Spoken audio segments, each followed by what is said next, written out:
Dude, I want you to be as smart as I am. Motherfucker, give me a...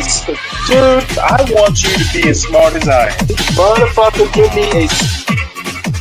Dude, I want you to be as smart as I am. Motherfucker, give me a...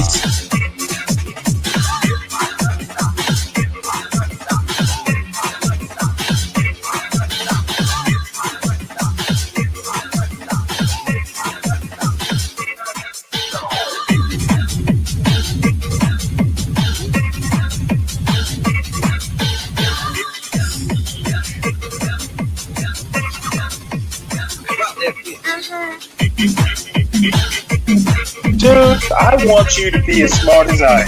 Motherfucker, give me a specific...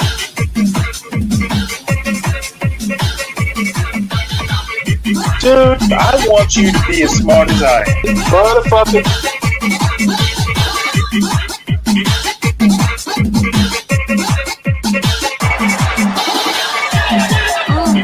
Come on out, you rapist!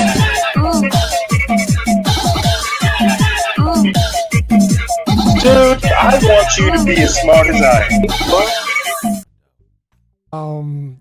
Gambit in sending the National Guard to break up the protests in Los Angeles. Now, I'm not a huge fan of sending in the National Guard to break protests, but what I am saying is that you have to understand that California is not a legitimate state, right? It's and in the title it called it an apartheid state, but really you have one population that's comfortable organizing and thinking for themselves and fighting for their rights, and another population that knows to kind of hush because their papers aren't right? California runs on illegal labor in a way that isn't just specific to California, but is explicit in California, right? I grew up in California. I grew up in LA proper. You know, I'm one of those guys who grew up in LA proper because I know who Shaka is.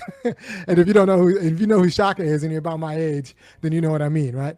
So, and then I moved to Orange County in junior high school, but I grew up in LA proper, and I don't think I saw a white guy mow a lawn until I was deep in my 20s and I moved out of California, right? So California's been run on labor with dubious papers for as long as there's been a California, since California's been Mexico. So it's not really a legitimate state. So Gavin Newsom thinks he can fight this ethical battle saying like, well, I can control my state and I can police your state. Yeah, California could have put down, the police in California know their job, which is putting down people that rich Californians don't like, especially Angelenos, know their job, which is putting down other Angelenos that rich Angelenos don't like.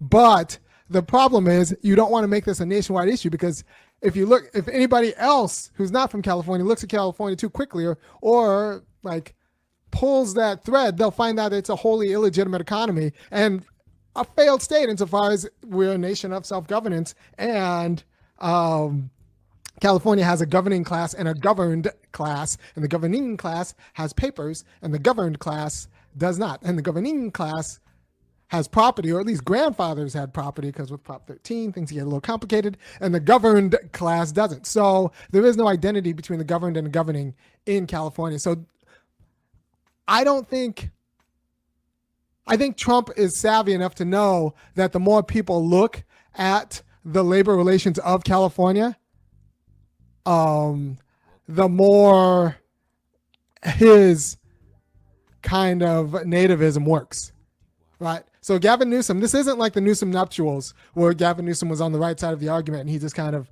married people who wanted to be married, and that was a good fight against national power. This isn't the good fight against national power because California is a wholly illegitimate economy that we've just looked the other way about. We've normalized a quality of illegitimacy in California that's undermined labor rights, and that's undermined a lot of ethical authority in the nation, right? So, and in the state, and confuses what a state is.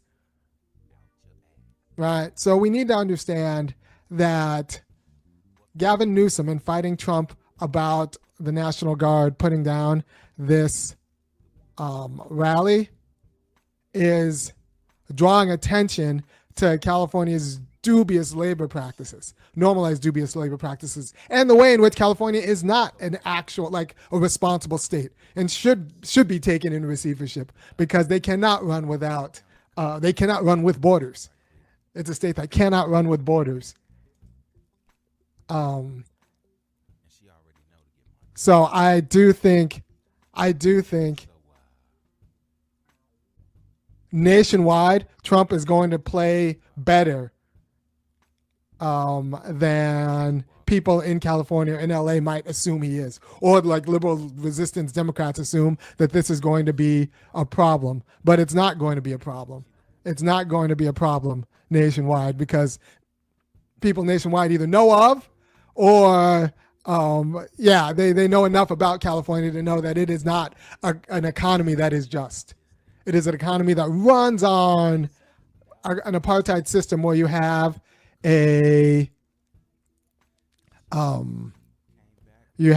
governed class and a class that doesn't talk too much, lest they have their papers revoked or looked at too closely, right? And so Trump enforcing the law threatens California's economy. And that's not necessarily the bad thing about Trump enforcing the law. It's a bad thing about California's economy. Plus, California's blue no matter who. At this stage, now remember, I'm from California long enough to remember when it was Pete Wilson and, even Arnold Schwarzenegger. But it doesn't matter.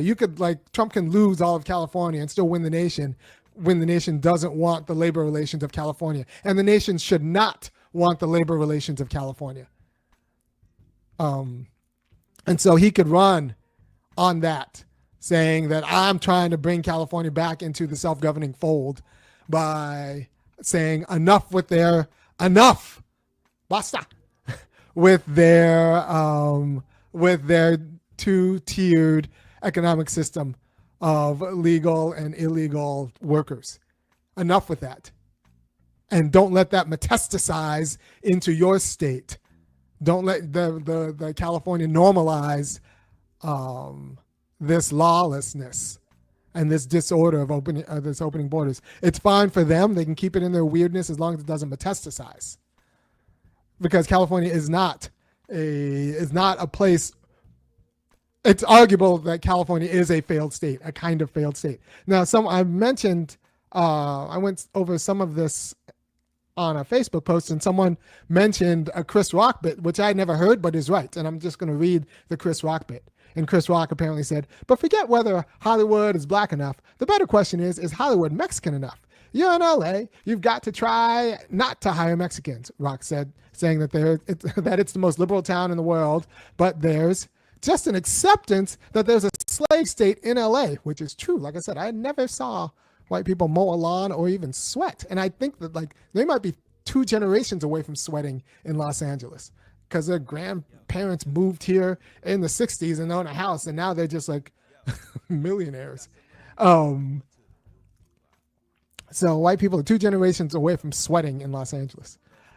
And I'll keep going with the Chris Rock bit.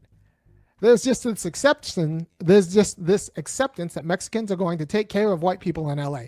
That is Chris Rock saying it, and that's what I put together way before. There's this acceptance that Mexicans are going to take care of white people in LA. Exist anywhere else, and I haven't seen it anywhere else. I mean, there are hinky relationships other places, but not this casual laziness among the whites and casual acceptance of this, maybe not so casual acceptance of their duty and their role of dubiously documented immigrant laborers from Mexico to take care of the whites. And then Chris Rock goes on and say, I remember I was renting a house in Beverly Park while doing some movie, and you just see all of the Mexican people at 8 o'clock in the morning in line driving to Beverly Park like it's General Motors. It's a weird town. Yeah, they come in, clean, do all of the work, and then leave or scatter. And I'm sure the Bay Area is like this now too, but I think that's a problem. That's not a just economy. That's not a just economy. That's not a balance of power.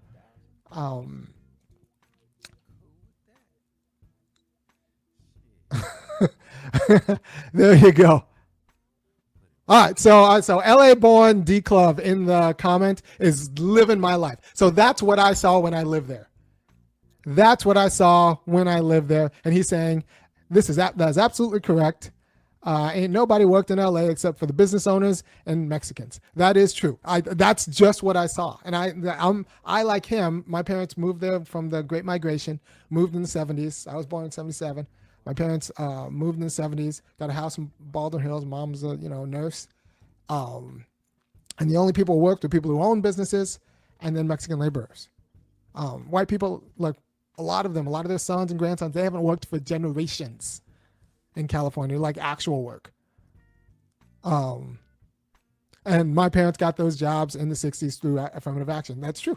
That's same with my mom and my uncle. He was a parole officer back when time when LA born D Club is a she. All right, well, I'm sorry for misgendering you, but you're living my truth. You're living my truth. That's what I saw. That was my LA. Now, I grew up in Baldwin Hills, went to school in Culver City, took a lot of buses through Fox Hills Mall to get there, but like that was my LA. That was the LA of the 80s, and I don't think it's gotten less that. I don't think Baldwin Hills is as black. When I was there, Baldwin Hills was all like, black semi-professionals, pretty much black people working in government jobs. And the woman from black people working government jobs and the woman from Good Times, Esther Roll. But I don't know if that area is still as black as it was, but that is she's speaking my life. Like that is the LA I grew up in. And I don't know. I don't know if it's not legitimate. So the more people look at it and think and try to make the argument that immigration is some sort of holy like writ, that and open borders is obviously the right moral plan, they're just not serious about the conditions of self-governance, and they're not serious about the caste, the entrenched casteness of many parts of Los Angeles. It's like the third largest city in the nation. So when it's all run by dubiously papered folk. You want to come say hi to the people? I'm on summer vacation, so my people are here. All right, come say hi to the people. Hi, people. Hi, people. There's my daughter Graham. Yeah, so let me finish this. I'll be done in about 5 minutes, and then we'll get going. Okay. All right, kiss on my forehead. Love you. Love you too. All right. See you soon. See ya. Bye. All right. So Trump's gambit is that he can ask Gavin Newsom to show receipts that LA is a just economy, and Gavin Newsom won't be able to show those receipts because LA has not been a just economy. Hasn't been a just economy since the 60s. Hasn't been a just economy since like black people weren't homeless because we had jobs. Hasn't been a just economy in a long time, but possibly never. But definitely since the 70s,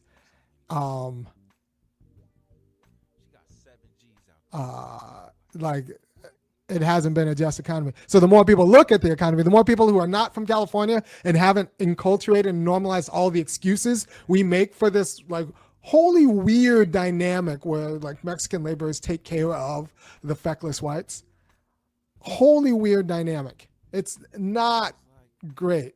The more you move away from that actual zip code, from the 9,000 zip codes, the weirder it looks and the more legitimate Trump looks for like just ending that nonsense, which is the California labor policy, the California culture around labor, right? So Gavin Newsom, don't get high on your supply. Don't get over your skis or get lost in your own sauce. This isn't the weddings in San Francisco. This is you trying to defend and ending up making excuses for a labor economy which runs on illegal labor in a nation that's actually trying to figure out what to do with real borders. So he could say that you are unwilling to enforce the law and be right. I lived in 9008. Adric Hapore says 90210, but everyone who knows what I know, I'm in LA when it was only 213. Before it was 312 or 323. So you have to understand that Gavin Newsom, if he doesn't watch out, will have to find himself defending an economy that runs on slavery or second-class citizenship, where there's one laws for the people with papers and de facto one set of laws for the people without papers. Because if you don't have papers, you don't have those same rights. You never really have. Right? So if your immigration status is dubious, and Los Angeles depends on that dubious status. So, by the way, if you appreciate what I'm saying, because I don't think anybody else is making this argument. I haven't heard this argument today, and a lot of people are talking about this. I haven't heard the problem Gavin Newsom's going to have defending LA's slave state dynamic to everyone else outside. People in California are they've normalized to it, but outside of California, it looks weird. It looks bizarre. Outside of California, the labor relations in California look like a racialized mess where we're just comfortable with an entire class of Latinos taking care of an entire class of whites, while black people are homeless. Black men, especially black men, they're just homeless, right? So if you appreciate what I'm saying and laying it down plain, you should go to www.funkyacademic.com and kick in $5, $15, or $50 a month, because this is how I keep my daily bread, and I need you to support me, giving you a quality of honesty that you don't get everywhere else. And, I'm not going to get the sponsorships or the corporate money.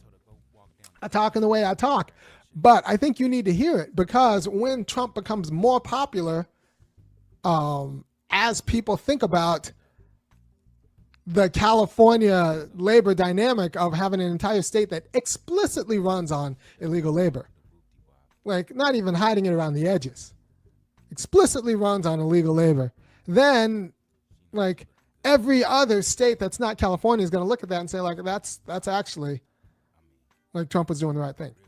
So you have to be very careful when you knee-jerk his gambit here, when you knee-jerk react and assume that Trump's on the wrong and unpopular side of this.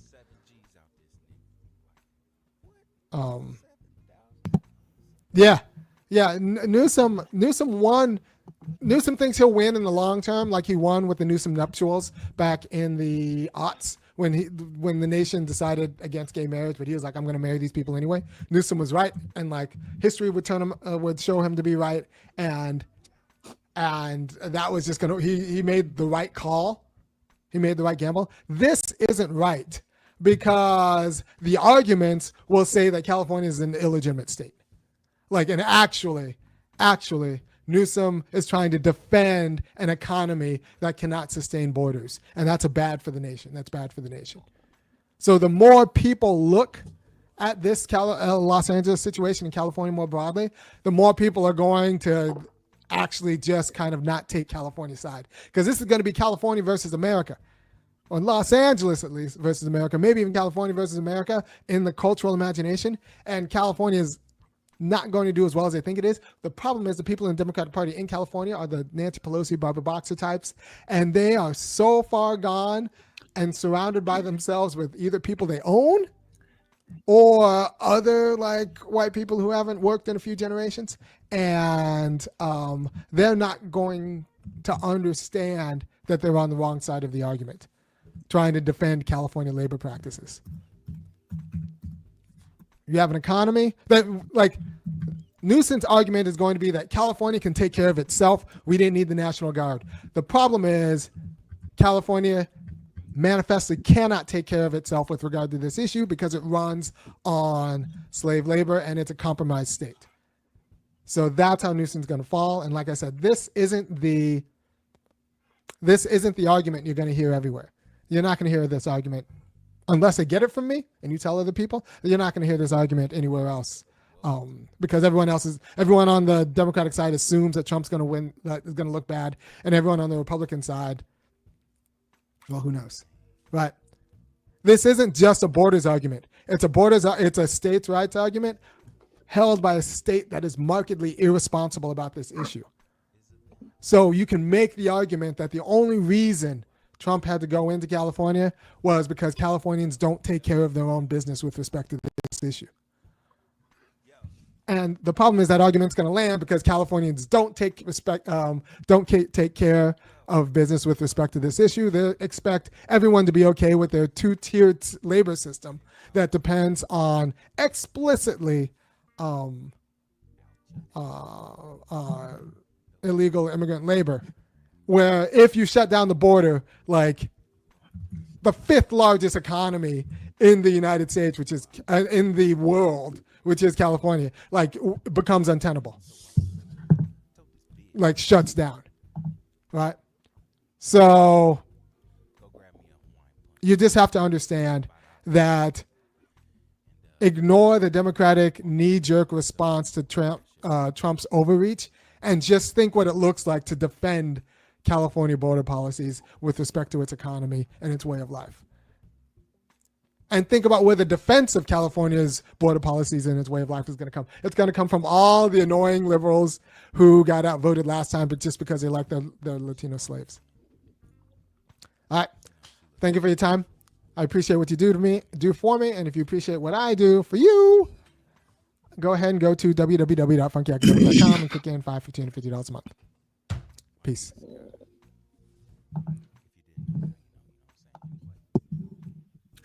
Good morning, everybody.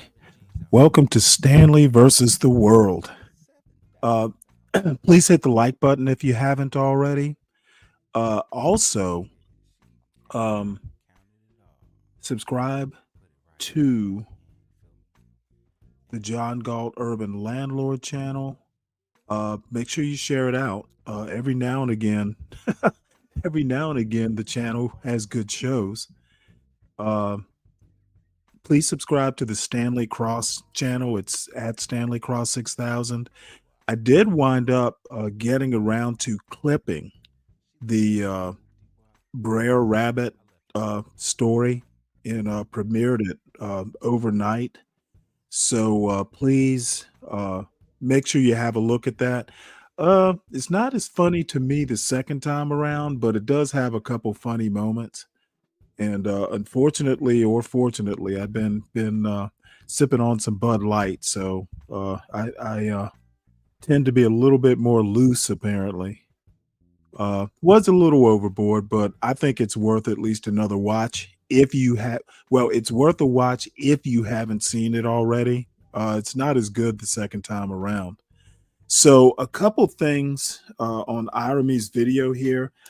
I actually agree with him. I have not seen a take like his, being a native to LA, and being the type of, thinker he is. It's not surprising he would have this take. However, I'm surprised no one else has seen it this way. I never would have come up with the argument because I don't know California that well. However, no take is perfect. I think that Irami talking, well, he kind of did say this, but the governed and the governing, the governing and the governed, that's been the American way since before America was founded. That's basically capitalism. There is a class system in this country, and I think the closest equivalent I can think of maybe to California today would be something like the Confederate South or pre-Confederate South, where you have fabulously wealthy people and you have a class of people that is pretty much just by default gonna mow their lawns or do their gardening or take care of their kids. There are some actual parallels. He calls it a slave state, which I kind of think is hyperbolic, but not really. It's a good parallel. Um, I think that the only difference is that the trump card here, pun intended, is that a lot of the workforce is not um, legal. And it's been a California trope, that all the gardeners are illegal for fucking decades. It's really just come to a head, I guess, because of this upsurge of immigrants through Texas and the other border states. In California, I mean, if you ever get around to revolutionary, what is it? This is Revolution. It's a pretty big entity, a progressive set of shows, maybe outright communist, but mostly progressive. Hell, their lead host lives in Tijuana. That border in California has always been porous. And to be honest, I think it will continue to be porous. It'll just be tightened up a little bit. My next point, I heard me talking about a just economy. Um, Capitalism is not necessarily built. It's a zero sum proposition. It's not built to be just. Um, and Army wants a more socialist form of government, like a social democracy. So it's just California's just one particular form of capitalism. There is always a governed, meaning a capitalist, and a working class. So that's tantamount to governed and governing. Um, yeah, I see you, 12th man. I'll bring you up when I'm ready. Um, my third point, there was a time, and I'm not trying to do a whataboutism, but I am bringing up a historical point. Mainly, there is a tradition of a borderless state in the desert Southwest. There was a time, especially when you look at Texas history. Texas became independent in 1836. There was a time, way back when, and again, I don't mean to be whataboutist about it, but there is a tradition of the quote badlands down there, the no man's land. That border has always been porous, and it's going to take extraordinary effort. And I guess Trump is putting in that extraordinary effort to control the border. If it can be controlled, I'm not that sure. If you don't maintain a military presence down on that border, it's just going to revert back to the traditional, hey, it's kind of the Badlands down there. And then lastly, I want to make a comment on Ireme's numbers. I would say over the last 2 years, uh, Iremy had like over 100 people at one point in his chat, which used to be like, maybe 20 or 50. Um, to be honest, since Trump has come into office, Iremy's numbers have actually soared because he, like much of the left, actually doesn't have a problem with Trump. It's really the liberal Democrats that they hate more than anything. And I've never been able to figure out why, being a liberal Democrat myself. But I'm honestly shocked. I think the only reason the left wing of the Democrats have not gone over to the Republican side is capitalism.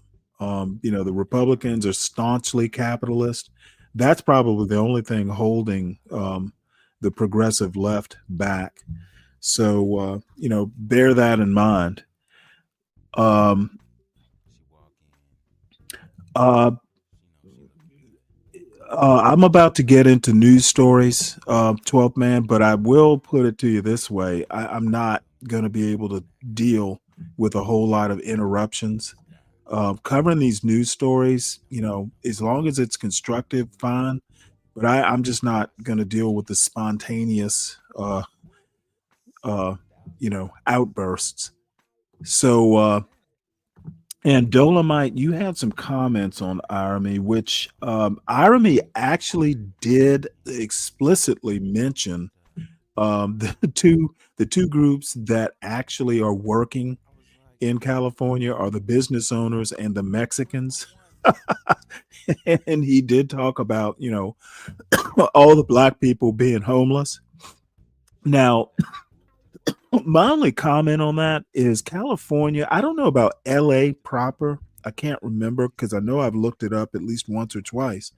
But California only has a 5% population that identifies as black. So while the homeless problem is a problem, especially in LA, maybe those black people should just come back to the South. Do what Charles Blow wants. Black people, and y'all will probably fuss at me, but in my opinion, blacks do better in the South.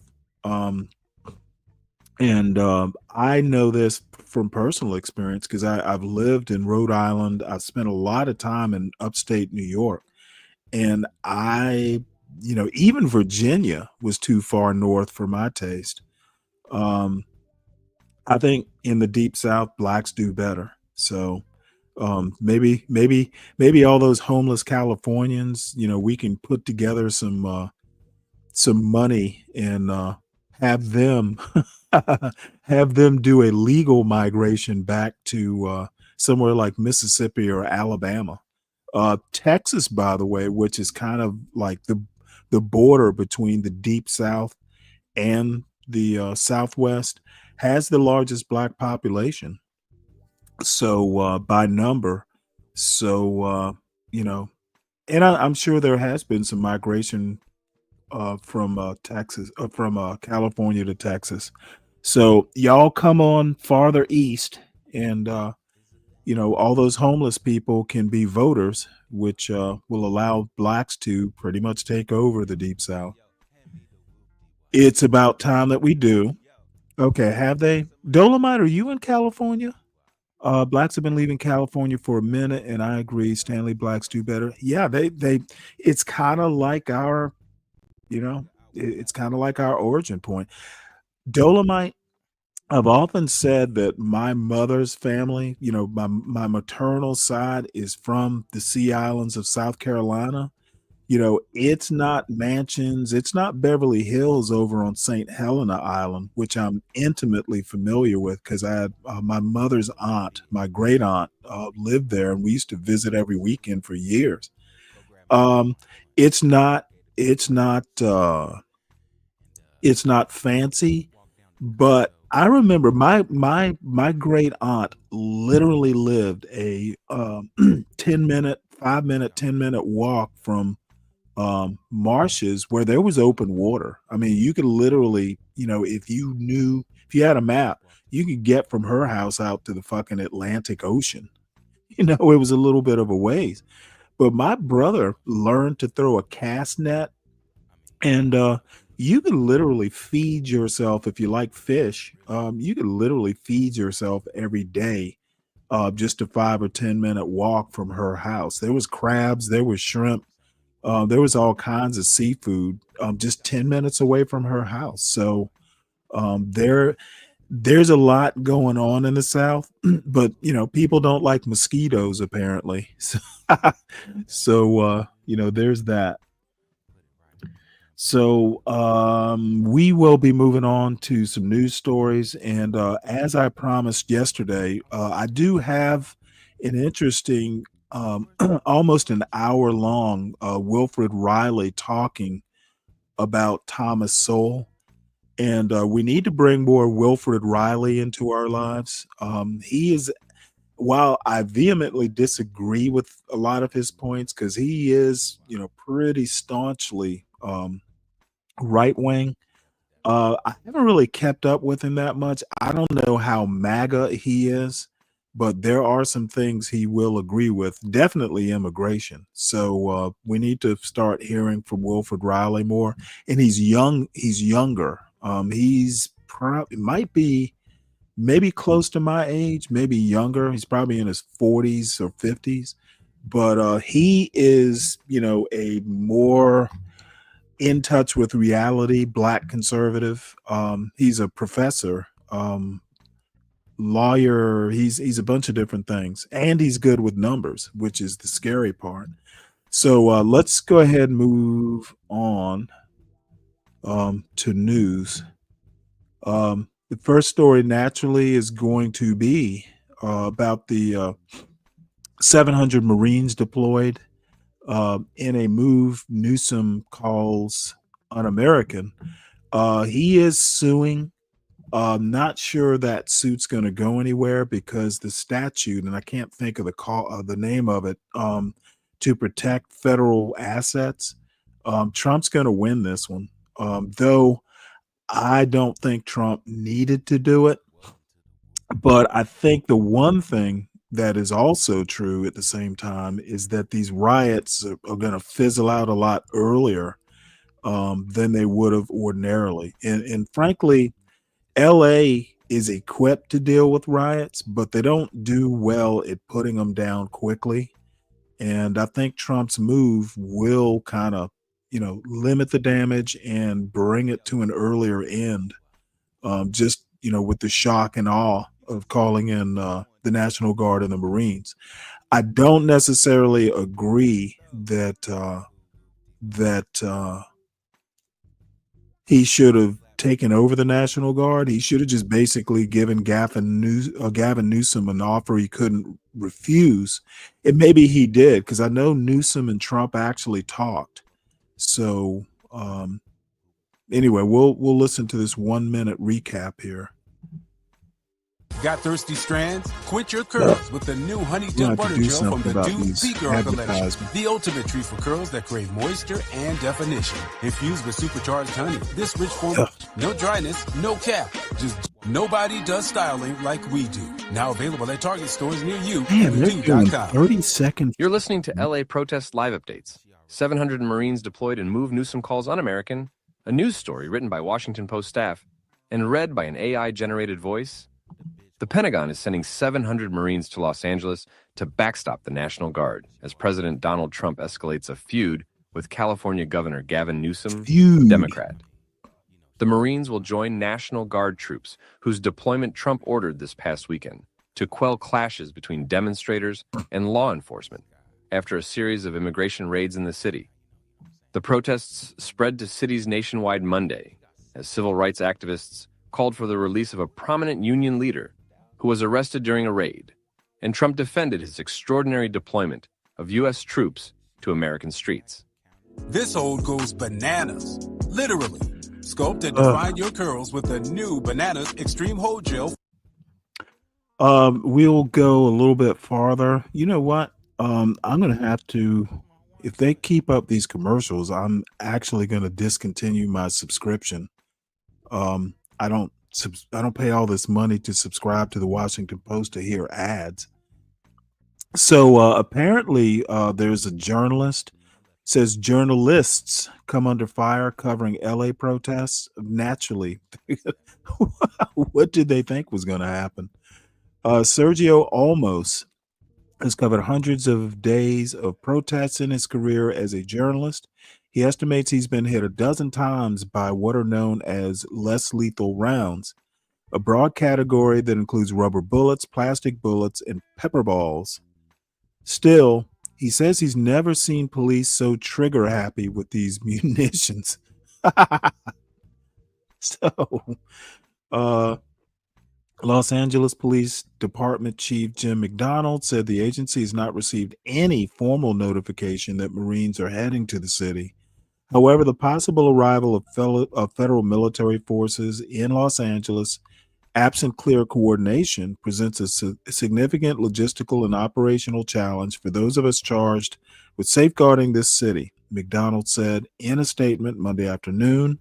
He urged open communication between all responding agencies. So, this union leader they were talking about, David Huerta, released from federal custody. So, California labor leader David Huerta was released from federal custody Monday after a court hearing in Los Angeles. Union leader said he posted a $50,000 bond. Force of 700 Marines escalates Trump response in Los Angeles. The Pentagon ordered 700 active duty Marines to join National Guard troops marshaled in Los Angeles, a significant escalation in President Donald Trump's feud with California Governor Gavin Newsom over unrest in the metro area. Gavin Newsom rebuked the Trump administration's decision to send 700 Marines to L.A. U.S. Marines have served honorably across multiple wars in defense of democracy. They are heroes, Newsom posted on social media. They shouldn't be deployed on American soil facing their own countrymen to fulfill the deranged fantasy of a dictatorial president. This is un-American. Well, kind of what Irami said earlier, this is not a fight. Given the nature of illegals in California, this is not a fight he's going to win. He can't say they're Americans because just yesterday on this show, everybody was complaining about Mexican flags, and I even heard something on another show yesterday. Somebody made the claim that Mexico's president called for riots in the U.S., which it was so egregious. I usually don't do much in the chat on this show, but you know me, I had to go, hey, you need to post that link. And her response was, well, it's on X. And I'm like, well, I don't have an X account, but just a quick Google, tells me that the Mexican president called for the opposite of riots. So these fucking MAGA people are just as histrionic as Trump can be sometimes. So, no, I'm afraid, 12th man, Gavin Newsom is well within his rights to criticize the president. He thinks he's the opposite of the commander-in-chief in that the National Guard is under the command of governors unless they're federalized. And usually there's coordination or actually traditionally, a call for, hey, Mr. President, federalize. So Trump, Gavin Newsom, while he has many faults, he doesn't think he's commander in chief. So let's move on to the next story. Musk backs Trump amid ICE battle in California. So Elon Musk has shown public support for President Donald Trump's response to protests against U.S. Immigration and Customs Enforcement raids in Los Angeles, despite a prior feud online and in the Oval Office. President Trump instructed the National Guard to act without the governor's permission amid protests that started in downtown Los Angeles. Trump plans to direct officials to end what he termed the migrant invasion, asserting that order will be restored in Los Angeles. California Governor Gavin Newsom criticized Trump's involvement, stating it breaches state sovereignty and inflames attention. Well, the thing is that maybe Newsom should have anticipated this. Maybe ICE should have coordinated better. I don't know what could have been done, but in my opinion, Trump picked this fight. And with a purpose. Trump is going to be doing a lot of things like this in blue states because he basically, wants to turn blue states red. So governors need to be smarter than the president, and that shouldn't be too hard. And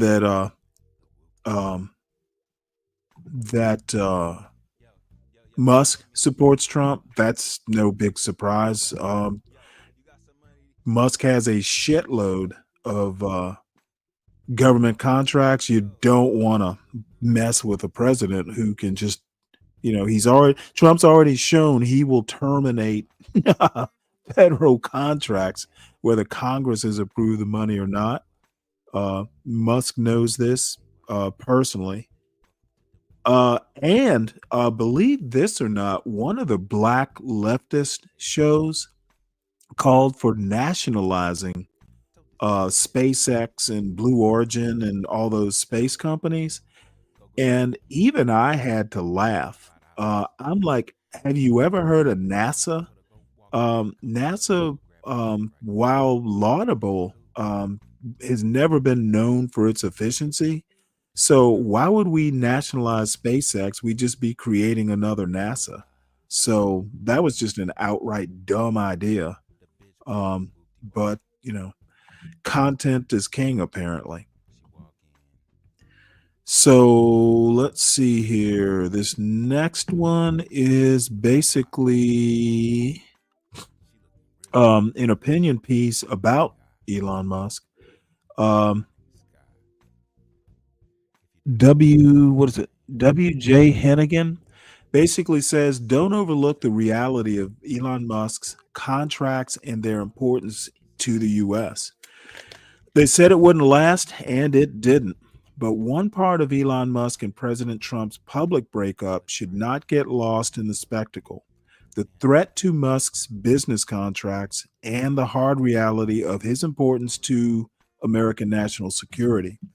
Trump threatened on Truth Social to cancel billions and billions of dollars worth of government contracts with Musk's various companies, including SpaceX and Tesla. In a counterpunch on X, Musk wrote, "Make my day," threatening to immediately decommission SpaceX's Dragon spacecraft, which shuttles NASA astronauts and supplies to and from the International Space Station, essentially leaving NASA without a ride. Musk later backed off the idea. The reality is SpaceX is the leading launch provider for the United States. There simply aren't any other American companies that can do all the things SpaceX does for Uncle Sam. Sure, it ferries astronauts, but the crux of the firm's partnership with Washington extends beyond NASA. It has more than 24 rocket launches slated in the coming years for the U.S. military and intelligence agencies. These rockets carry spy satellites for the National Reconnaissance Office, GPS satellites for the U.S. Space Force, and batches of Starlink satellites, which remain crucial for Ukrainian forces in their fight against Russia. To put SpaceX's outsized role in perspective, it was responsible for 138 out of 145 of America's military, civil, and commercial launches last year. And the year before that, the company executed 98 of 109 launches, according to Jonathan McDowell, an astronomer at the Harvard-Smithsonian Center for Astrophysics, who maintains a public catalog for space launches. We can argue about whether it makes sense for one company to have that much power over America's future in space, but for now, it's our reality. It remains an open question whether Musk or Trump can unilaterally end this business relationship. For existing contracts, I think the Trump administration has limited options, said Todd Harrison, a senior fellow at the American Enterprise Institute and a former space industry executive.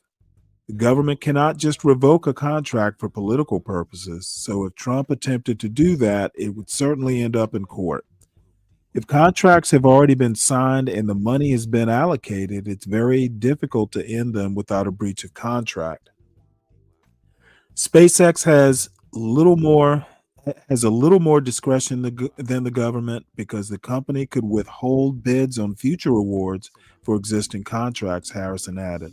But if the company did walk away from its existing contracts, it may be forced to pay back money it already received.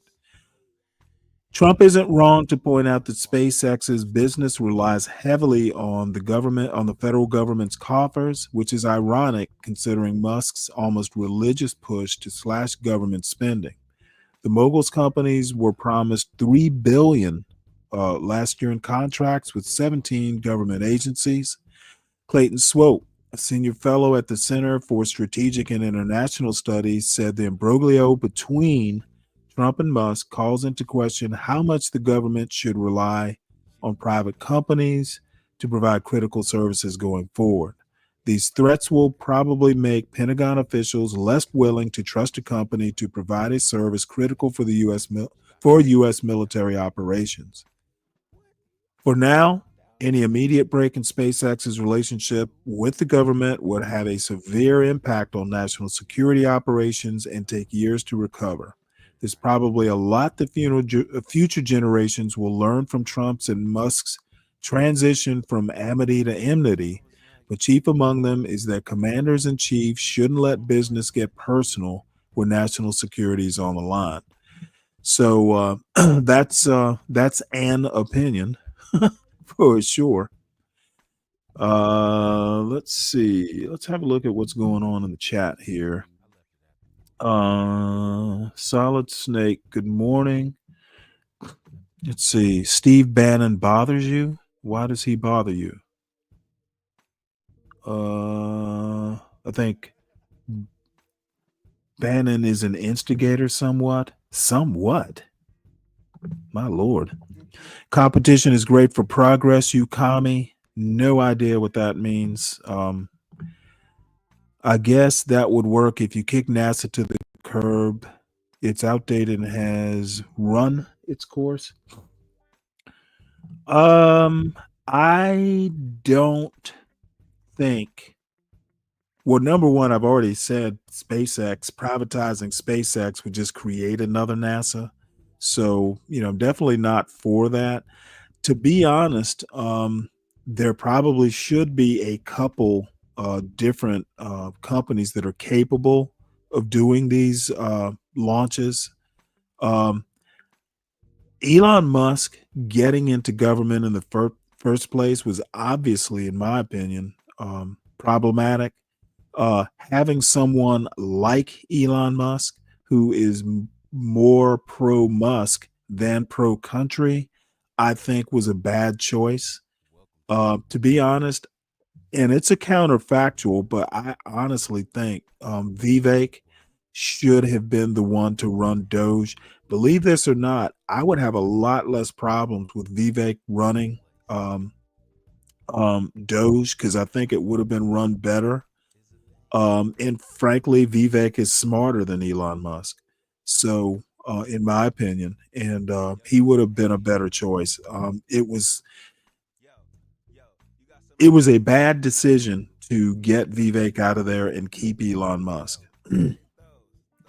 So let's see here. Still groggy and bothered about these riots. Yeah, well, you keep being groggy and bothered, Solid Snake. That's actually your natural state. So that you're groggy and bothered, not surprising. All right, so let us move on. Coal and gas plants were closing, then Trump ordered them to keep running. So let's hear this story. Where is this at? I bet this is in Michigan, Ottawa County. So let's hear this story. Apparently, we're going to keep coal for a while longer. Coal and gas plants were closing. Then Trump ordered them to keep running. This article is by Claire Brown and Harry Stevens and read by an automated voice. A 63-year-old coal-fired power plant was scheduled to permanently close its doors in Michigan on June 1st. So was an oil and gas-powered plant that was built in the 1960s in Pennsylvania. But at the last minute, the Trump administration ordered both to stay open. The orders came as it pursues a far-reaching plan to boost fossil fuels, including coal, by declaring a national energy emergency. The grid operators in Michigan and Pennsylvania said they hadn't asked for the orders and hadn't planned on using the plants this summer. The costs to keep the plants open, which could total tens of millions of dollars, are expected to fall on consumers. Experts have said there's little evidence of a national energy emergency, and 15 states have sued to challenge President Trump's declaration, which was issued the day he took office. The emergency orders, which came last month, surprised the companies that operate the plants, and they are now scrambling to delay some workers' retirements and reverse nearly complete plans to shutter their facilities. In Michigan, the plant operator raced to buy enough coal to power operations. The episode marks a highly unusual use of the Energy Department's emergency powers under the Federal Power Act. In the past, the department has typically issued emergency orders at the request of regional grid operators to stabilize the power supply during extreme weather events and blackouts. Dan Scripps, chair of the Michigan Public Service Commission, said he estimated that the 90-day order to keep the coal plant open would cost ratepayers tens of millions of dollars. What was surprising about this order is that nobody was asking for it, he said. The grid operator wasn't asking for this plant to be kept online. The utility that owns and operates the plant wasn't asking for the plant to be kept online. The state wasn't asking for the plant to be kept online. Dana Nessel, Michigan's Attorney General, a Democrat, said she was certainly considering challenging the order affecting the coal plant in her state. We think this is par for the course with the Trump administration, Ms. Nessel said. They're abusing emergency authorities and really manufacturing an emergency that doesn't exist in a way that's really unprecedented. Public Citizen, a consumer advocacy organization, also plans to challenge the orders, according to Tyson Slocum, the group's energy program director. In a statement, Ben Diderich, a spokesman for the Department of Energy, said the department under Mr. Trump was ensuring Americans have access to all forms of reliable energy, including coal, and that the administration was committed to ensuring access to, quote, reliable, affordable, and secure energy that isn't dependent on whether the sun shines or the wind blows. The Energy Department did not respond to a request for comment. Consumers Energy, which runs the J.H. Campbell coal-fired power plant in Michigan, learned about the emergency order on the Friday evening before Memorial Day, just before the announcement was made public, the company's spokesman Brian Wheeler said. In a statement, Consumers Energy said it planned to comply. The plant was just 1 week away from closing. The order prompted a rush to replenish the giant coal pile that feeds the plant, which had dwindled ahead of the planned closure. Coal is the dirtiest of the fossil fuels in terms of planet-warming pollution. A week later, near Philadelphia, the oil and gas-powered Eddystone plant was 1 day away from closing when it received similar news. In order to keep the affected units available, Constellation Energy, the facility's parent company, is, quote, currently focused on securing the staff and performing the maintenance necessary, a spokesman said. In its official order, the Energy Department cited projections showing potential summertime electricity generation shortfalls as the basis for the emergency action. Electricity demand is typically higher during the summer when temperatures rise and people use air conditioning. Overall, electricity demand is projected to increase because of data center construction and the adoption of electric vehicles. All told, 108 plants with a combined capacity of 31.5 gigawatts are set to be retired by the end of Mr. Trump's term. That list includes 25 coal plants with a combined capacity of 18.2 gigawatts. 1 gigawatt is roughly enough to power the city of San Francisco. In an April executive order, Mr. Trump directed the Energy Department to develop a process for using emergency powers to prevent coal plants from shutting down. It's not clear whether such a process informed the Michigan order. Mr. Trump attempted something similar during his first term, but the idea faced fierce opposition from grid operators, power companies, and consumers, and the White House eventually backed down. The April order was one in a wave of executive actions aimed at reviving the coal industry by slashing regulations and opening more land for mining, among other things. Coal use in the United States has been declining for more than a decade, and coal plants now produce less than a fifth of the nation's power. Despite Mr. Trump's vocal support of coal during his first administration, the period saw more coal capacity retired than the Biden era did. Research has shown that it costs more to operate most coal plants than it would to build wind and solar power replacements. 30 power plants with a combined capacity of 12.2 gigawatts are scheduled to retire just this year. Of those facilities, 10 are coal plants with a combined capacity of 7.7 gigawatts. Another 12 plants set to retire this year are powered by natural gas or oil. These facilities are generally being replaced with renewables. But grid operators have raised concerns that new sources of energy are not coming online fast enough to meet supply shortfalls left by retiring plants. Companies that generate power typically work with grid operators, often years in advance, to ensure that a planned retirement will not increase the risk of blackouts or other power failures. Grid operators have broad power to reverse or delay planned retirements if they forecast an electricity generation shortfall. Because of electricity reliability concerns, PJM Interconnection, a grid operator affected by the Energy Department's emergency orders in May, separately called on 2 power plants that burn oil and coal to stay open 4 years past their retirement dates this year. Because the Michigan and Pennsylvania plants were set to close at the end of May, keeping these plants open will involve spending money on maintenance, staff, and supplies, and these additional costs are expected to be borne by consumers through higher bills. In Michigan, Consumers Energy rushed to buy more coal. The plant uses 15,000 tons of coal per day, bought from Wyoming and Montana. And then there were other costs. Employees who had planned to retire or transfer were suddenly needed for at least another 3 months. A spokesman for the Mid-Continent Independent System Operator, which operates the grid in Michigan, said that it expected to have sufficient capacity to serve projected summer demand. However, extreme weather and overall tighter conditions may force it to use emergency procedures, like asking people to conserve energy or buying power from other grids, according to the operator.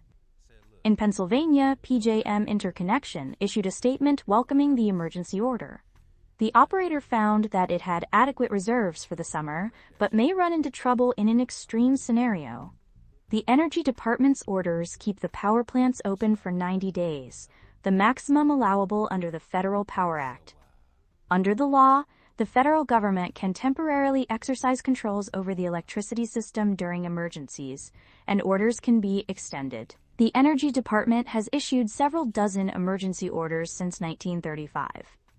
These orders have typically come in response to acute weather emergencies, like extreme heat, hurricanes, wildfires, and extreme cold. In May, the Trump administration issued 3 such orders.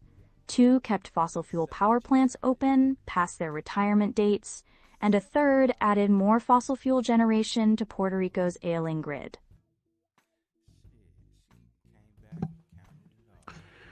All right. Well, for the coal miners out in the audience, you'll be working for a while longer. All right. Well, this next story truly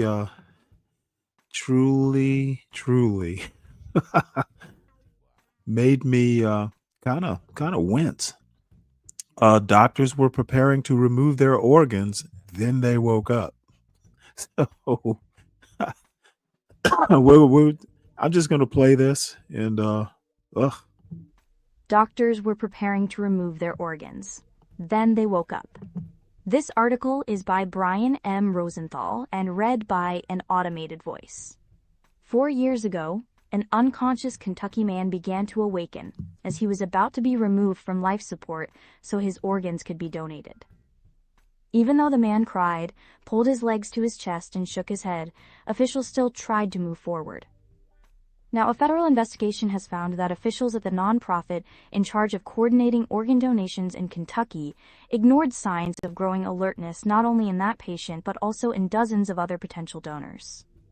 The investigation examined about 350 cases in Kentucky over the past 4 years, in which plans to remove organs were ultimately canceled. It found that in 73 instances, officials should have considered stopping sooner because the patients had high or improving levels of consciousness. Although the surgeries didn't happen, the investigation said multiple patients showed signs of pain or distress while being readied for the procedure. Most of the patients eventually died, hours or days later, but some recovered enough to leave the hospital, according to an investigation by the Federal Health Resources and Services Administration, whose findings were shared with the New York Times. The investigation centered on an increasingly common practice called donation after circulatory death. Unlike most organ donors who are brain dead, patients in these cases have some brain function but are on life support and not expected to recover. Often, they are in a coma. If family members agree to donation, employees of a nonprofit called an organ procurement organization begin testing the patient's organs and lining up transplant surgeons and recipients. Every state has at least one procurement organization, and they often station staff in hospitals to help manage donations. Typically, the patient is taken to an operating room where hospital workers withdraw life support and wait. The organs are considered viable for donation only if the patient dies within an hour or two. If that happens, the procurement organization's team waits 5 more minutes and then begins removing organs. Strict rules are supposed to ensure that no retrieval begins before death or causes it. The investigation criticized Kentucky organ donor affiliates, which was coordinating donations in the state. Now called Network for Hope after a merger, it has said it always follows the rules and never removes organs until a hospital has declared a patient dead. But the investigation found that the organization's employees repeatedly pressured families to authorize donation, improperly took over cases from doctors, and tried to push hospital staff to remove life support and allow for surgery even if there were indications of growing awareness in patients. Some employees failed to recognize that hospital sedatives or illegal drugs could mask patients' neurological condition, meaning they might be in better shape than they seemed. In December 2022, a 50-year-old overdose victim began stirring less than an hour after being taken off life support and started looking around. The retrieval attempt was not immediately ended, nor was the patient given any explanation. The patient had no idea what was going on but was becoming more aware by the minute, records noted. After 40 more minutes, when the patient's organs would no longer qualify for donation, the attempt was called off and he was moved to an intensive care unit. He later sat up and spoke with his family before dying 3 days later, the investigation found. Overall, the investigation flagged 103 cases as having, quote, concerning features and said problems were more likely to occur at rural hospitals. It noted more than half of transplants arranged by the Kentucky organization were from circulatory death patients, above the national average. Nationwide, officials recovered about 20,000 organs from this type of donor last year, nearly double the total in 2021, according to the Organ Procurement and Transplantation Network, which oversees the transplant system. Federal regulators told the network last week that the Kentucky organization must increase training for staff and conduct neurological assessments on potential organ donors every 12 hours, among other changes. On Thursday, the organization said it had received a report about the government investigation. "We will fully comply with all of their suggested recommendations," it said in a statement. The federal inquiry began last fall after a congressional committee heard testimony about the Kentucky man, Anthony Thomas Hoover II, who had an overdose in 2021. He was unresponsive for 2 days before his family agreed to donate his organs. Over the next 2 days, the procurement organization moved towards surgery even as his neurological condition improved, the investigation found. During one exam, records show, he was thrashing on the bed. He was sedated to prevent further motion. The hospital staff was extremely uncomfortable with the amount of reflexes patient is exhibiting, case notes read. Hospital staff kept stating that this was euthanasia. A procurement organization coordinator assured them it was not. When Mr. Hoover was taken for the retrieval, records show he cried, pulled his knees to his chest and shook his head. A hospital doctor refused to withdraw life support. Mr. Hoover eventually recovered. Now 36, he has lingering neurological injuries. In interviews with The Times, 2 former employees of the procurement organization said higher-ups tried to pressure the doctor to continue the retrieval attempt. "If it had not been for that physician, we absolutely 1,000% would have moved forward," said one of them, Natasha Miller, who was in the room. 3 other former Kentucky employees said they had seen similar cases. The investigation did not say if there was pressure on doctors who treated Mr. Hoover. Network for Hope did not respond to a request for comment on that case. The Kentucky Attorney General's office also launched an investigation into Mr. Hoover's case. On Thursday, the office said the review was ongoing. I don't know.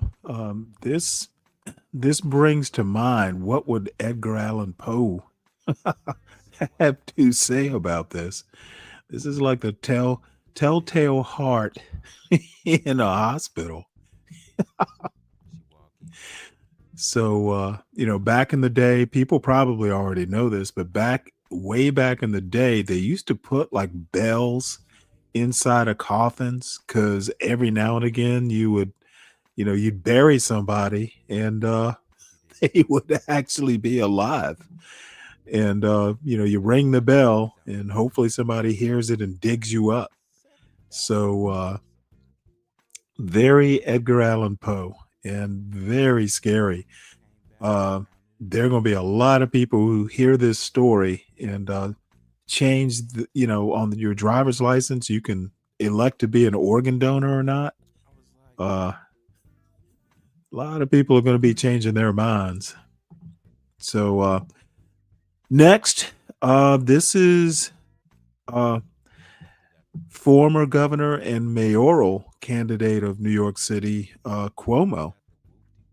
These are some of the women that made sexual harassment allegations. And I have to say, most of them are kind of older now, but I can imagine back in the day they were fairly fetching. So let's hear about this, since last I heard he's the leading candidate. What the fuck are New York City people thinking?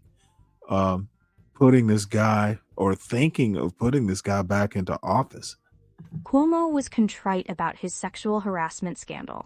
Not anymore. This article is by Dana Rubenstein and Alice McFadden and read by an automated voice. 4 years ago, no one, not even Governor Andrew M. Cuomo, disputed that he liked to hug his staff, or that he would sometimes use terms of endearment, such as honey, when addressing the women among them, a habit he acknowledged was outdated. When a member of his security detail said he had touched her in a sexualized YouTube manner, panels. He claimed to have no memory of it and denied any sexual intent, but added, "If she said I did it, I believe her." And when the weight of roughly a dozen sexual harassment complaints helped force his resignation, he acknowledged the women who I truly offended.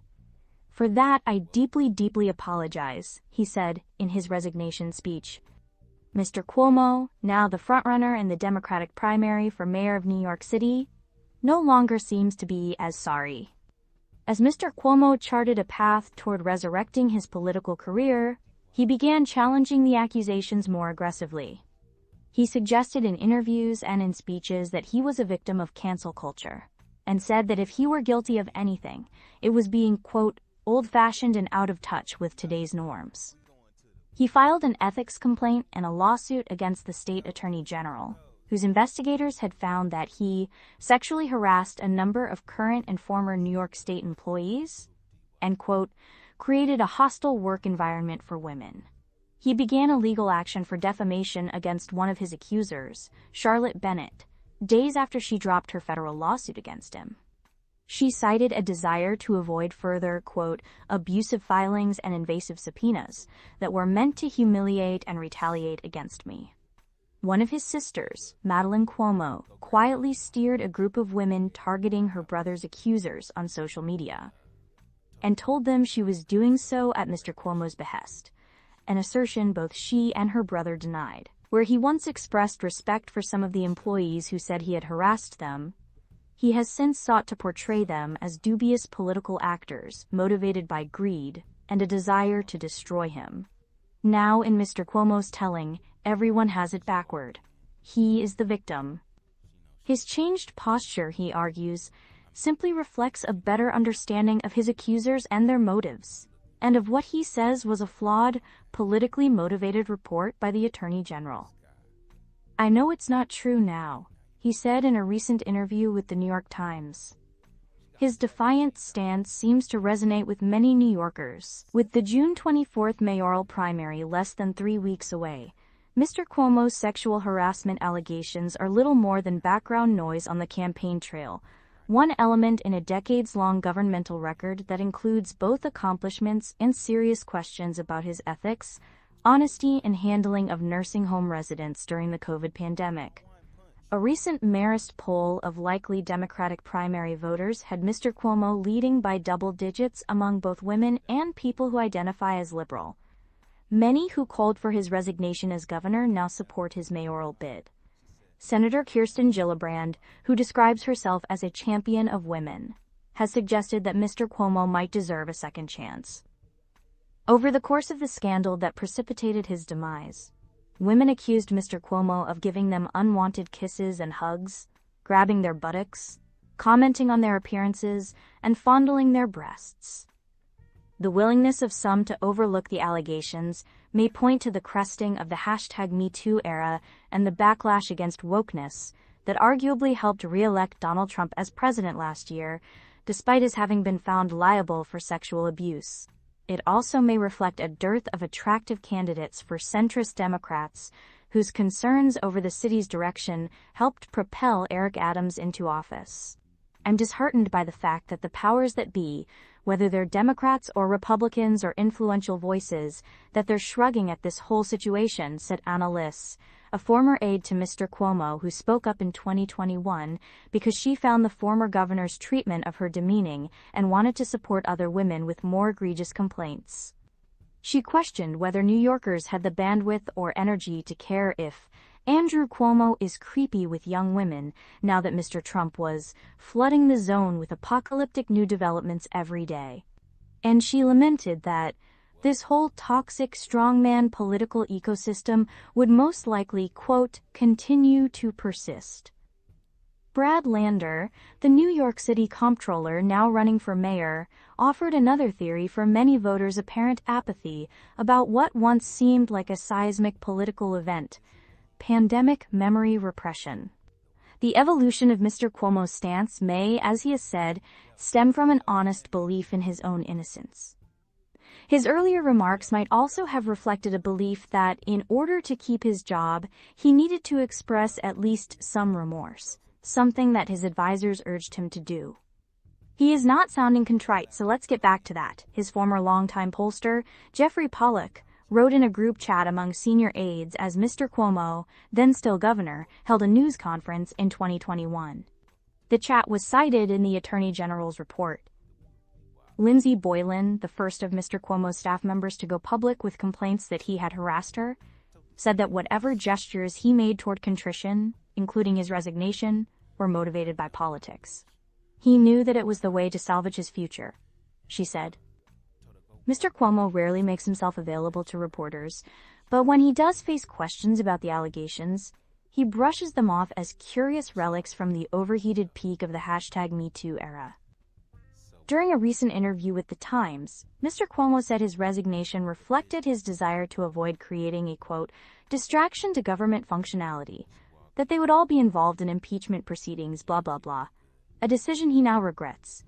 Mr. Cuomo was referring to the legislature's pending impeachment inquiry, which could have barred him from running for state office again.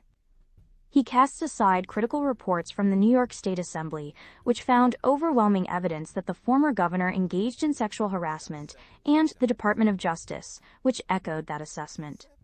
He suggests that the investigations were largely based on incorrect findings from the state attorney general.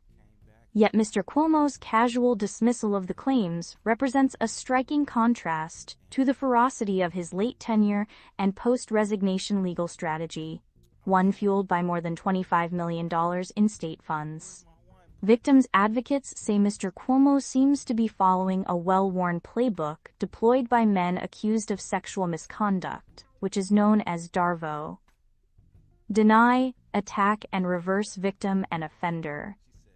He filed a complaint against the Attorney General, Letitia James, accusing her of professional misconduct, and sued her office for refusing to release more of her investigative material.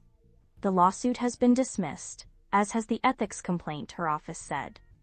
His team, in accusing Ms. James of being politically motivated, frequently points out that she mounted a brief run for governor after her report helped force his resignation. The former governor bears responsibility for his own actions. A spokesman for Ms. James said, "We stand behind this investigation and its findings." During litigation with Ms. Bennett, Mr. Cuomo sought her medical records, including those from her gynecologist, something his team said was a routine request from a prescribing doctor, even though her complaint involved no allegations of forcible touching. Nearly 4 years after he said Ms. Bennett had every right to speak out, he moved to sue her, an act that victims' lawyers said seemed designed to muzzle her while he runs for mayor. More than 5 months later, he has yet to file an actual complaint. His lawyers sought to make public the full name of one of his accusers, whom investigators referred to only as Caitlin, during a legal battle involving another. They also asked for 3.5 years' worth of Caitlin's phone records. Mr. Cuomo's surrogates argued in a recent interview that it was only fair to publicize her full name, so that people who knew her could come forward with relevant information. The insistence on exposing Caitlin's identity was obviously retaliatory, her lawyers wrote in a court filing.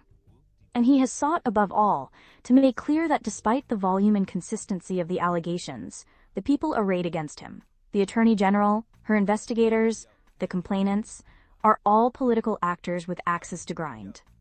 Governor Cuomo's political opponents and those eyeing the governorship and 2022 Democratic primary, including New York Attorney General Letitia James, seized the opportunity to mortally wound the popular governor, who was running for a 4th term, his lawyers wrote in 2022. Complaints about Mr. Cuomo's behavior extended beyond the circle of women who worked for him. "If you have enough money, you can create your own reality," said Stephanie Miner, the former mayor of Syracuse, who said Mr. Cuomo kissed her on her cheek against her will at public events, which she saw as his attempt to assert dominance over her. "He doesn't have to answer to people, he can refuse interviews and debates," even when Mr. Cuomo was still in office. And expressing some contrition, it was clear he had other tactics in mind.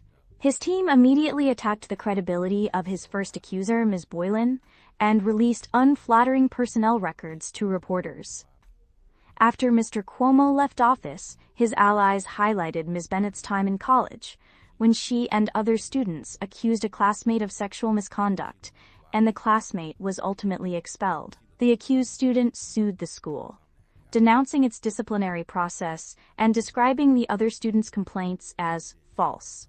The case was ultimately settled. Karen Hinton, a former consultant to Mr. Cuomo, who has known him for decades, said she had never known him to take responsibility for his misbehavior. In 2021, she detailed a decades-old episode during which she said an aroused Mr. Cuomo held her in an intimate hug. Mr. Cuomo denied the encounter, adding that it would have been virtually impossible. More than a decade later, she would go on to work for one of his former friends turned chief antagonist, Bill de Blasio, who, as mayor of New York City, publicly decried Mr. Cuomo's vengeful tactics. "There's always been this pattern of, 'I didn't mean to hurt your feelings,'" she said. "We just need to make clear that we can't treat girls and women that way." Susan C. Beachy contributed research. Yeah. I don't really have comment on that, other than Trump did it. Why can't Cuomo? So let's see what we got here. This is actually kind of surprising. The investigation into Thomas Crooks's life. He's the kid who made the assassination attempt on Trump. So this is a speech he made, apparently. Let's see here. Today, I want to tell you a little bit about myself and my academic goals, my passion for building things, my love of cooking with my family, and lastly, what I hope to achieve in this course.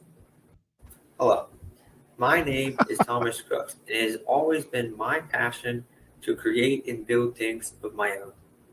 Today, I want to tell you a little bit about myself and my academic goals, All right. my passion for building things. We'll go ahead and explore. Let's see.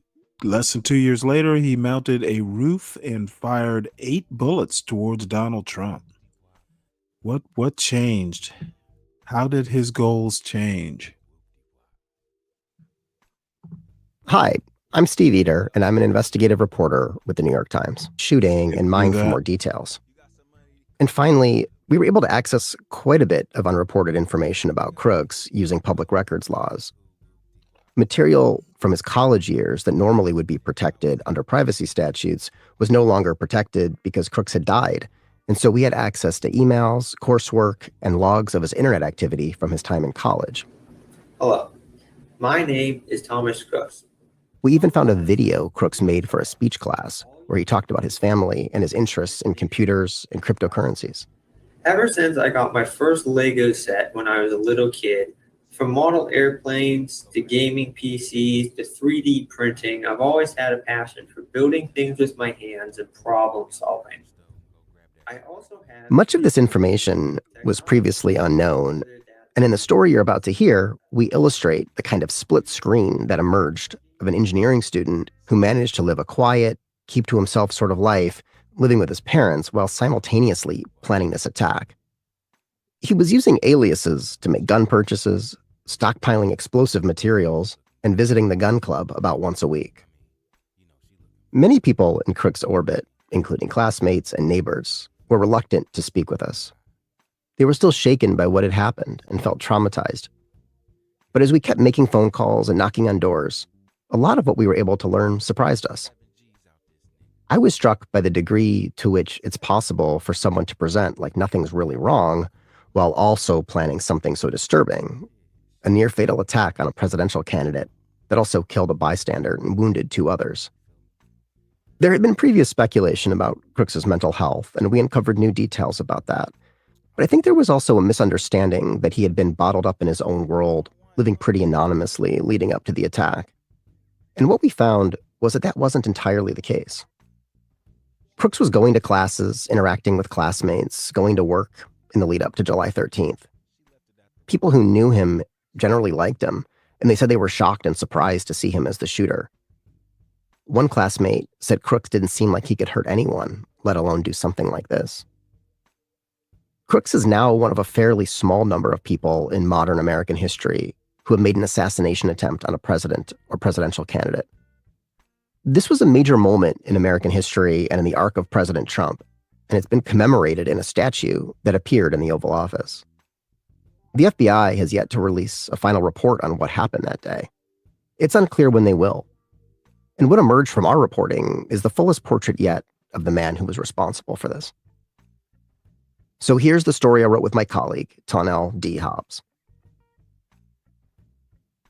Thomas Crooks was acting strangely. Sometimes he danced around his bedroom late into the night. Other times he talked to himself with his hands waving around. These unusual behaviors intensified last summer after he graduated with high honors from a community college. He also visited a shooting range, grew out his thin brown hair, and searched online for major depressive disorder and depression crisis.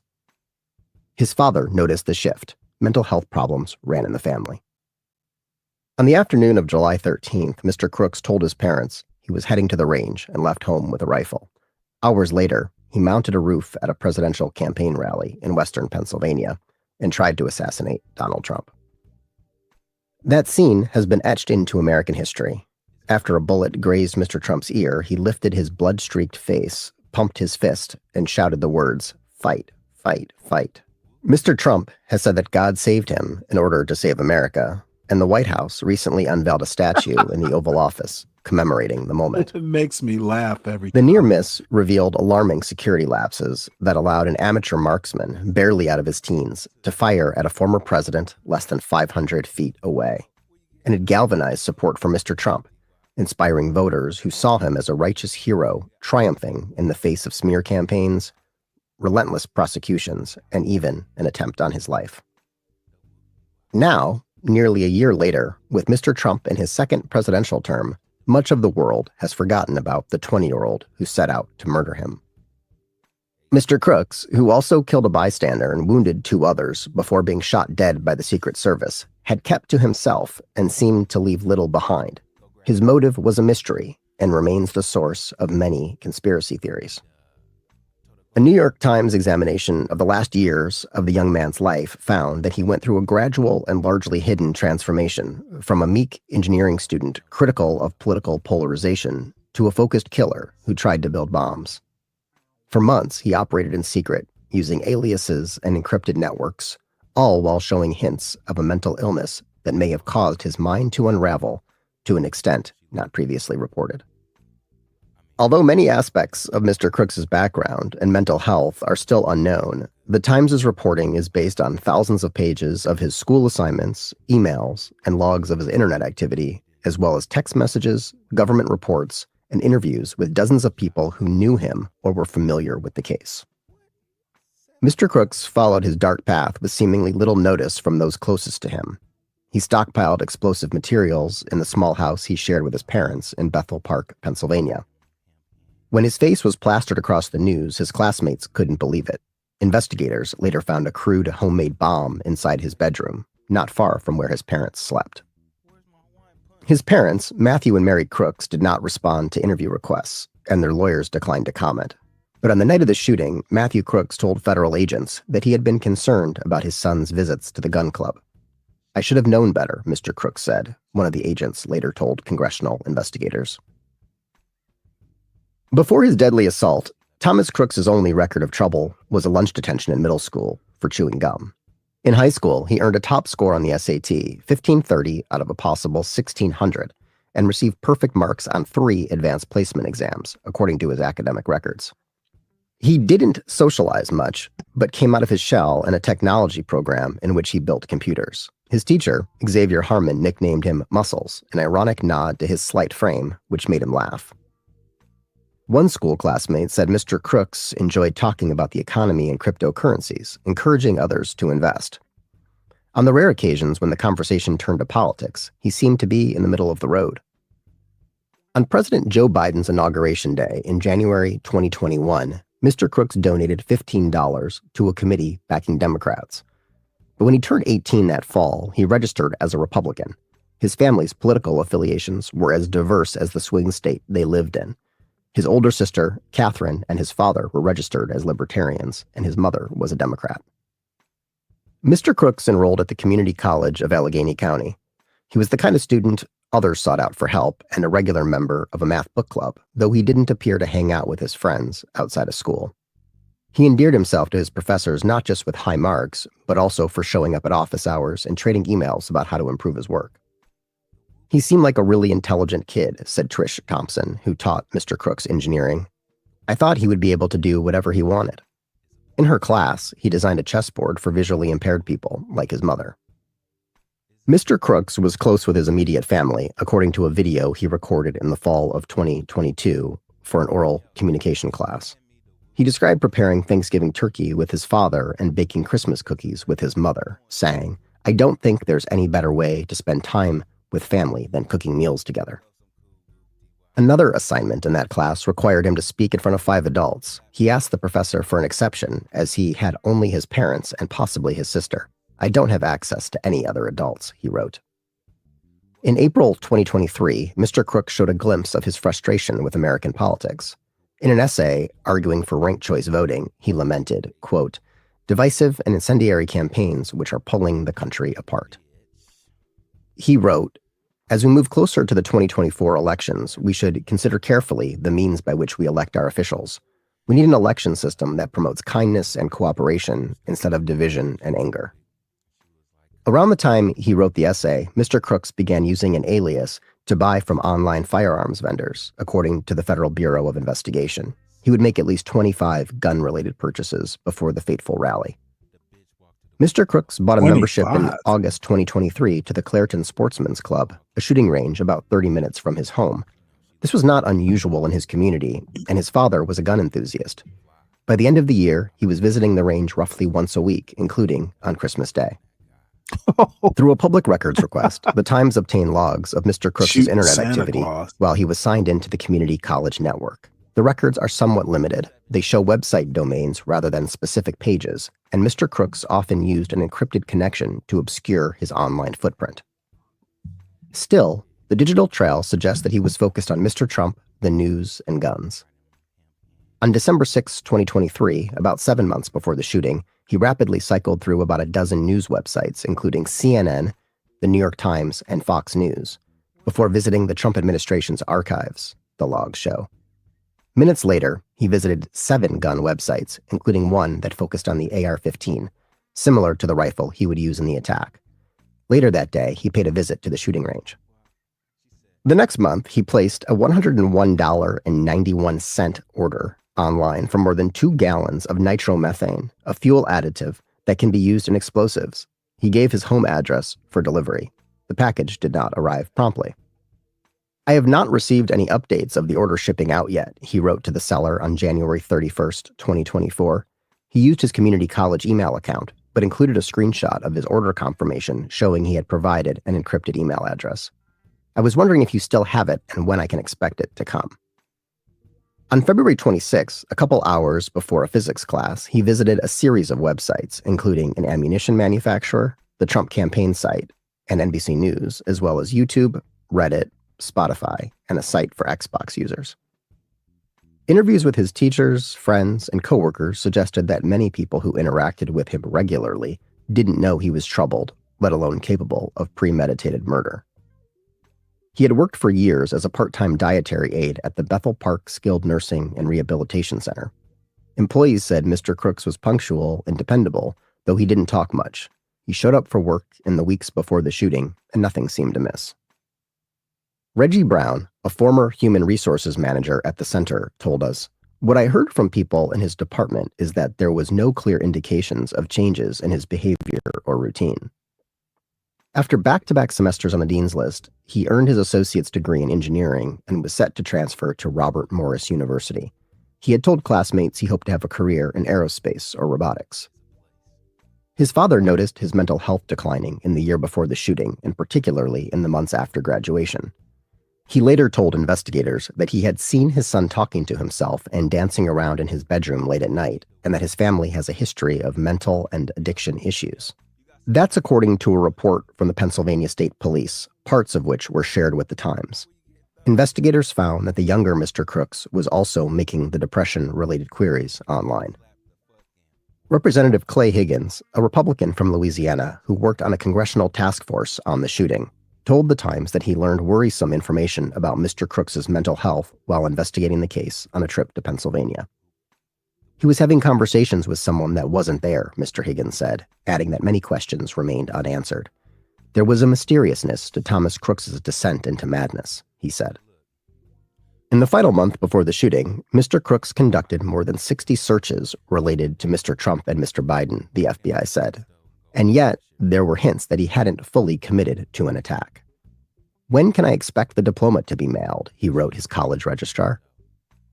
About a week before the shooting, Mr. Crooks's internet searches became especially focused, the FBI said. On July 6th, he registered for Mr. Trump's rally at the fairgrounds in Butler, Pennsylvania, and searched, "How far was Oswald from Kennedy?" In his remaining days, he looked up where Trump would be speaking on the site. Just after 6 p.m. on July 13th, Mr. Crooks fired 8 bullets toward Mr. Trump. Investigators later found 2 explosive devices in the trunk of his car that he had driven there. As word spread the next day that he was the gunman, one of his few friends from community college reached out. "Hey, Thomas, you weren't the person who tried to shoot Trump and then got killed, right?" texted the friend who was interviewed by the Times but requested anonymity because he feared being associated with Mr. Crooks. "I really liked you as a friend, and I desperately don't want you to be dead." Shortly before 11 p.m. on the night of the shooting, Mr. Crooks's father called 911, saying he had not seen his son since that afternoon. "We've gotten no contact from him, no text messages, nothing's been returned, and he's not home yet," Matthew Crooks told the operator. "That's totally not like him," he added, "so we're kind of worried, not really sure what we should do." Agents with the Bureau of Alcohol, Tobacco, Firearms, and Explosives had begun surveilling the 1,000-square-foot house, according to a transcript of agent testimony provided to Congress. Around 11:40 p.m., the agents approached the house. Matthew Crooks opened the screen door and asked, "Is it true?" They entered and noticed Mary Crooks sitting with the family cat in the living room, television on. The agents swept the house for potential dangers. Down a short hallway was the young Mr. Crooks's bedroom, door open. The room was fairly organized, with a made bed and a large 3D printer. An empty pistol belt and holster lay on the floor. At the room's threshold, an agent looked down and saw a .50 caliber military-grade ammunition can with a white wire coming out, according to the testimony. The agent also observed a gallon jug labeled nitromethane in the closet. The agents immediately evacuated. While they waited for the bomb squad, they interviewed Mr. and Mrs. Crooks outside late into the night, asking about their family and what made their son tick. The parents were calm and polite. They said Thomas loved building things like computers and visiting the gun range. They didn't think he had any friends or girlfriends. His father said he didn't know anything about his son, according to the testimony. On the subject of politics, Matthew Crooks said his son would, quote, go back and forth and kind of argue both sides, an agent testified. The father said Thomas would talk about Mr. Trump and Mr. Biden, but, quote, never really indicated that he liked one or the other more. Mary Crooks, who had been mostly quiet, spoke up to ask if her son was really dead. The agent told her yes, and she began to cry. Her husband, the agent testified, put his hand out and said, it's okay. It's not true until we see the body. The couple has kept a low profile since the shooting. This spring, Ms. Crooks left the job she had held for 27 years as a rehabilitation therapist for the visually impaired at a state agency because of the shooting, according to a resignation letter obtained by the Times. She wrote, certain circumstances have left me with no other option. Matthew Crooks had been in social services for over 2 decades, first working with spina bifida patients, and later managing the medical care of patients in a Pittsburgh health system. The health system declined to say whether he still worked there. Madeline Frizzy, the mother of Ms. Crooks, was short when asked about her daughter and son-in-law. I do not have any contact with them whatsoever, she said, declining to elaborate. The FBI has led the investigation into Mr. Crooks, working with the ATF and the Pennsylvania State Police. In the weeks after the shooting, the FBI released preliminary findings based on details gleaned from interviews and Mr. Crooks's devices, suggesting that he had been planning an attack for over a year. In a news conference late last July, FBI officials said they had not found evidence of mental health treatment, institutionalization, or medications.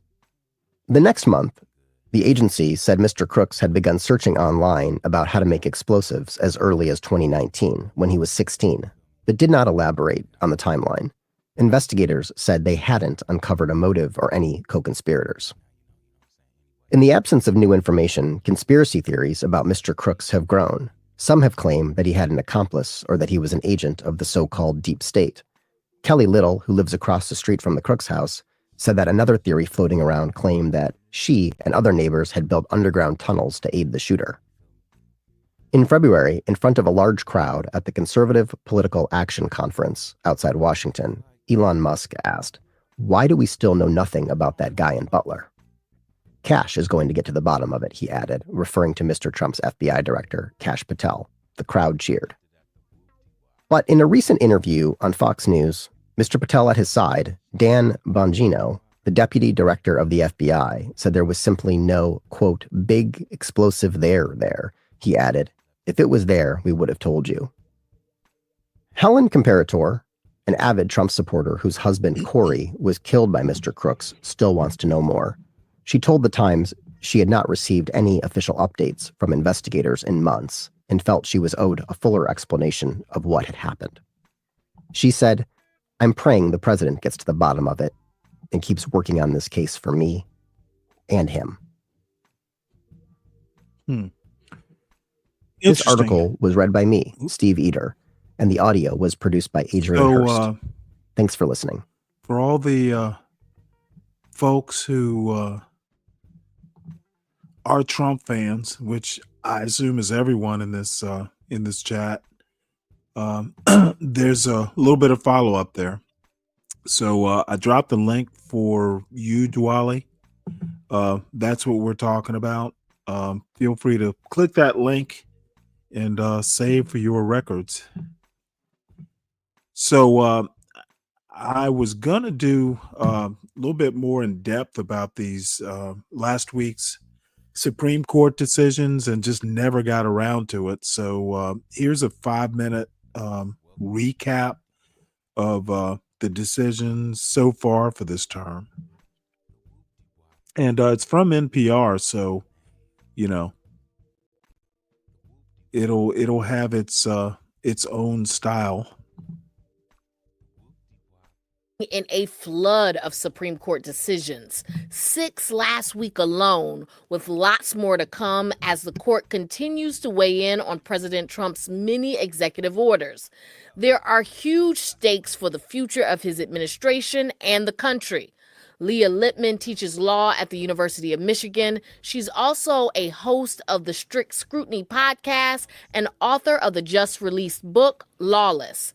Leah Lippman joins us now. Good morning. Good morning. So before we get into the high court, I want to ask you about Los Angeles. President Trump's deploying National Guard troops. His advisor, Stephen Miller, is calling demonstrations against the immigration sweeps there an insurrection. And Defense Secretary Pete Hegseth is threatening to mobilize active duty Marines from Camp Pendleton. But there's a big difference between nationalizing California Guardsmen and what Hegseth is talking about, right? Yes, that's exactly right. So nationalizing the Guardsmen doesn't actually give the Guardsmen additional substantive authority. It just allows them to basically protect those law enforcement officers, in particular ICE and DHS officers, who are already deploying and enforcing federal law there. And so what is Hegseth talking about when he says he'll mobilize active duty Marines? Is that allowed? Honestly, it's very hard to tell what legal authority they might possibly be gesturing toward. You cannot just deploy the military against civilians or use the military to enforce federal law.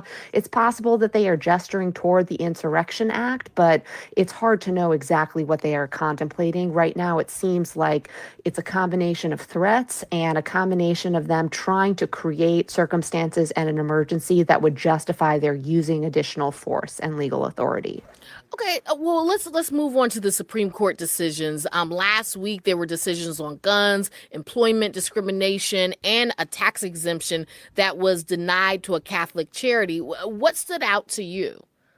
I think that these decisions, which were unanimous and several of which were written by Democratic appointees, were significant because the Democratic appointees found common ground with the Republican appointees to stave off more significant rulings. So they tried to reach narrow decisions that wouldn't change the law as much as some of the Republican appointees or some of the litigants wanted the court to do.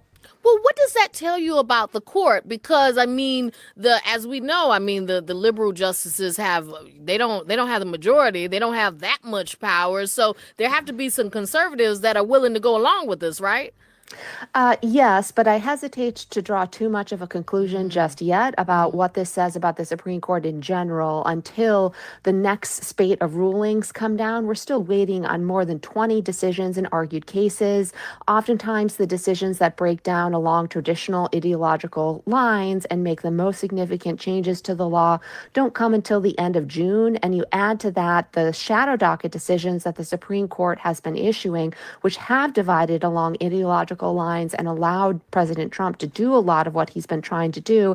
And I don't think that the decisions last week suggest the court is moving slowly or more united than people might think it is from the more divided decisions. Well, talk to me about this, because a number of Trump's recent executive orders are stalled by lawsuits and they stand before the court, and the Supreme Court will have to make decisions on presidential power. On Friday, the court allowed members of the Doge team to access Social Security records. So given that ruling, what will you be watching for as the court continues to make decisions about executive power and Trump's power? I think what I will be watching for is the extent to which the court allows Donald Trump to implement some policies that are truly difficult, if not impossible, to roll back.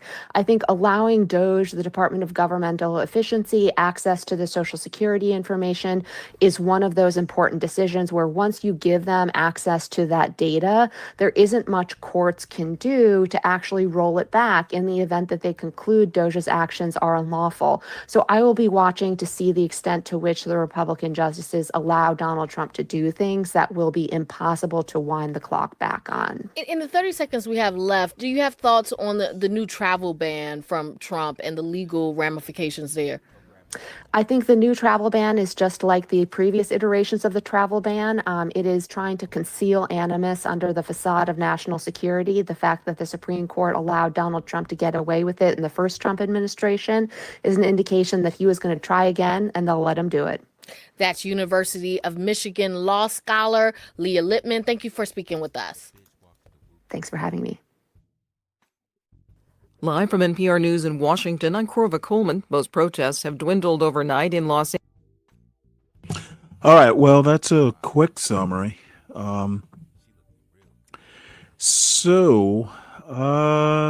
Eventually we will get to Wilfred Riley, which will be a bit more lively, but, I want to remind everybody or ask everybody to please make sure you hit the like button.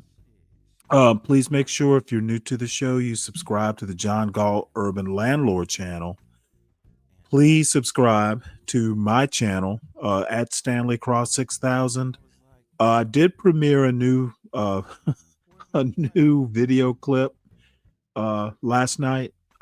It's that clip where I'm reading the Brer Rabbit tale, and had one too many Bud Lights. It's pretty funny and worth a look. So please feel free to comment on it, because on hearing it, I probably should have either gone less hard or way harder. This is the problem with kind of being a centrist. Being a centrist, judicious, and actually thinking critically sometimes is awfully boring. I should have just been, a little bit more harsh. But so we go. Let's see. Stanley, you should have seen John make the immigration be about the blacks. You know what, CK? I was going to watch a bit of it. And I think I did about 10 minutes when he was talking about his realtor. So I didn't watch the beginning of it. As a matter of fact, after my show yesterday, I actually took a nap because I was a bit tired. But I don't know how it could be about blacks. As a matter of fact, I was going to show a Lady Boulay video at the start of this show, talking about, this isn't something blacks should even be that involved in. And quite frankly, the first video I showed in this show, Irami was talking about LA, and he nailed it, probably better than any analysis I've seen. I forgot to say, Irami has actually grown over the last couple years with more or less Trump's rise, because he's a progressive, but he's more Trumpy than a lot of people would give him credit for. His analysis, this is the weird thing about him. He has odd takes on things, and when he nails it shut and tight, and everybody just goes, God damn it, why didn't I think of that?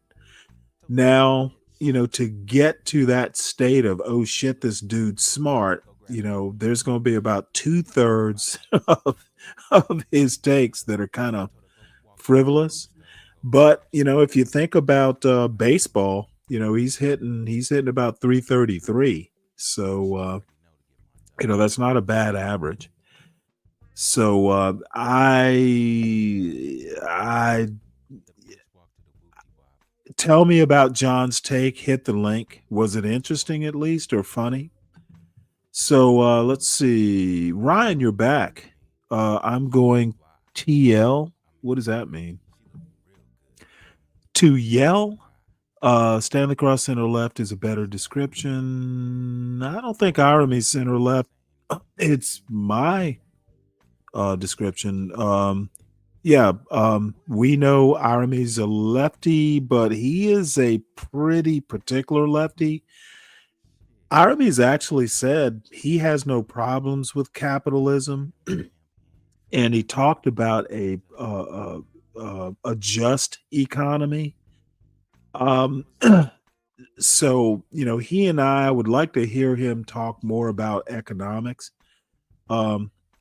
He's not the kind of lefty that's just, your rank and file, that sort of, he is an, excuse me, he is an unusual lefty. Somewhere he is between black radical, progressive, and then just straight line liberal. He's a philosophy instructor working on his PhD. So he's going to be hard to categorize. And that's what I appreciate about him. He is not a party line guy. Well, all the other leftists think this, therefore I am going to support what they think. He's not that guy. As a matter of fact, I think he likes blowing up ideological stances for the fun of it. And that's kind of why I appreciate him. I like blowing shit up just to see what happens. Rhetorically blowing shit up just to see what happens. I do that a lot on this channel. It's one of my daily activities that I enjoy the most. So let's go ahead and move forward. Haiti reels as Trump severs lifeline. I actually was kind of surprised that Trump added Haiti as one of those countries. However, I actually can kind of see his point at this stage of the game.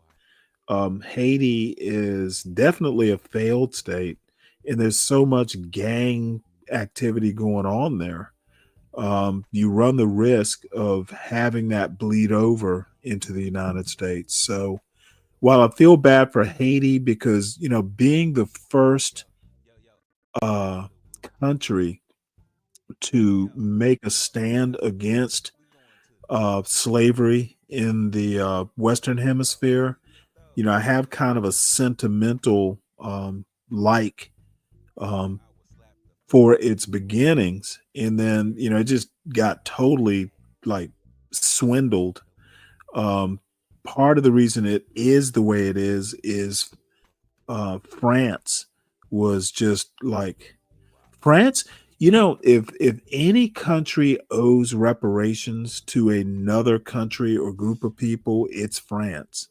If you know anything about the history of Haiti, you'll actually understand my point. Basically, Haiti built France's modern banking economy. And if you're surprised to hear that, you need to learn just a little bit about the history of Haiti and France's relationships. It's kind of fascinating, actually. Hey, Ryan. Hey, man. What's going on, buddy? Oh, nothing much. Just feet on the ground. Feet on the ground. Well, good for you. How was it? Yeah, it's just interesting. It's a totally different environment, different climate. I always go south. So well, I went north. It is north. I mean, would you live there? Oh no, I never.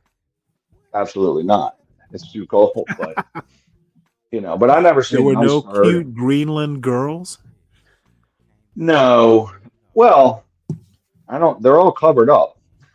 Are they? It's there are a lot of there. No, wow. It's getting a little warm. It's getting warmer now, but it's I would think there are a lot of Danish girls there, or Danish oriented. And I dated a Danish woman for like 3 years, so I have a thing. They're tall, dude. They're tall, man. You know how tall these people are. This one was short. She was maybe 5'1", so she was apparently she was the runt of the litter. Yeah. Well, they're. I mean, what's weird is you have the Danish. And that's the tallest country in the world. Like, if you just look at the average, right, they're like 6'1". So the Danish that were there were taller, and they have women. Well, just overall, like the dudes are tall. Everybody's tall, right? And most people are shorter than me. So as I walk through a mall or whatever, like it's pretty. But when everyone's staring at in my eyes, or on average slightly taller, it's just kind of weird. It's freaky. And I'll tell you something else. They've married in, or they've been up there for a while, so they have the native population, the Inuit or whatever. And so there's tall Inuit there. I mean, some of these Inuit are like 6'3", and they look very Asian. They have Asian features, right. And it's just kind of weird, man. It's like it's I mean, on average, most Asians I bump into are shorter. So when you see tall Asians, I don't know that I've ever seen anyone like on TV or video from Iceland. Did you take pictures or videos or anything? It was green. It was Greenland. I'll email you some of the pics. What did I say? I said Iceland because I'm thinking about Bjork. She had like Asian features with blue eyes, and it's really just a real weird. Exotic look. It is. That's a little disturbing. Okay, 12th man. This is not going to be a state that I'm going to be able to deal with. Just the constant interruptions and stuff. It simply cannot happen. Okay, no. Let's start. Let's start with saying hello. Slow down, and then we go from there. I'm dead serious. I will drop your ass in a heartbeat. I'm not in the mood for it. What did I do wrong? Okay, you're already being disruptive, and let me be very clear. I already know at this stage of the morning you're going to come in hot, you're going to be disruptive, and I'm predisposed to get rid of your ass. So yeah, call me prejudiced, but I'm prejudiced for a reason. So all I'm gonna ask you to do is be polite. Take a breath between sentences. Do not to my satisfaction. Okay, this isn't a 12th man standard of politeness on my panel. This is a Stanley standard of politeness. So that you think you're being polite means nothing to me. Well, I heard that. Well, I haven't heard from Ryan in a while. So well, good. Well, then let Ryan speak. Then. Let Ryan speak then. So I was commenting on that odd Asian, kind of Asianish look. Eurasian look, but with blue eyes. It can be just real. So it can be very attractive, at least to me. It's Well, to me, it's just kind of weird. I'm like, what are these tall Asian and blue eyes? Just strange, right? But there's nothing there. They got about 50,000 people there. There's really no development. Really? Yeah, it's. I thought it was more than that. No, it's not many people. And the thing is, fuck, no wonder Trump wants if it's 50. I learned a lot about that issue, man, and I'm going to tell you, all parties now. Trump, of course, comes off like an idiot, and I'm going to annex it, all this stupid stuff. What it is the Russians are building out their Arctic fleet times 10. They got like 50 icebreakers. They got a bunch of bases they're putting up there. Yes. I know about the icebreakers. They got all these icebreakers. They're running, I mean, under the Arctic ice, they're just running missions. So Trump is probably getting debriefed by his security people. And then, of course, he's going to present it as, hey, we're going to annex them. But I'll tell you that, of course, he can't communicate at all. But it would actually benefit all parties if, because the Danes can't patrol it. They have no military presence there. We have the biggest base up there. And they're essentially sending a stipend to the population there who probably want to immigrate to, Europe, I would guess, because there's no trees, you can't grow crops there. Like it's just, there's nothing there, you know what I mean? So I want to immigrate to Greenland.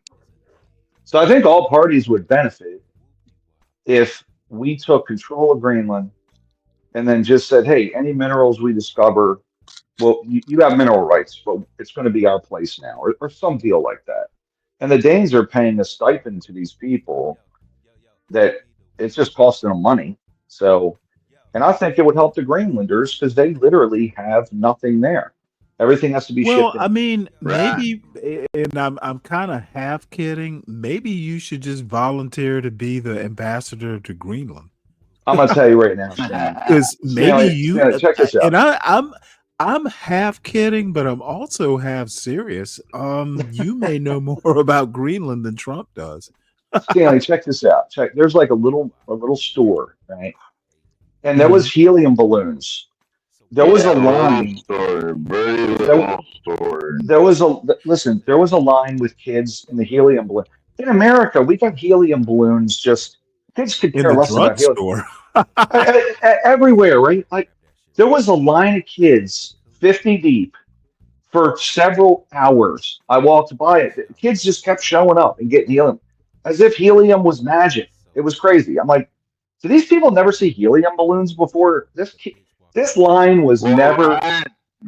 It was crazy. We keep telling the clowns to stop making helium balloons that kill the fish and wildlife, yet people keep allowing it to happen.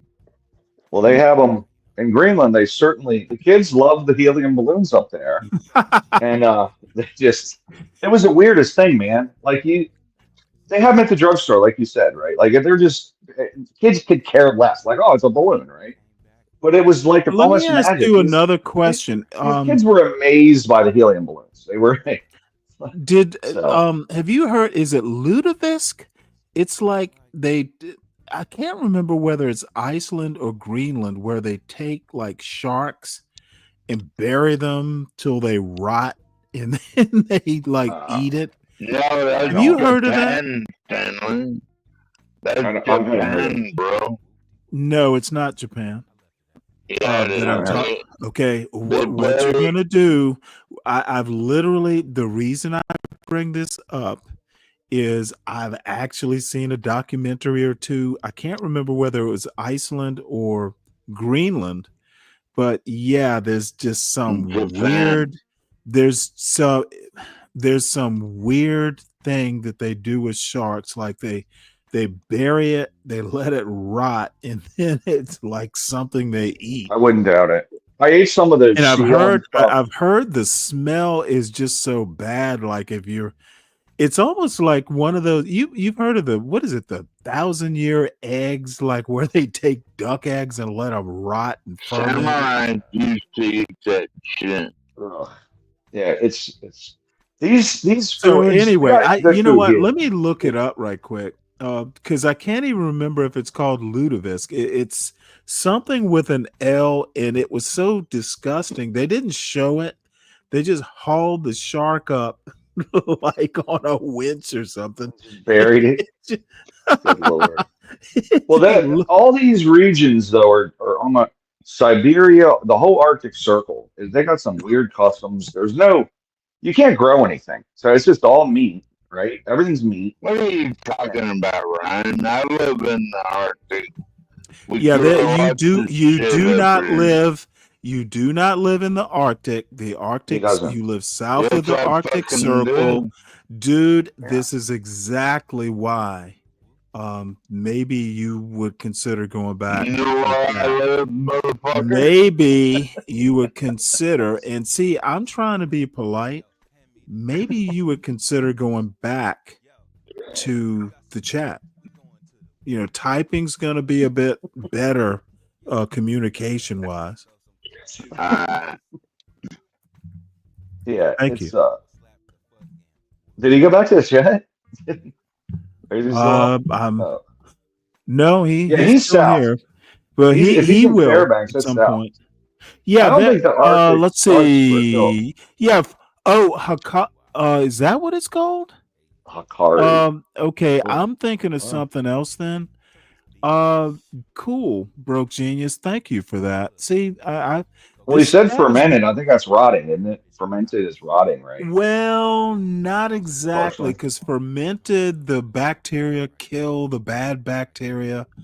And I'm glad you're here.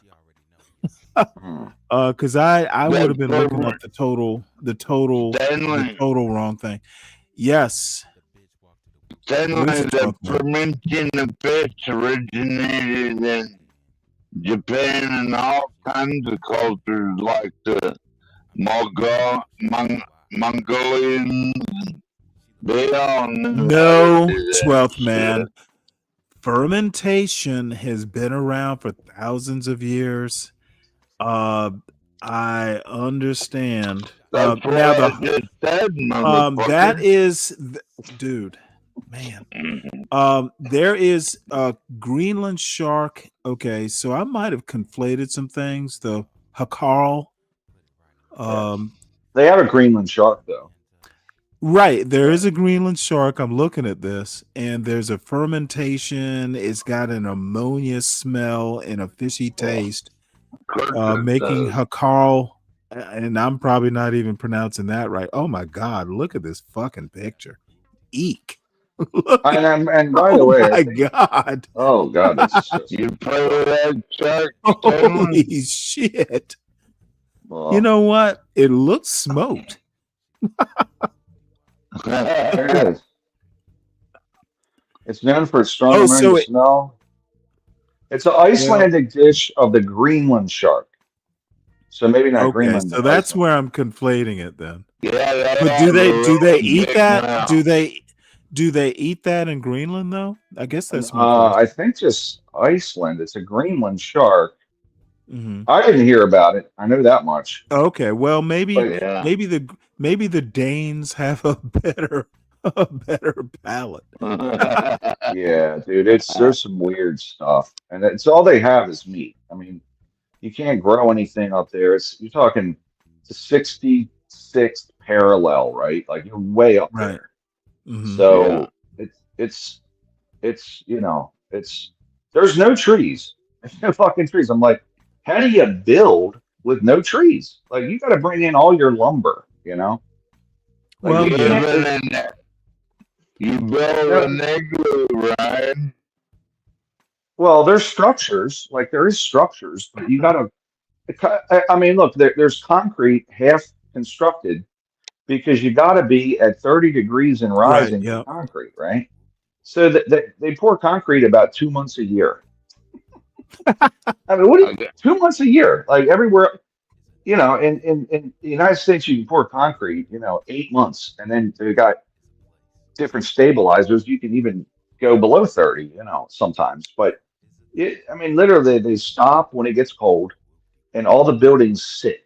They're all short buildings, 2-3 stories. Mm-hmm. Yeah. Government buildings. Yeah. So it's just a weird. It's just a different place. But I think if we took Greenland, we could. Yeah, I wouldn't want to live there, Ryan. That's for sure. Well, I mean, you know what? If you can't, how about just use soft power and say, hey, Greenland, we can take over the financial burden and all that stuff. You can come visit. You can come visit whenever you want. I think there's a way to do it, especially the way you present it. And instead of Ryan, I'm dead fucking serious. Maybe since you've been there recently and have this, at least sane well Same thought viewpoint. out argument, maybe you ought to offer your services. I don't know. I'm not kidding here. I don't know. I don't know if I could be a diplomat like that. It's not. I think Hey, you got to have a just be public policy just be a degree or something. special consultant. Just be on staff. I feel like Trump wouldn't you listen. Could be, Ryan, you could be the foreign minister to Greenland. Think about it. Well, they would. I will tell you that they were. I think some of them would probably want to be a part of the U.S. because the Danes don't really do much with them. They send them money and that's about it. So Well, yeah, but I mean that's going to be part of the bargain. I don't know that you get. I mean, the U.S. has territories. yeah, I think this is a doable deal, and I'm more inclined to hear what you have to say about it than the Trump administration. But that's just me. I'm kind of like not the best, advocate. But if you said it, Ryan, I would go, hey, let's do it. I at least know it's well thought out. yeah, it is. I mean, really, it would benefit everyone. But when you present it and say we're going to annex this country, Right. it doesn't. It kills everything, right? Because it's or we're going to annex Canada. We're going to go ahead and annex Canada. I mean, you know what? Is that too long for a fucking show title? I don't think it is. It's a great show title, actually. I think. I know what next Canada, right? Like it's been our ally. It's literally. I only have one show, like today's show schedule, because I didn't have any more show titles. And just like that, there is a show title. Force all of Quebec to speak English. We're going to force Quebec to speak. We can. I feel like we could really do a lot because Greenland would be good, like in terms, geopolitically, militarily. But when you present it like he does, it just kills it. I mean, it's ridiculous. So, and there's a lot of that, like, playing around in the Middle East. What's the messaging? It's just insane. There's nothing left in the Middle East, Ryan. So, I mean, other than about 50 countries that have most of the world's fucking oil. I mean, there's nothing. By the way, that are heavily invested in our country financially. I mean, all these nations over there have tens of billions of dollars, hundreds of billions of dollars in our stock market. So, I mean, other than that, 12th man.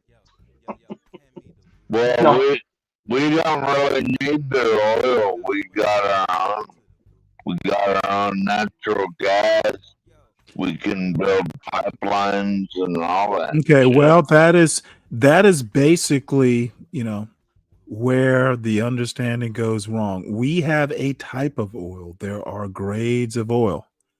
Yes. And we don't have an oil that is, well, not only is it not quickly refinable, and I don't know the details of it, we don't have a lot of refineries. So well, ours are set up for a lot of our refineries are built around Venezuelan and Mexican oil and Gulf oil, and not like the tar sands shit. Yeah, absolutely. Oh yeah. So that oil we're getting rid of. That's gonna be a whole nother process. Yep.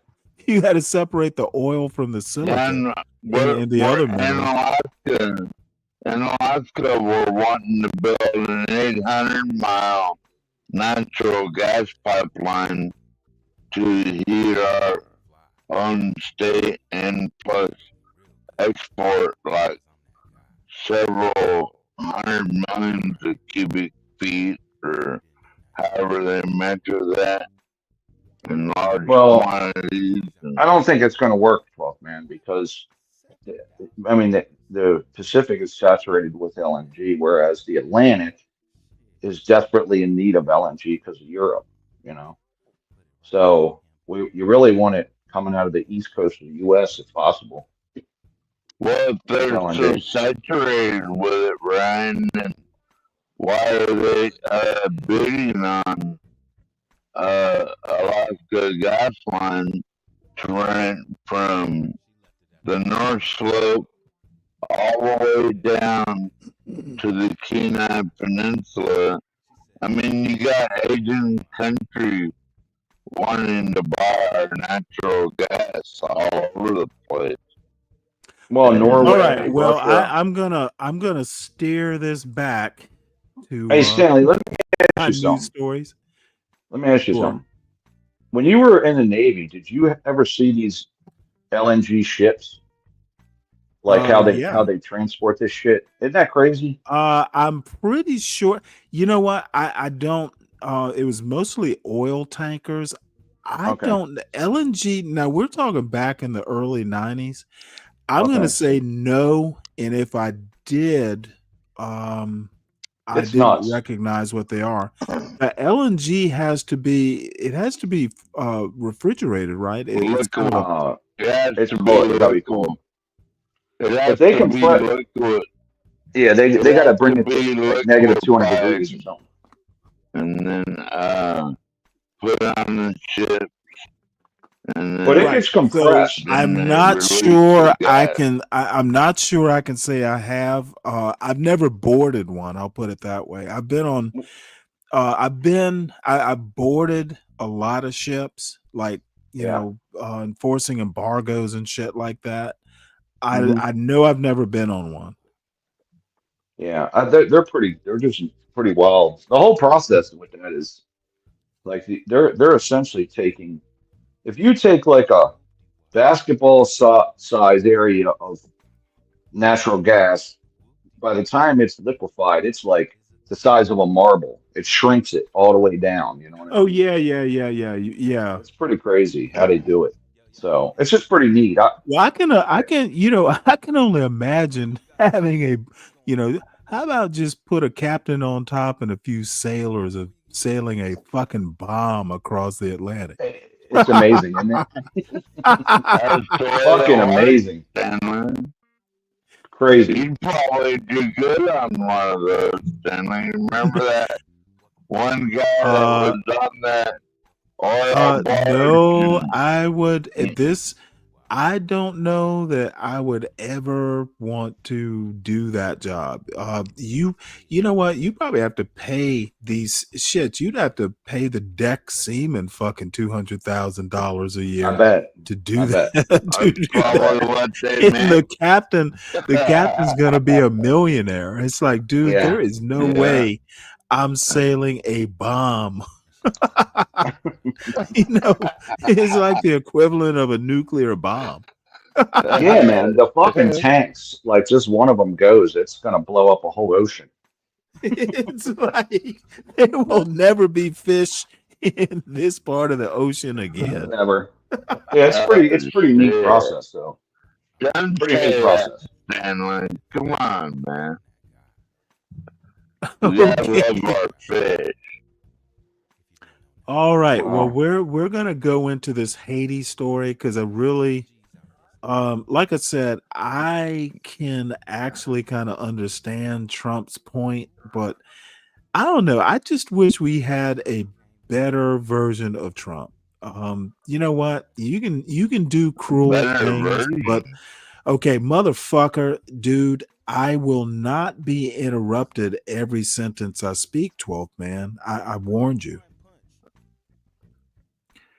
If we could have, like I said, I don't have a problem with a lot of Trump's goals. It's just the method is just abrasive and just unattractive. Like the So, way he goes about it. okay, I just don't know why every fucking comment I make needs a counter comment. And you know what? Here's the other thing that I realize. When I do it, it's okay. When anyone else does it on this panel, it is not okay unless it's really smart, well timed.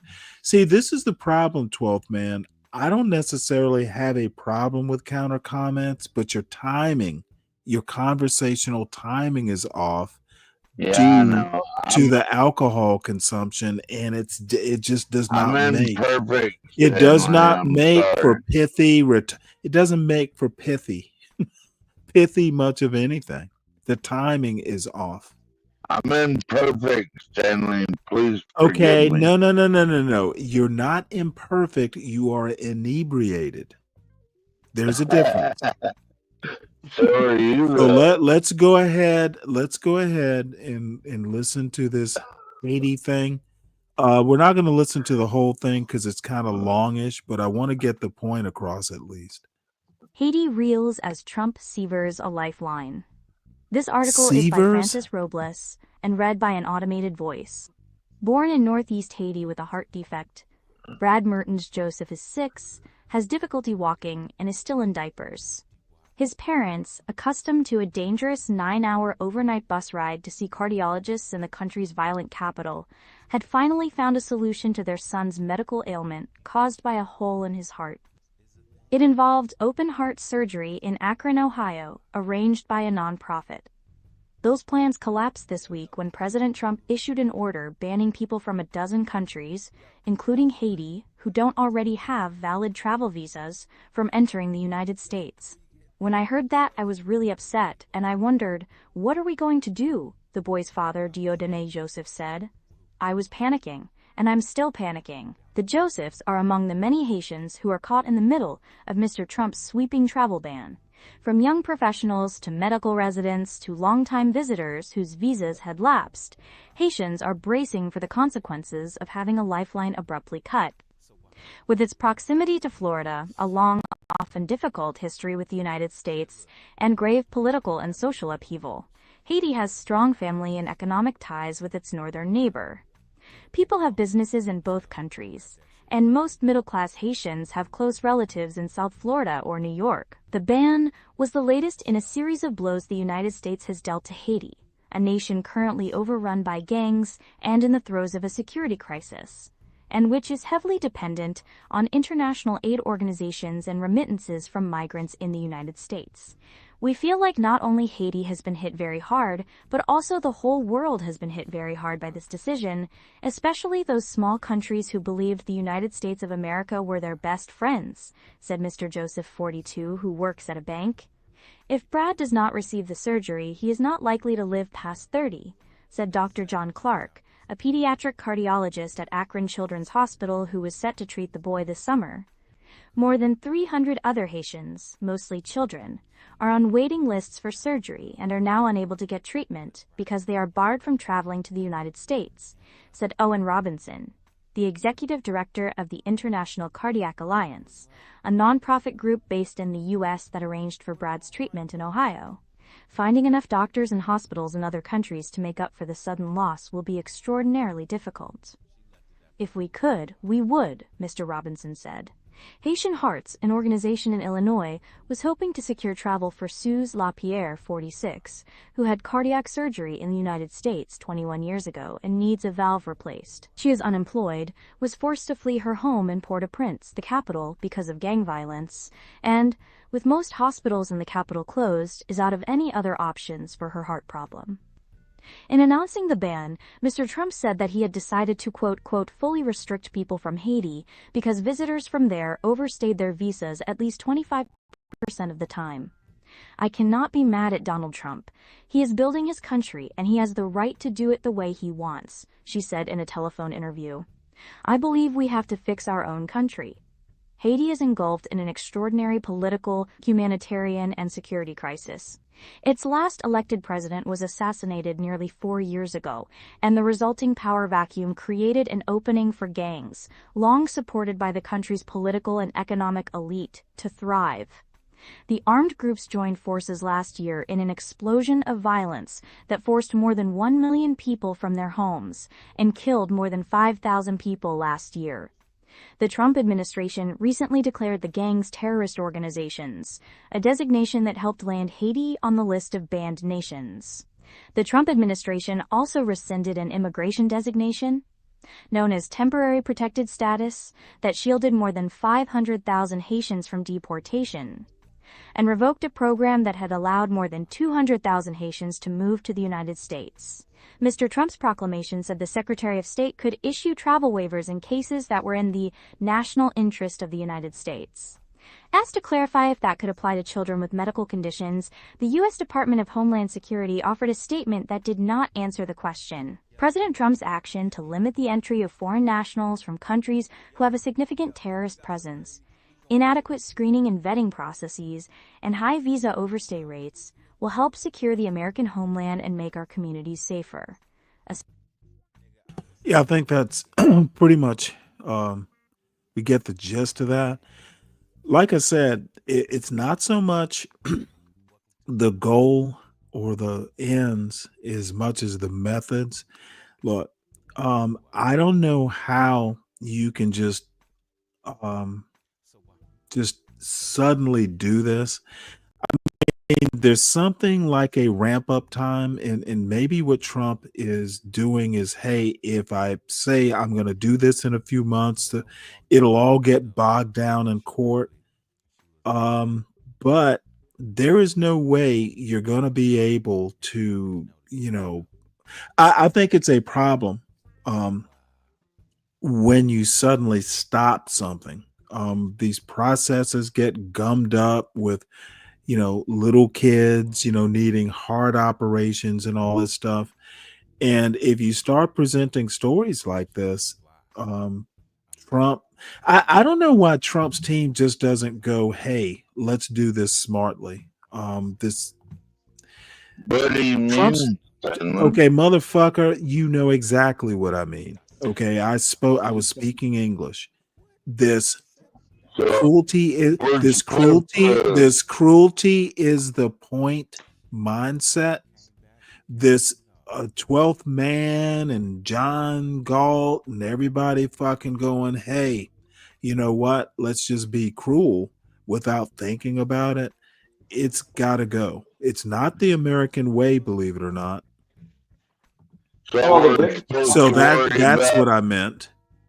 Why doesn't we have to worry about kids and other countries? Okay, I don't give a fuck. I don't care about any of that. When you make an argument to me,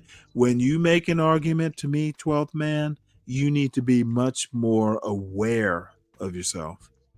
I'm just gonna patently ignore your argument. It's slurred and not worth my time. You're not going to be able to make a cogent argument. You're not going to be able to make a cogent argument. You will not be able to make a cogent argument in your current state. We're supposed to worry You about will not be able to make a cogent argument in your current state. We can talk about this later. We can talk about this later. We can talk about this later. What were you going to say, Ryan? Well, he's done the same thing with India and the like. Here's another snap decision.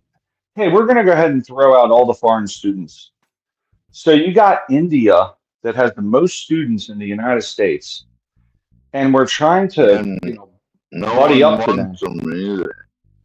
Okay, let me finish, 12th man, please. So like we're trying to use them to counter the Chinese and come alongside of them and be buddies with them. But now we're going to throw out all these Indian students and just revoke everything. I'm like, who thought this through, right? Like, you don't think that's going to piss the Indians off? So he makes these snap decisions. I don't think he thinks through any of them. He just goes, yep, let's do this. Well, I mean, he personally doesn't.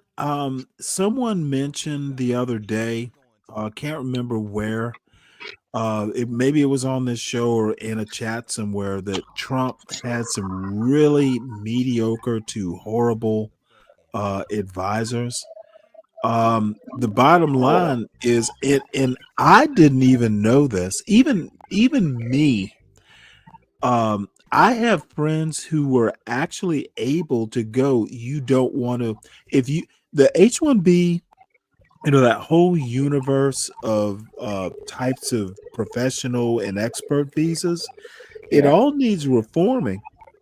But the problem is what Microsoft is no longer an American company. It is a multinational, and it will make just as much money if it moves all of its headquarters to India as it would if it stays in the United States, or roughly the same.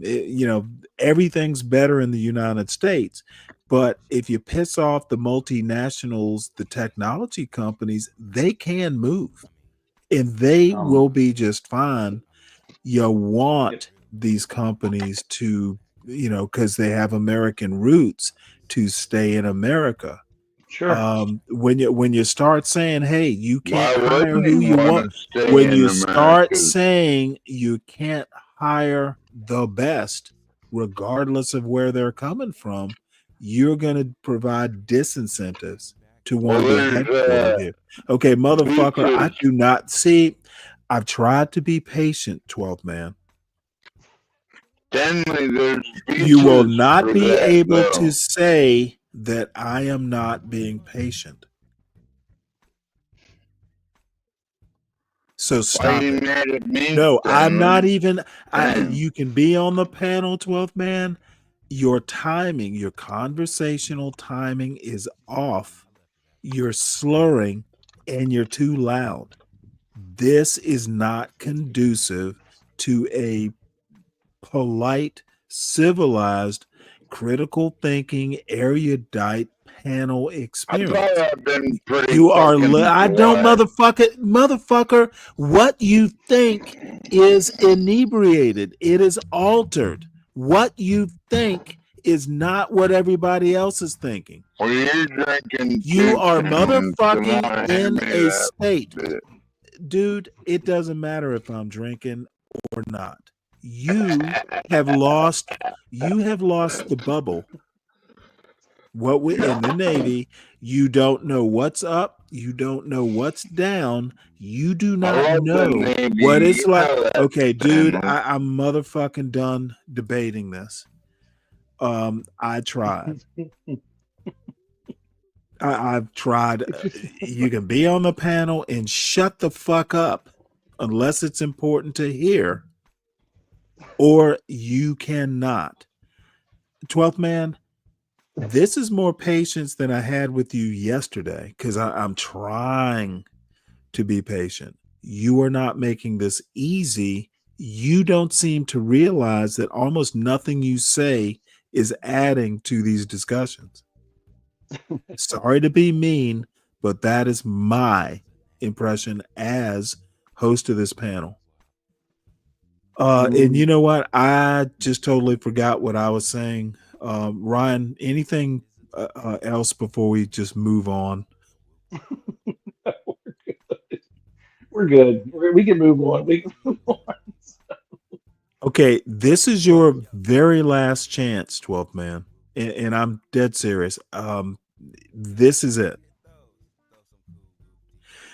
Come on, Stanley. I thought we were No, friends, don't come. goddammit. Don't tell me to come on.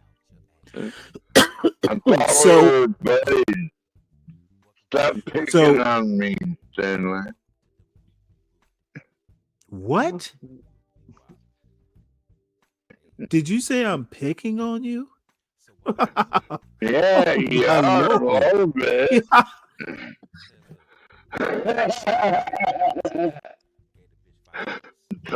All right, so anyway, Stanley, so carry on, brother. So this next story, gun deaths of children rose in states that loosened gun laws, study finds.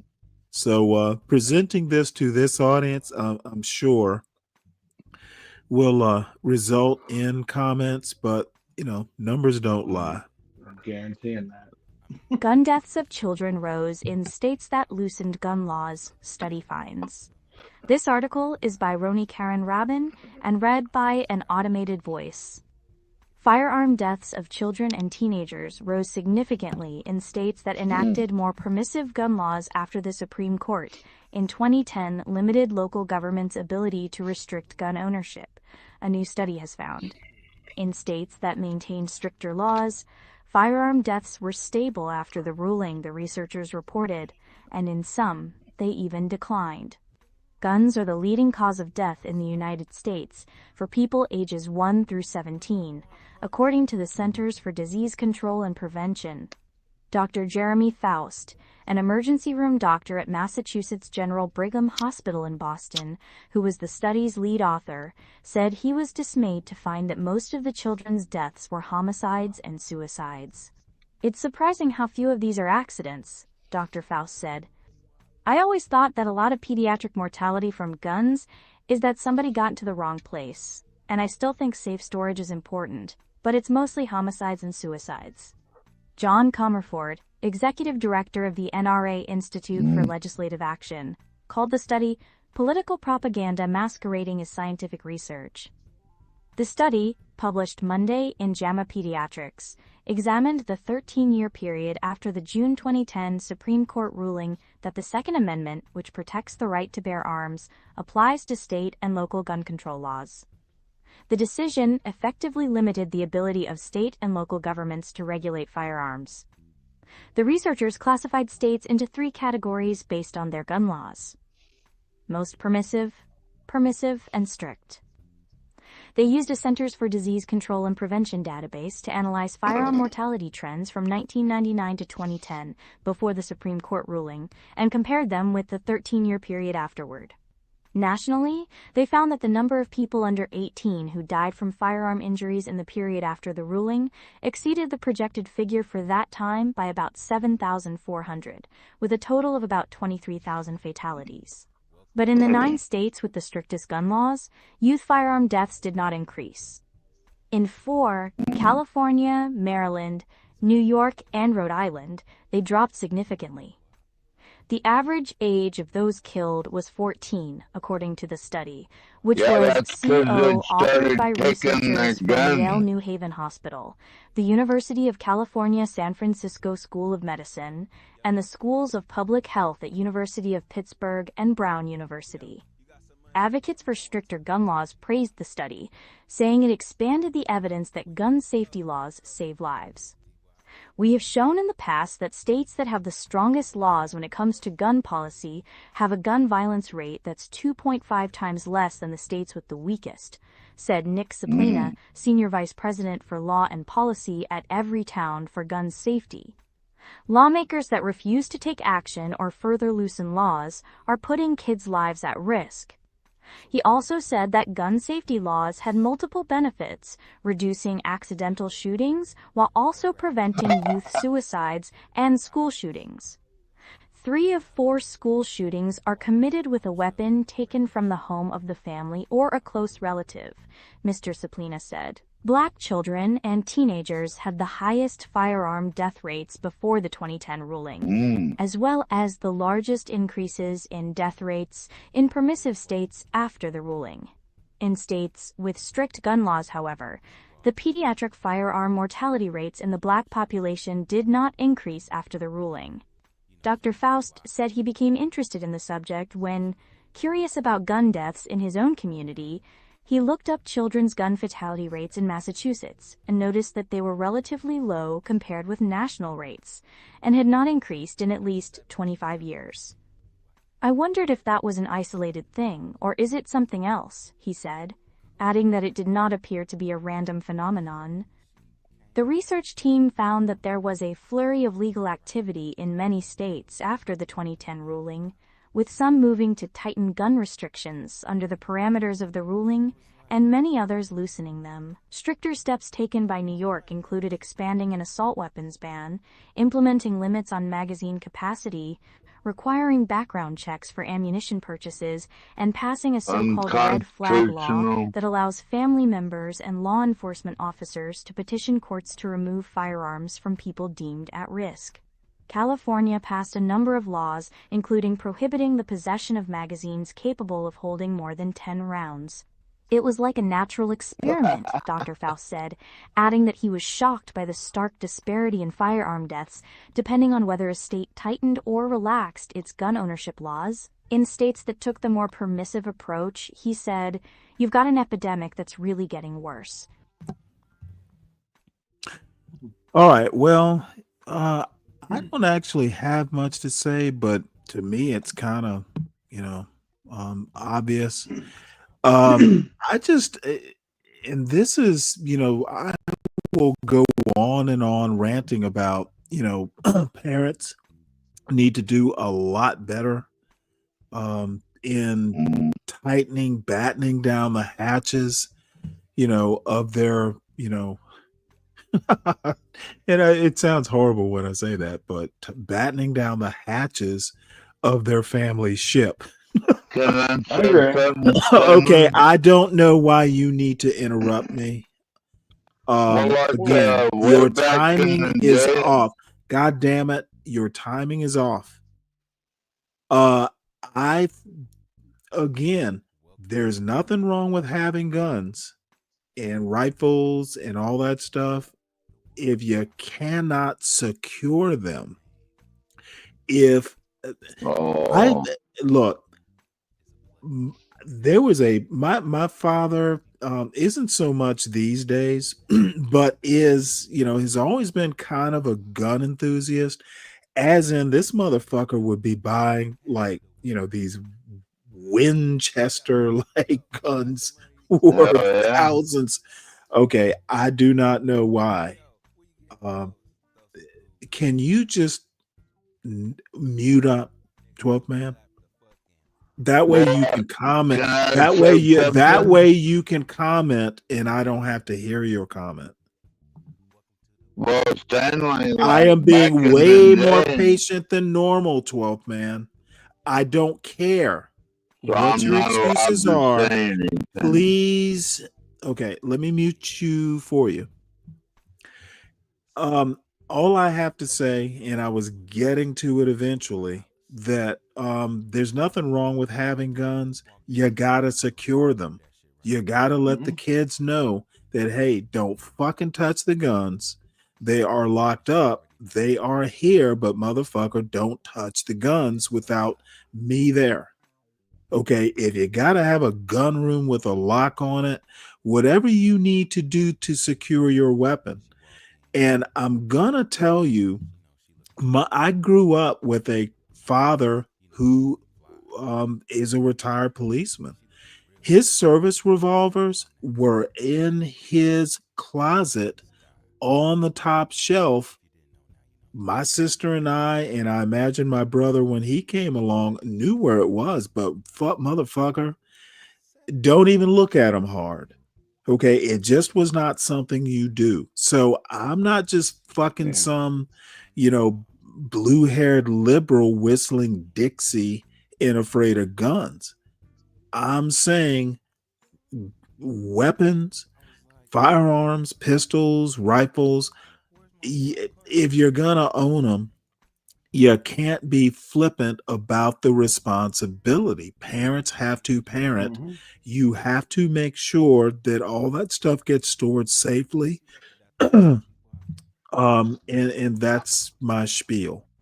Do I it agree. the right way, and you know what? Hey, dude,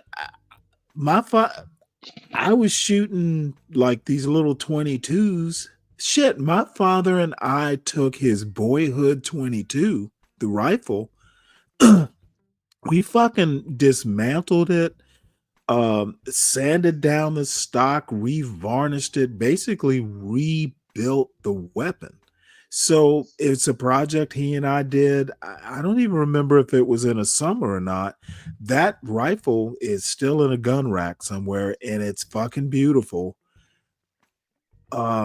Familiarize, Well, can I get but a motherfucker, word I in do not know edgewise? why you have to speak. Literally, Because I need you back in to the day, I Stanley, don't want to hear your voice. I'm leaving it up to you to voluntarily leave the panel and sleep it off.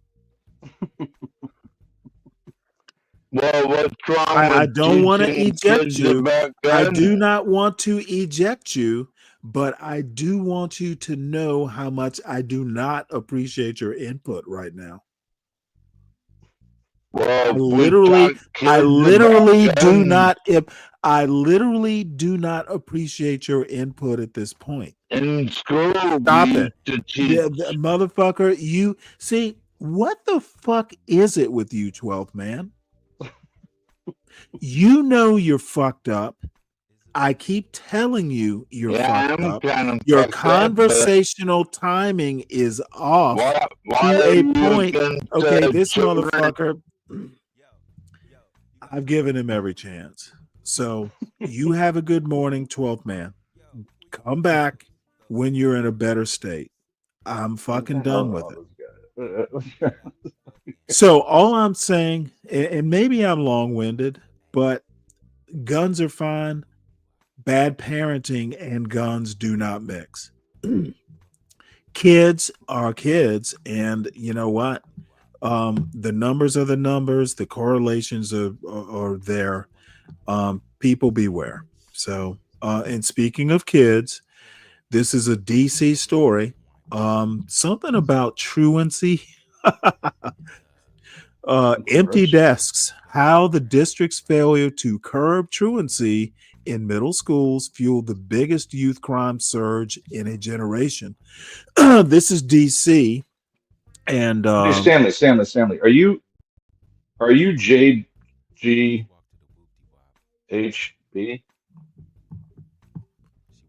yeah, it's Stanley at JGHB for John Galt HB. Got it. Not Okay. info. Yeah, I was going to That's send my you some pictures. That's all. Okay. Yeah. Oh, good. So I was gonna say this is a long story, and we're not gonna listen to it, but it is kind of something that's near and dear to my heart, and it intersects with some points that John Galt's made about, you know, curfews and kids just kind of being in places they shouldn't be. So you know, we'll play a little bit of it until it gets redundant, as these news stories get too long and too redundant these days, if no one's noticed. You're listening to How D.C. quote, "Failure to curb truancy fueled a surge in youth crime." A news story written by Robert Samuels, Lauren Lumpkin, and John Harden and read by an AI-generated voice. As the first bell rang at Brooklyn Middle School on April 3, 2024, Irving Laborde's desk sat empty. An hour earlier, police had found his body in Fort DuPont Park. He had been shot and killed. Irving was 14, an 8th grader. Growing up, he was a strong reader who loved tossing footballs, playing the piano, and analyzing the deeper meaning of Marvel movies. But in the last year of his life, Irving was detained in Maryland after being accused of stealing cars, then arrested and charged in the district with theft and unauthorized use of a vehicle. Weeks before his death, Nadine Younger, Irving's great-aunt, had been looking for any clue that could help explain what had gone wrong with him. She found a letter from his middle school, dated February 1st, that said Irving had missed 47 days of class, half the school year. How can you miss all those days? She recalled thinking. Irving was one of nearly 16,000 DC public school students, 1/3 of its K-12 enrollment, who were truant that school year, meaning they missed at least 2 weeks of classes without an excuse. For more than a decade, district leaders have linked school attendance to youth crime, saying tackling one will curb the other. But a Washington Post investigation found that the DC Council and Mayor Muriel E. Bowser, Democrat, have failed to follow through on key initiatives that promise to keep students in class and out of trouble. The district's child welfare agency has largely abandoned the early warning system that city leaders set up more than a decade ago to find absent students and help return them to the classroom. More than 18,000 reports of truancy went uninvestigated in the last 3 full school years, the Post found. "We're just basically reporting into a vacuum," said Corey Chapman, a math and special education teacher at McFarland Middle School. More than 40% of the approximate 570 students at the Petworth Neighborhood School were truant in 2023 to 2024, the most recently completed school year. "We saw something. We said something." Meanwhile, the number of DCPS students who missed at least 2 weeks of class in a school year increased 110% over the past decade, according to a Post analysis. In the district and across the nation, High schoolers have the highest rates of absenteeism. Still, a post-analysis found that DC's truancy problem has been growing the fastest among middle school students, an age group that helped drive the city's spike in carjacking and other serious crimes in 2023. Last school year, 30% of middle schoolers, or 5 times more students than a decade ago, were truant. City leaders blamed the coronavirus pandemic for an uptick in unexcused absences, as well as the rise in youth crime. However, the Post found that the truancy rate began rising for DCPS middle schoolers before the pandemic, from 10% in the 2014 to 2015 school year to more than 30% in 2018 to 2019 and one-third last year. Truancy rates increased most drastically in the historically underserved black neighborhoods east of the Anacostia River. Last school year, more than 20% of Sousa Middle School's 268 students missed at least a month's worth of class. When you ask the child why they missed school, the child will shrug their shoulders, said a Sousa teacher, who spoke on the condition of anonymity for fear of retribution from the school district. It continues to happen because there's no consequences. The DC Council passed anti-truancy laws intended to address youth violence after a series of shootings in 2010 left 5 young people dead.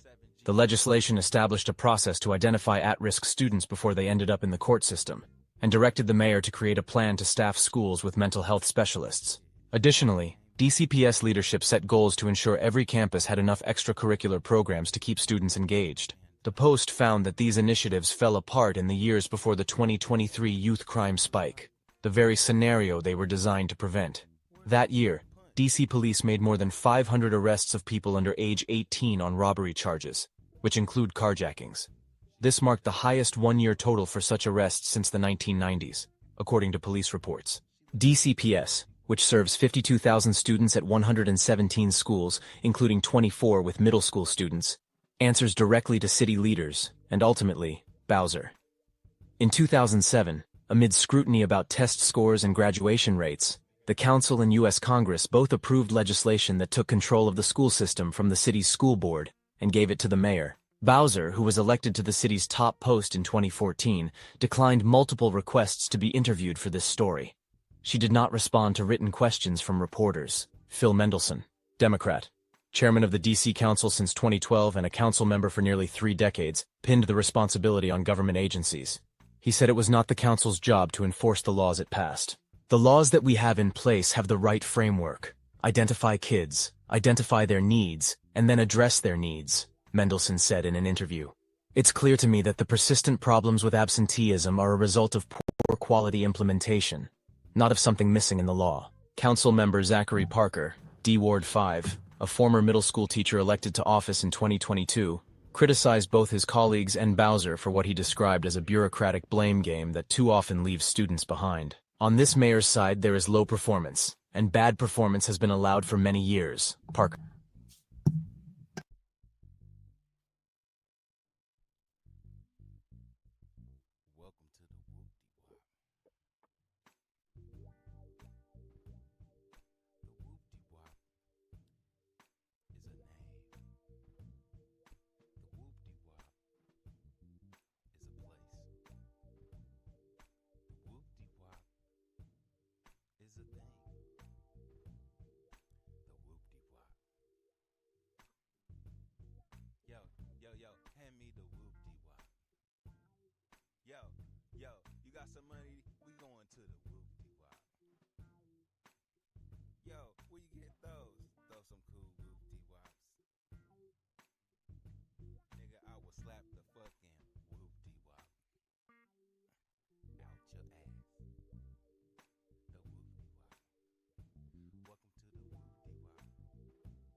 So I told this bitch,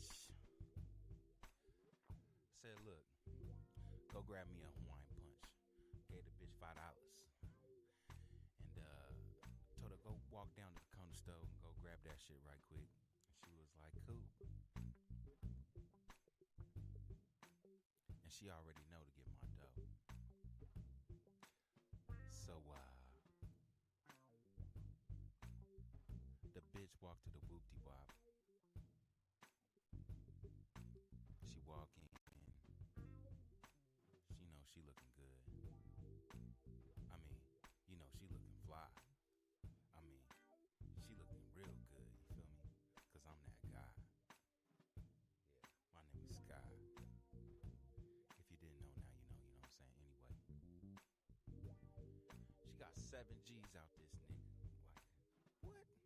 I'm cool with that.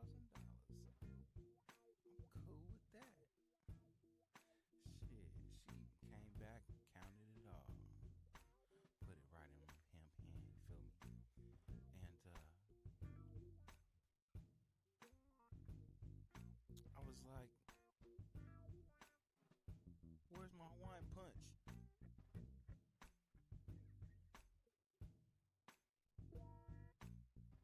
She left it at the whoop-de-wop. She left it at the whoop-de-wop. She said, I left it at the whoop-de-wop. She left it at the whoop-de-wop.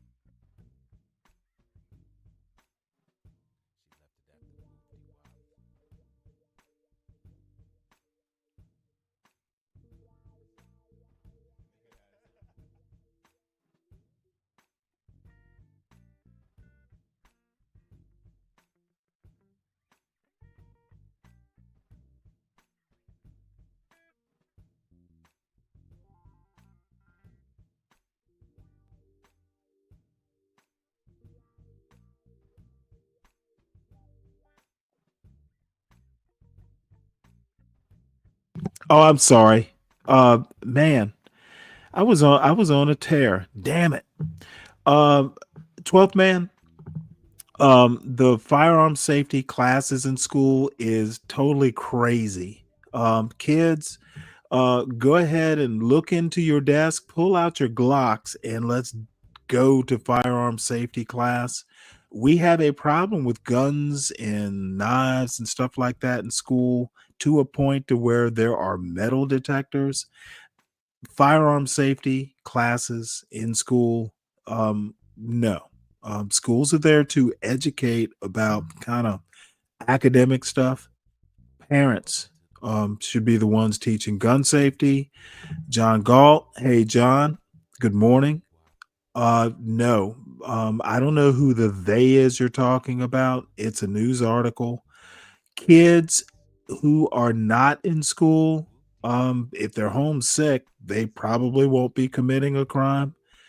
If they are cutting class and are truants, which is what this article is about, it's about truancy, which implies the kids are, not telling their parents, not showing up at school or cutting class.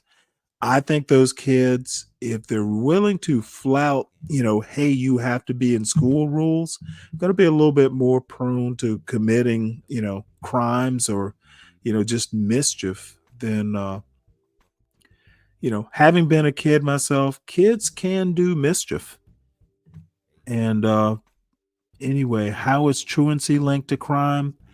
I'm sure that's probably common sense. I won't answer that kind of question. I'm not a sociologist, but it seems to me common sense that, a truant student, which may be a crime, I guess, maybe being truant is a crime. Let's see, what else is robbery mischief? Fuck all that. John, hit the panel and ask me stupid questions in person. Truancy, I don't know.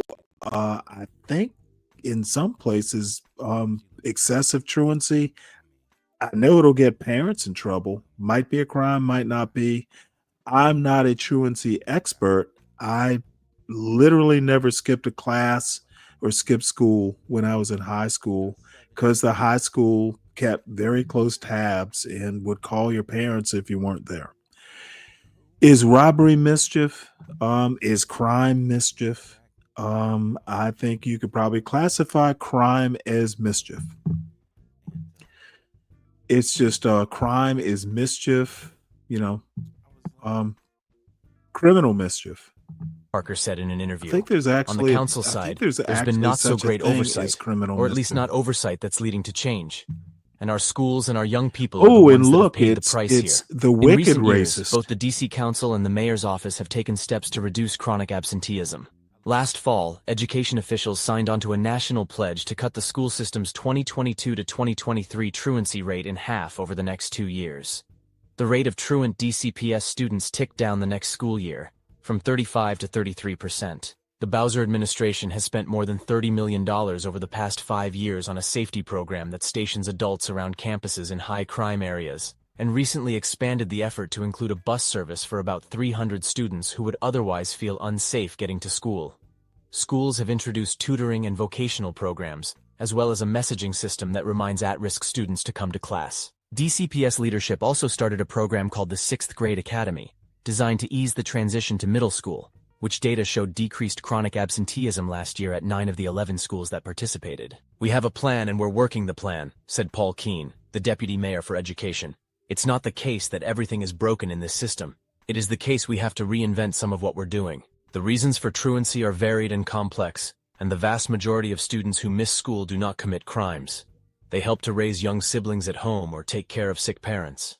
Some don't have clean clothes. Still, most young people who wind up in DC's court system have a history of poor school attendance. A study by the district's Criminal Justice Coordinating Council reported that children who were arrested between June 2019. If anybody needs this article, I can put it into the chat, but apparently there's some folks in the chat who don't understand what mischief is. Let's look at mischief. Mischief, basically the first definition, behavior that causes annoyance or difficulty. Yeah, I think crime could fit that definition. Mischief, second definition, damage, destruction, or injury caused by a specific person or thing. Number 3, it's an archaic definition, a specific injury or harm done. Now, it could be that people don't understand how synonyms work. That's an English thing, synonyms. So, yes, crime is mischief, crime equals mischief. People need to be able to understand English well enough to know that there are degrees to English, there are nuances to English. Mischief, crime is mischief, but mischief doesn't have to be a crime. Like all crime is mischief, but mischief doesn't have to be a crime. See, these are the subtleties of English that apparently anti-black blacks and anti-black Hispanics can't fucking fathom and are too afraid to come up and discuss with Stanley on a panel because Stanley will get irritated and be mischievous in calling out their stupidity. So let's move on to the next story. And again, I think we just get the drift that the adults in Washington, D.C. are failing their kids. What the fuck are DC adults doing? Hopefully they're not contributing to the mischief. And I won't comment further. You know, these cops could be out fighting mischief if it wasn't for having to fuss at people parking their scooters on sidewalks. You know, parking a scooter on a sidewalk is mischievous. So here we go with the next story. This is actually kind of not that counterintuitive. Apparently this group, the homeless, is the most vulnerable to heat-related illnesses by far, and for, I would think, very obvious reasons. Let's listen to this story. Mostly a desert Southwest sort of thing. You're listening to "This Group is the Most Vulnerable to Heat-Related Illnesses by Far," a news story written by Josh Partlow and read by an AI-generated voice. Last summer, Taylor Weckstein was driving around rural New Mexico in a van delivering medical care to the homeless in the sweltering heat. The Harvard Medical School graduate came across people with severe dehydration, kidney disease, and third-degree burns from being seared by the pavement, she recalled. "Honestly, it was pretty horrific," she said. The suffering she encountered during her rotation with the Indian Health Service providing medical care from a van led to research on the implications of extreme heat on homeless people across the country. That research, published Monday in the journal JAMA Internal Medicine, found that the rate that homeless people visited an emergency department for heat-related illnesses was 27 times that of others in the United States. While Weckstein expected that homeless people would be at greater risk for heat stroke or other heat-related illnesses, she found the size of the disparity alarming. That difference was much higher than even I expected, with some clinical experience, she said. That felt pretty striking to me. As the climate warms, driven by humans burning fossil fuels, homeless populations have faced increasing dangers from exposure to extreme heat.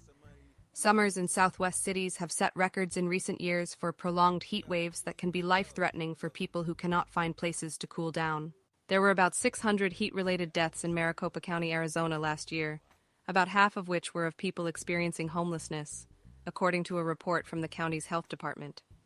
Temperatures in Phoenix last year surpassed 110 degrees Fahrenheit on 70 days, a record. Weckstein and her colleagues analyzed emergency department data from 2021 and 2022 during the months of May to September across the country, when nearly 60,000 Americans were treated for heat-related illness. The rate of homeless people visiting emergency rooms was 604 per 100,000 people. For non-homeless people, the rate was 22 per 100,000 people. Homeless people who did visit emergency rooms were also twice as likely to be hospitalized as non-homeless people, she said. The study broke down the country by region, but did not provide more granular geographic data. It reported that the largest proportions of emergency visits for homeless people with heat illnesses came in the West, 50.8%, and South, 31.5%. Earlier research has also found that extreme heat has an outsized impact on the health of the homeless. A study last year looked at how temperature impacted mortality among the homeless in counties surrounding Los Angeles and Las Vegas between 2015 and 2022. It found that nearly half the deaths of homeless people in the Las Vegas area in that period were attributable to heat, and about 5% in the Los Angeles area were orders of magnitude greater than in the general population, the study said. Jonathan Jay, an author of that study, called the new research an important contribution because it uses a national data set and shows the vast differences between people experiencing homelessness and the general population in their vulnerability to dangerously hot weather. Jay, an associate professor at the Boston University School of Public Health, who was not involved in the new research, described emergency department visits as really just the tip of the iceberg of the health effects of heat on the homeless. My colleagues and I found that hotter days had huge effects on deaths from all causes because heat makes people more likely to die from common causes like overdoses and heart attacks, he wrote in an email. Weckstein, who will soon start her residency in internal medicine at the University of California at San Francisco, said she wants to be a practitioner working mostly with homeless individuals. Interesting. She noted the need for more affordable housing and better access to shelters and cooling centers. Her research points to the disproportionate impact of climate change on vulnerable groups, she said, and the need for policies that protect those at greatest risk.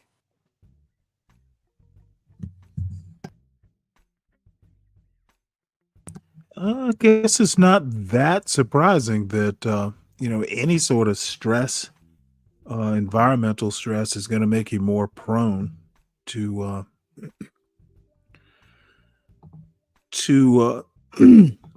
other stresses.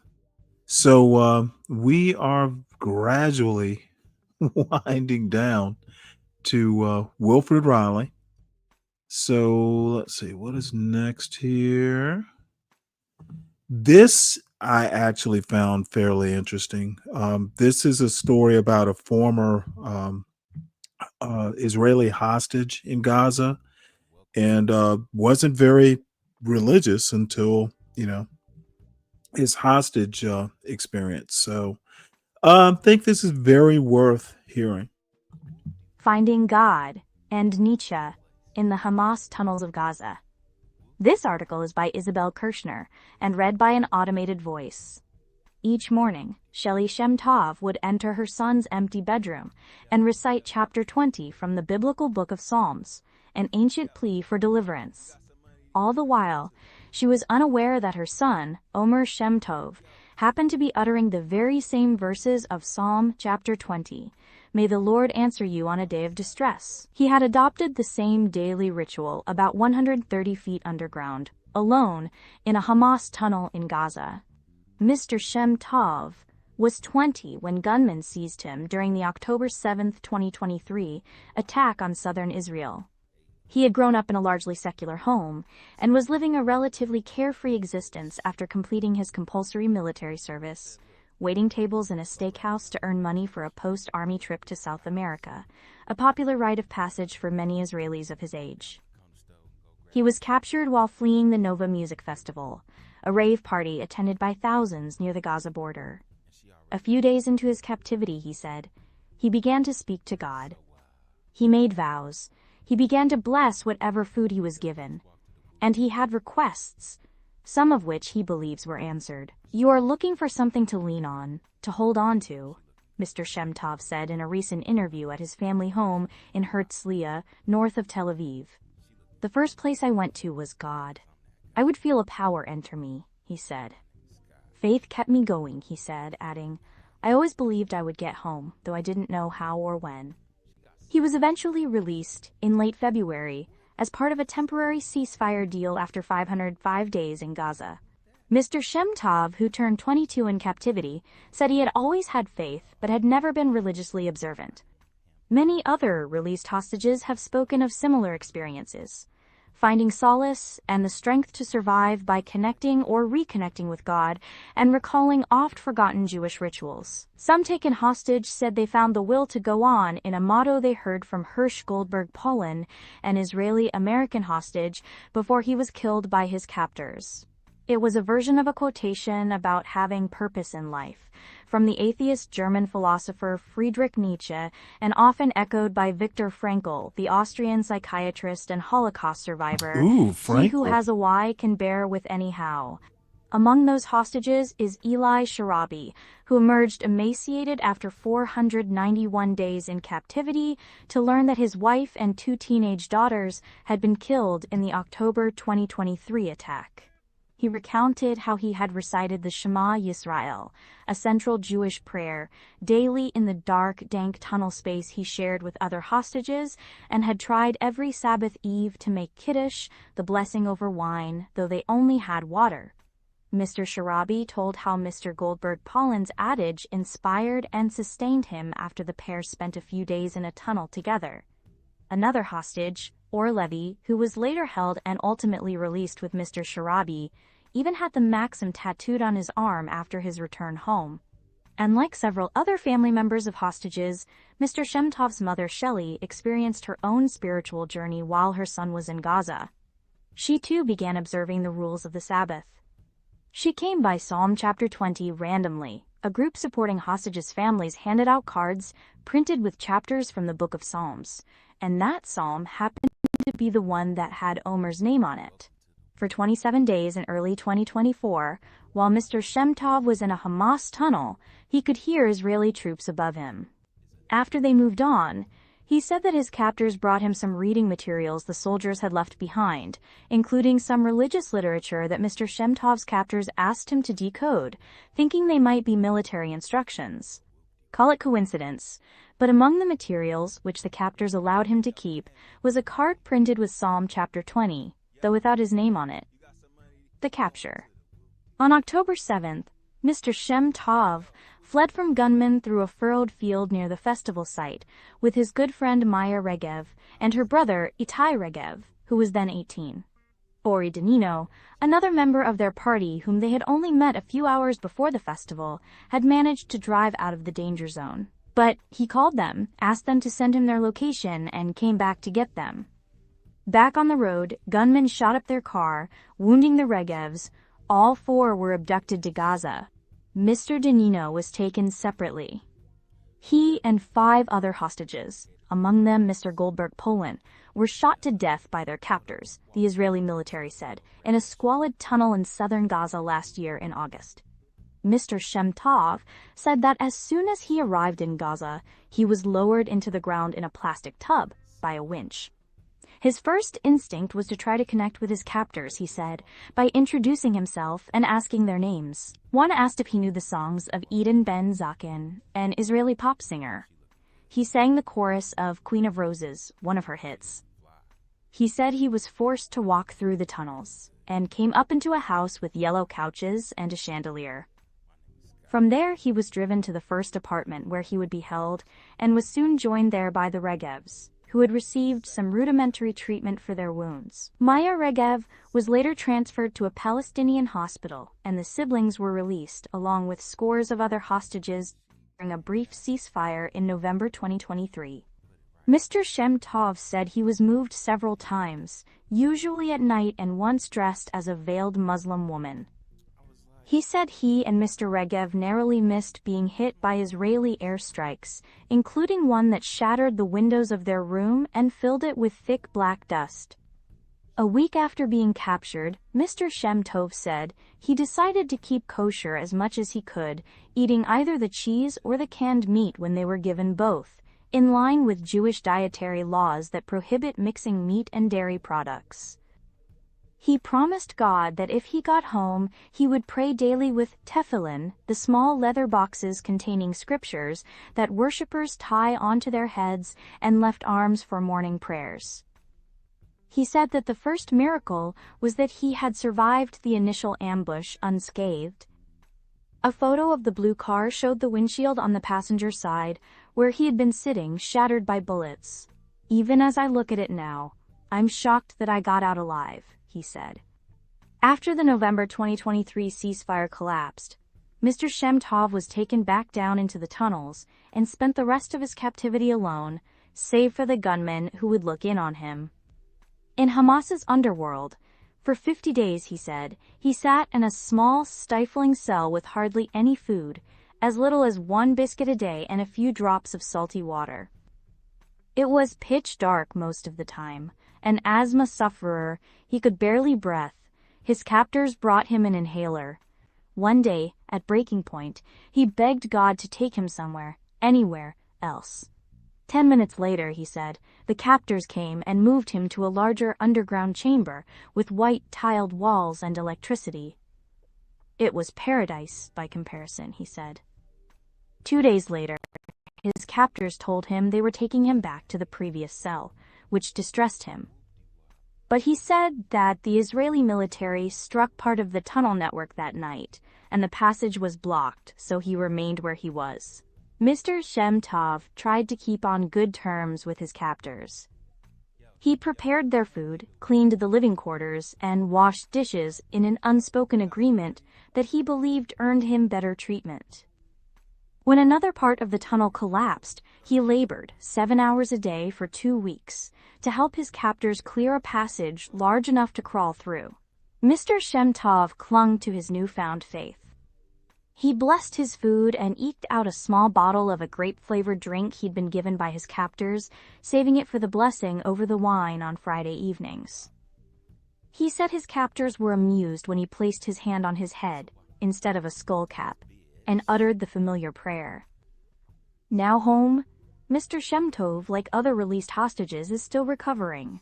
His father said he came back more mature, more focused. Mr. Shem Tov wants to study acting, and he recently returned from a speaking tour of Jewish communities in the United States. And he said that he prays daily in his bedroom with tefillin. Natan Odenheimer contributed reporting. Well, he had me till he said he wanted to study acting. I was about to say, well, goddamn, he might be the first actual evangelist for Judaism that I would actually listen to. So interesting story, definitely interesting. Let's see. This is, a 60-year-old man's story here. My parents were never like huge Sly Stone fans. However, you can't be black from the South listening to WSOK, the premier, and actually Other than gospel, and they used to play gospel on Sundays. WSOK when I was growing up, and we're talking 70s and early 80s, like it was played in my house. It was just a fucking like ridiculously good radio station. A lot of soul. And I think maybe starting in the 8th grade or so, they did play like rap, Sugar Hill Gang, the stuff that was actually, you could play it in 8th grade dance and everybody loved, all the kids loved. So anyway, Sly Stone has died, and quite frankly, American culture will be the poorer for it. Sly Stone, maestro of a multifaceted hit-making band, dies at 82.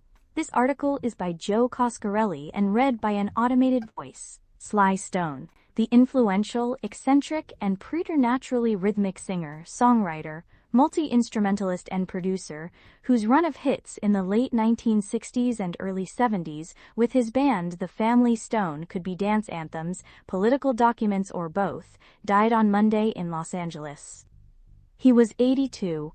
The cause was a prolonged battle with COPD, or lung disease, and other underlying health issues, his representative said in a statement. As the colorful maestro and mastermind of a multiracial, mixed-gender band, Mr. Stone experimented with the R&B, soul, and gospel music he was raised on in the San Francisco area, mixing classic ingredients of black music with progressive funk and the burgeoning freedoms of psychedelic rock and roll.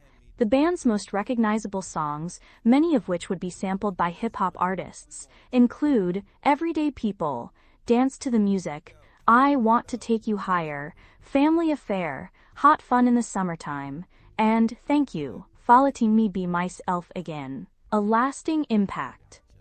Though Mr. Stone eventually receded from center stage, his vibrant, intricately arranged songs left their mark on a host of top artists, including George Clinton, Stevie Wonder, Prince, Michael Jackson, Outkast, Red Hot Chili Peppers, and D'Angelo, as well as jazz musicians like Miles Davis and Herbie Hancock. As the critic Joel Selvin said, there was black music before Sly Stone, and black music after Sly Stone. His musical legacy was fortified and refreshed in recent years, a push led by the musician and music historian Questlove, who directed the Academy Award-winning documentary Summer of Soul from 2021, which included a performance by Sly and the Family Stone during a Harlem Cultural Festival in 1969. That film was followed in 2023 by a memoir by Mr. Stone, Thank You, Follow Me Be Myself Again. And last year, Questlove released a documentary devoted entirely to him, Sly Lives, aka The Burden of Black Genius. He had a way of talking, moving from playful to earnest at will, Questlove wrote of Mr. Stone in the introduction to Mr. Stone's autobiography, which he also helped release as part of his publishing imprint. He had a look, belts and hats and jewelry. Everybody was a star, as he said, and sang. But he was a special case, cooler than everything around him by a factor of infinity. From 1968 to 1971, Sly and the Family Stone released a defining string of albums, A Whole New Thing, Dance to the Music, Life, Stand, and There's a Riot Going On, that were celebratory but also knowing about the fragile state of the world, complicating the Summer of Love's themes of unity and its sounds of euphoria with a street savvy that presaged the end of the party, even as the band played on. The group stomped, grooved, and shouted its way into the national consciousness in an appearance on The Ed Sullivan Show in 1968, performing a medley of songs that are now regarded as classics. Sly and the Family Stone soon dominated the charts and further established itself as an era-defining act, with similarly jarring, joyous appearances the next year at the Newport Jazz Festival and the Woodstock Festival. Always a standout, Mr. Stone began isolating himself in the 1970s and 80s, with drug use and increasingly unpredictable behavior, retreating to a mansion compound in Los Angeles and often missing concerts. but he still could not help standing out, often innovating along the way. He became one of the first mainstream artists to record with a drum machine, one of his many influences on hip-hop, while becoming more flamboyant in appearance. Shiny vests, alien eyeglasses, and more idiosyncratic musically. The title track on 1971's There's a Riot Going On was silent, listed at 0 minutes and 0 seconds, because, as Mr. Stone later said, "I felt there should be no riots." Pharrell Williams, writing in the New York Times in 2003, said of Mr. Stone's legacy, "He spoke to a generation and ones that followed. He challenged people's perception of normalcy, he wore seriously fly clothes, and to this day, I have no idea how he walked around in those platforms." Sly and the family Stone were inducted into the Rock and Roll Hall of Fame in 1993. Mr. Stone, who had by then gained a reputation as a recluse, made a surprise appearance and a brief speech, ending with a cryptic, "See you soon." But it wasn't until more than a decade later, at the 2006 Grammy Awards, that most people caught another glimpse of him. In a silver getup, dark shades, and a blonde mohawk, Mr. Stone joined in during a tribute to his old band, playing a synthesizer and singing on "I Want to Take You Higher." He departed the stage before the end of the song. Mr. Stone performed intermittently, and often bizarrely, throughout his later years. At Coachella in 2010, he played while seated in an office chair, wearing a long blonde wig that hid most of my face, a police hat that hid the rest, he wrote in his memoir. "I was dressed that way because I didn't want anyone to recognize me," he added. He remained an almost mystic presence in his rare public showings, frequently arriving at concerts by family members and past collaborators on a motorcycle, and only occasionally bothering to remove his helmet. Though he was rumored to be homeless, Mr. Stone wrote in his autobiography that he lived for years in the 2000s, by choice, in a white Pleasureway RV, which was everything to me: dressing room, hotel room, transportation, hideout, office.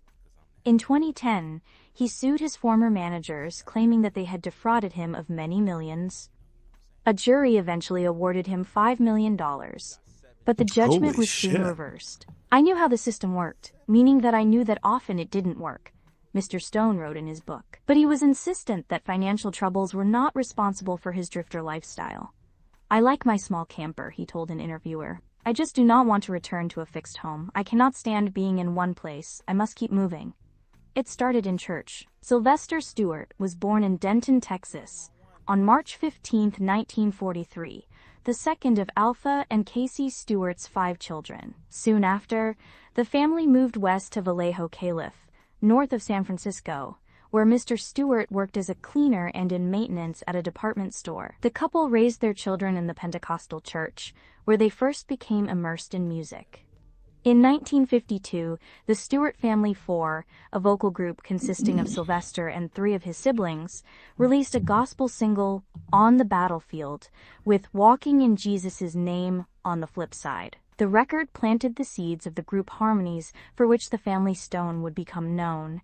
Even as a child, Sylvester, who sang "Lead," was the star. "People were hollering and wanting to touch him," Lead? his mother recalled of the group's early performances, when he was as young as 5.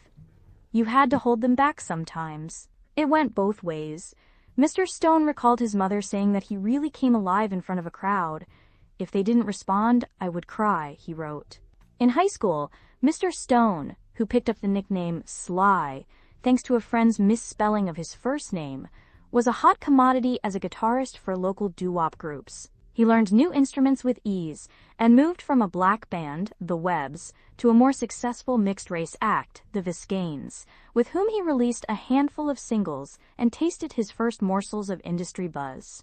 After a brief stint studying music theory, on and off, at Vallejo Junior College, Mr. Stone, by then a fledgling commodity in the flourishing Bay Area music scene, was tapped by some enterprising disc jockeys to work as a producer for their new label, Autumn Records. There, he helped write Bobby Freeman's "Kimon and Swim," which became a top 10 hit in 1964 and the catalyst of a dance craze.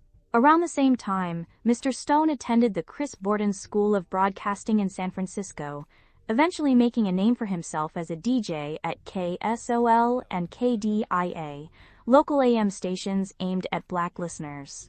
Never one to be boxed in, Mr. Stone varied his playlists with sounds of the day besides soul and R&B.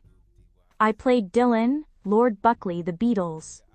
Every night I tried something else, he recalled in a 1970 Rolling Stone profile. Everything was just on instinct. You know, if there was an X-Lax commercial, I'd play the sound of a toilet. On the radio, as in his musical career to come, Mr. Stone rejected racial divisions. I found out about a lot of things I don't like, he said of his time on the air. Like, I think there shouldn't be black radio, just radio. Everybody be a part of everything. I didn't look at my job in terms of black. By 1966, he was focused on his own music and was fronting a group called Sly and the Stoners. His brother Freddie was playing at the time with the white drummer Greg Errico in Freddie and the Stone Souls. The two groups fused in 1967, becoming Sly and the Family Stone. The act's initial lineup featured Freddie on guitar. Sly turned his focus from guitar to organ so as not to double up, along with Larry Graham on bass and Valletta Stewart, Sly's younger sister, singing backup. The lineup would go on to include the trumpeter Cynthia Robinson and the saxophonist Jerry Martini, as well as the Mr. Stone's sister Rose, who played keyboard and sang. We all quickly realized what Sly was doing when we looked around at each other, Mr. Errico told Rolling Stone in 2015. There were race riots going on at the time, putting a musical group together with male and female and black and white. To us, it felt really natural and cool and comfortable, but it made a statement that was definitely threatening to some people. The band's debut album, A Whole New Thing, released in 1967 by Epic Records, was indeed ahead of its time, so much so that it did not sell well. But the follow-up, Dance to the Music, and its title track, which became a top 10 single, catapulted the band beyond the psychedelic Bay Area scene, which had also given rise to contemporary acts like The Grateful Dead and Jefferson Airplane. Sly and the Family Stone's message always included acceptance and togetherness. Different strokes for different folks, the band sang on Everyday People, its first #1 record. We got to live together. At Woodstock, early on a Sunday morning, Mr. Stone insisted on a sing-along, making sure to encourage those audience members who might have considered such a feel-good exercise old-fashioned. The harmony didn't last. As the band moved into a Beverly Hills mansion to live and record in the early 1970s, drug use turned the Family Stone dysfunctional. While the impactful songs were still there, There's a Riot Goin' On marked a darker, more experimental progression. Mr. Stone chronically missed concerts, burning bridges with promoters and industry executives, even while the band reached the heights of its popularity. Sometimes you don't feel your soul at 7:30, he told Rolling Stone, after missing 5 straight shows in 1971. The uneven albums to follow, including Fresh in 1973 and Small Talk in 1974, showed more cracks in the foundation. Increasingly reliant on stunts, Mr. Stone married Kathy Silva, an actress and the mother of his first child, Sylvester Jr., on stage ahead of a concert at Madison Square Garden in 1974. More than 20,000 people attended. The couple promptly divorced. And while the band's singular sound continued to spiral into new, less radio-friendly directions, the original Family Stone lineup had wilted by 1975, with Mr. Stone increasingly recording solo. He would never marry again. In addition to his son, he is survived by 2 daughters, Sylvette and Novena Carmel. In the decades that followed, there were periodic attempts to keep the Family Stone name alive and once again put Sly at the front of the cultural pack. His 1979 album was titled Back on the Right Track, but his idiosyncrasies and his legal troubles, including arrests for cocaine possession, held him back. While his second and final solo album, I'm Back! Family and Friends, from 2011, was billed as Mr. Stone's first release in 3 decades, he dismissed it as mostly old hits remade with new guests. In 2019, he cut a deal with Michael Jackson's publishing company, MyJack, which allowed him once again to collect payment from a minority interest in his music catalog. For his part, Mr. Stone said he reveled in his break from fame, having executed a lifetime of musical breakthroughs in less than a decade. If you think about it, what could I do after hire, or if you want me to stay? He asked the journalist Michael Goldberg in the early 1980s. I wanted to go fishing, man. Or drive my own car. For a long time, I didn't understand anywhere but hotel rooms, the inside of airplanes, and trying to figure out a way that I didn't come off wrong to human beings. Along with Questlove, Mr. Stone's longtime friend and manager Arlene Hershkowitz helped push a renaissance of recognition in recent years. Even if I stayed out of the spotlight, people managed to locate me, Mr. Stone wrote in his memoir. He eventually moved into a new house, where he passed time watching television, visiting with family, and listening to music. I keep my ears open for songs that connect back to my music, he wrote. I feel proud when I hear it echoing in what other people make. As Mr. Clinton, who inducted Mr. Stone into the Rock and Roll Hall of Fame, once said, Sly was like all the Beatles and all of Motown in one.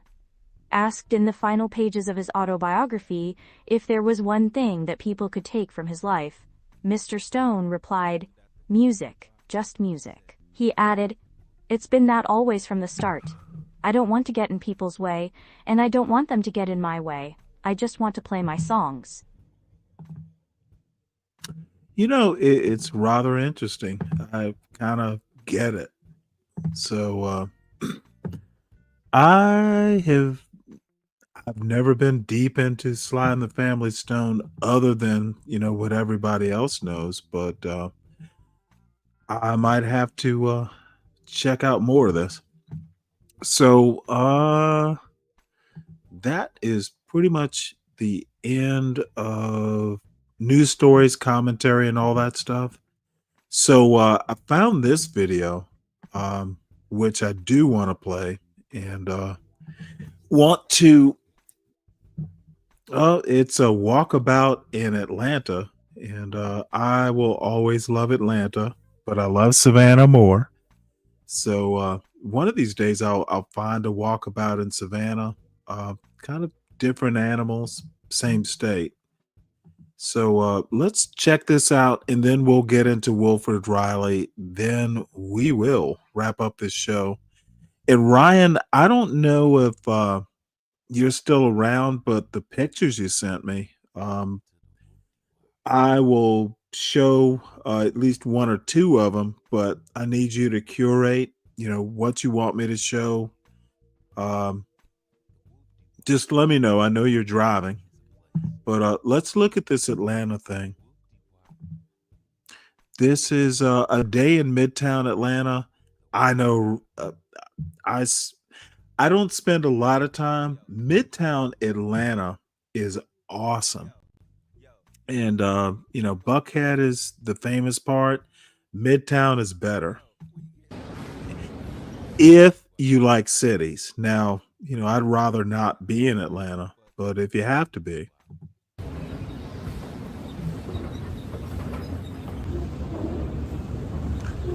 And we don't like the tattoo, so we know that part.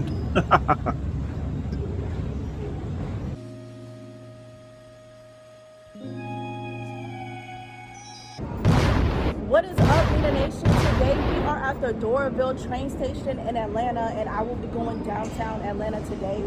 So let me just show y'all the train view. It's a little bit dark. I actually know what Doraville is. If y'all could, I'm just trying to zoom in for y'all, but those buildings down there, that is downtown Atlanta.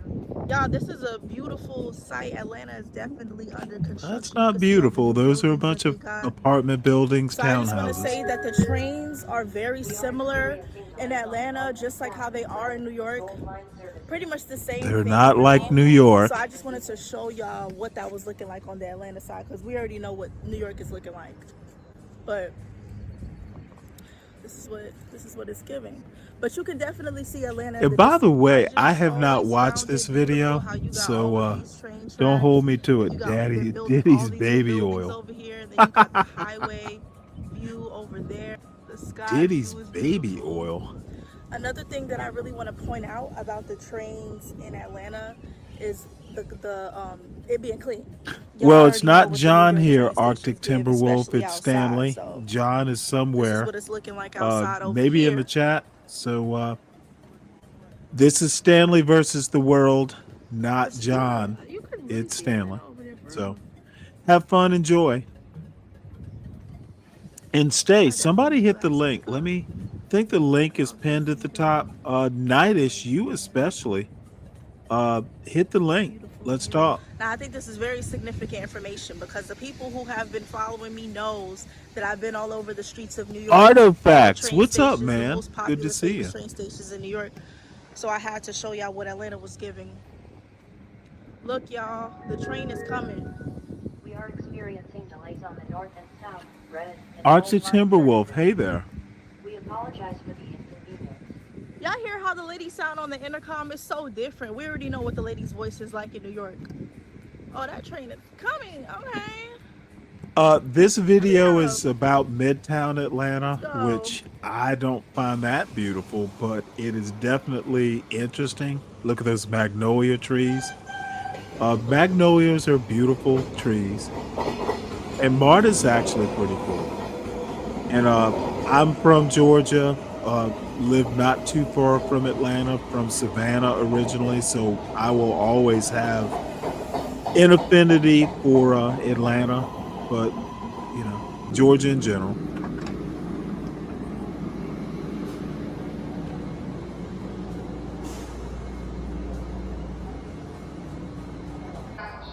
She just said that the next station was Chamblee Station.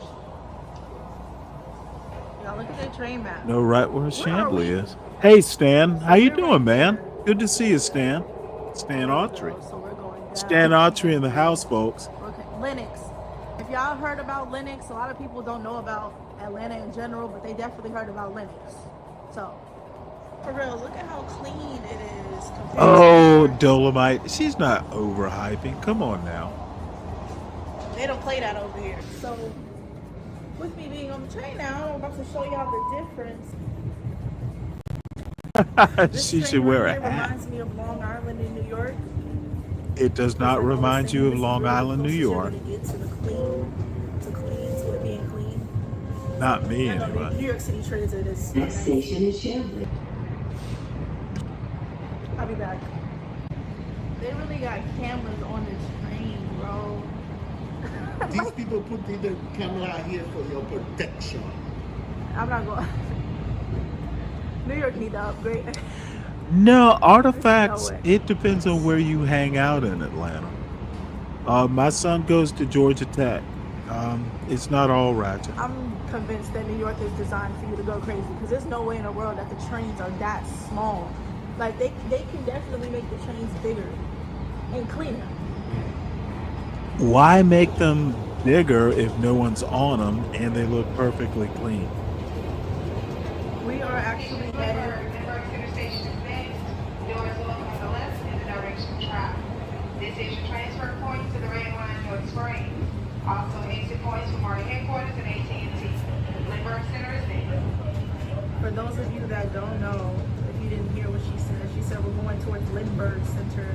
Lindbergh is the area that King Von was shot and killed. I think the greatest of stands. But yeah. Oh, So Stan Musial. big shout out to King Von because everybody know King Von was really that dude. So every time I'm over here, I I definitely think Stan Laurel is the greatest of stands. shout out to Chicago. O Block. Laurel and Hardy, Brian Nichols, Stan Laurel. I think it was Stan Laurel, right?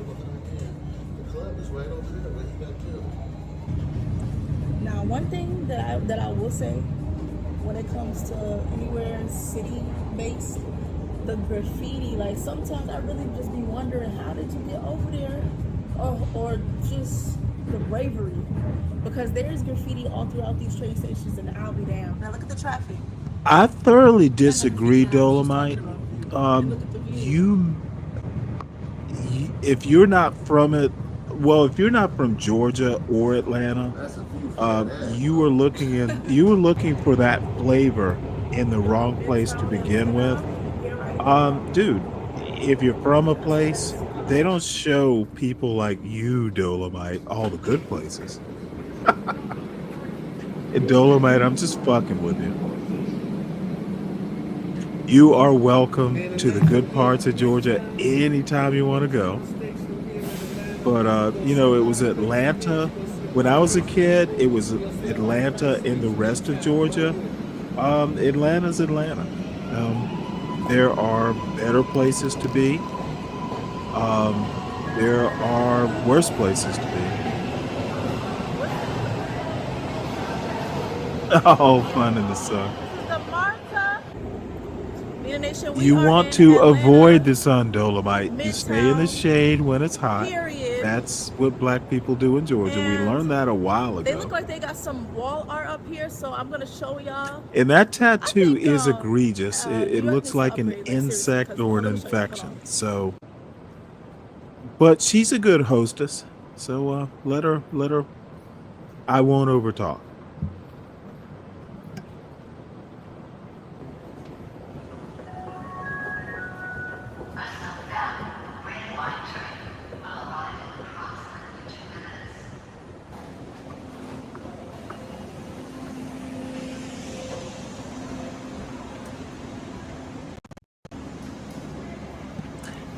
I don't, I'm not that much of an emasculation of men sort of fan.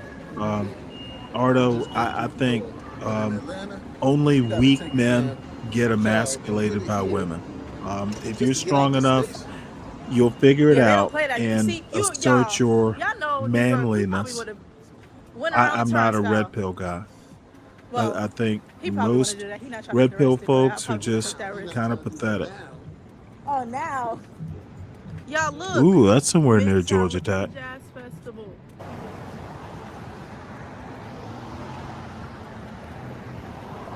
Oh, Stan, Artifacts. By the way, I'm a fan, so I'm not. And I was gonna say, when you guys see those being mean. I just think, look, I'm a goddamn nerd. But, I am a man and a nerd. If you're manly enough, women will recognize these roles just kind of naturally evolve. You just have to have a good relationship. And I already see what the vibes is. It's definitely in city vibes. That's not a... Looks like it's not too much traffic. She's on this not side, but bad looking, though. Earlier, it's probably because of the time of day. She has potential. What does that say? Woodruff Art Center, Fox Woodruff, Theater, not Woodruff. ATL Botanical Garden in Piedmont Park. Piedmont Y'all Park. been trying to get to the Botanical Gardens for a while now. And by the way, Artifacts, I'm an old man. Just let me kind of wander off. But see, that's the Grand Army Plaza type feel. there are fucking trees everywhere in Atlanta. That's why I love For Atlanta. those that don't know, Grand Army Plaza in Brooklyn. Right.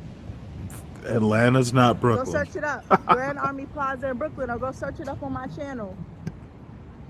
Back in Brooklyn.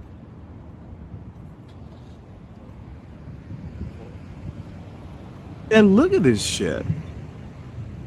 Federal Reserve Bank of Atlanta. Look at the eagle and the greenery. We in Atlanta. This is where you got the luxury stuff. This luxury. It's really heavy luxury. And I love And the art fucking down Atlanta, there. especially that Midtown Definitely part, gives that New the York DeKalb country. part. Look, been in the country too long. There are trees The everywhere. cafe vibe. And I'm not like the biggest Atlanta fan of the world, but hang out in the parts you like. Atlanta, to me, Atlanta does it for me. And hey, I'm a Georgia fan. I am Georgia through and through. Just like Portia is Texas, I am Georgia. Prime on Peachtree and Prime Cigar. No, we like to blow them cigars. What is that? Pop, is that a club? Cut it open, then blow 'em. That's a club? Pop? Yeah, it's like a cigar lounge. Cigar lounge, okay. Cigar bar. Cafe. What does that say over there? Cafe International. And see, this is the beautiful thing. You can cross that street and you'll survive. Not New York, not New Orleans. You can cross that street and survive it. You know, I could just give a little shout out to Mother Nature because at least it's Shout not out to Mother boiling Nature. hot. Like, you know, it definitely is giving summer weather. Beautiful art. Oh, look at this beautiful art. Look. Blowing them cigars down. I'm back to season 2, y'all, sweating like a slave. Back in season 1, sweating like a slave. Sweating like a slave? Really? Because if y'all remember, if y'all watched the other videos in New York, Oh, then y'all such a know silly how I was statement. always complaining about being hot. But you know, the New York in the summertime is different. But so Don't hit her. it is in Don't LA. hit her with the truck. Talk about high rises. That's not a fucking high rise. The fuck? Yeah. Yeah. Midtown vibes. Midtown We're in vibes. Midtown, God we're damn. walking, trying to find. I am not upset at this girl. I wouldn't say anything too specific. I'm just upset that I'm not her age. We are catching some vibes today. Oh, y'all see that lady sitting up on her? Yeah. She is chilling. She is chilling out.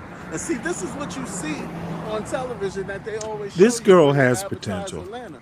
This is what they want you to see. But it's really no different than any major big city. It's just And people living shit, she's downtown. out, you know, Look, y'all, doing look something at other 10th Street, than, look at the vibe, you know, look at the hanging houses out, over drinking, here. These are houses, drinking right? on a corner. Oh. And then you see the sign too. There's the botanical garden sign right there. Botanical garden. Oh, going that way. Right now. I think your bank account can make up your age. Fuck that. No. Give me some Roscoe's or something. But I appreciate the sentiment, I'm not gonna lie, y'all. Broke Genius.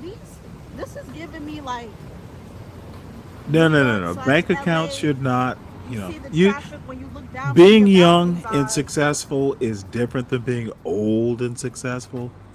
If you're young and Tuscany. successful, That's what it you says, right? should have, Tuscany? especially if you, dude. I'm not gonna. I have a gonna lie, son. this I've is already really giving given him the Fruity speech. Matter, okay? Shout out to Santo Taco Bell. Right here. This smells good, y'all. I'm not gonna lie. Upon arrival, the smell is giving what it needs to.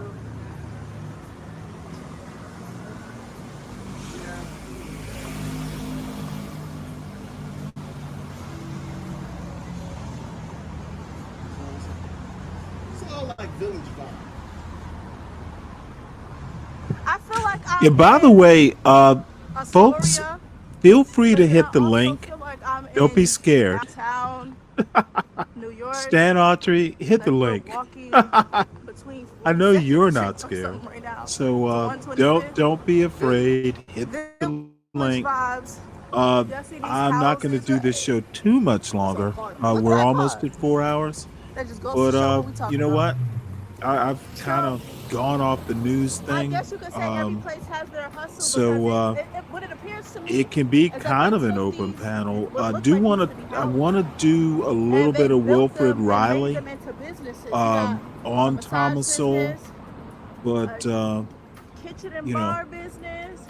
it's a little looser Okay, than so normal. this is a Japan and Thai business. There is nothing like small southern towns. The South, Know what's going on in there. places like Cartersville, places Yeah. like All my Bronx heads, y'all know. y'all just don't know. This is, you know, New Orleans, but this isn't New Orleans.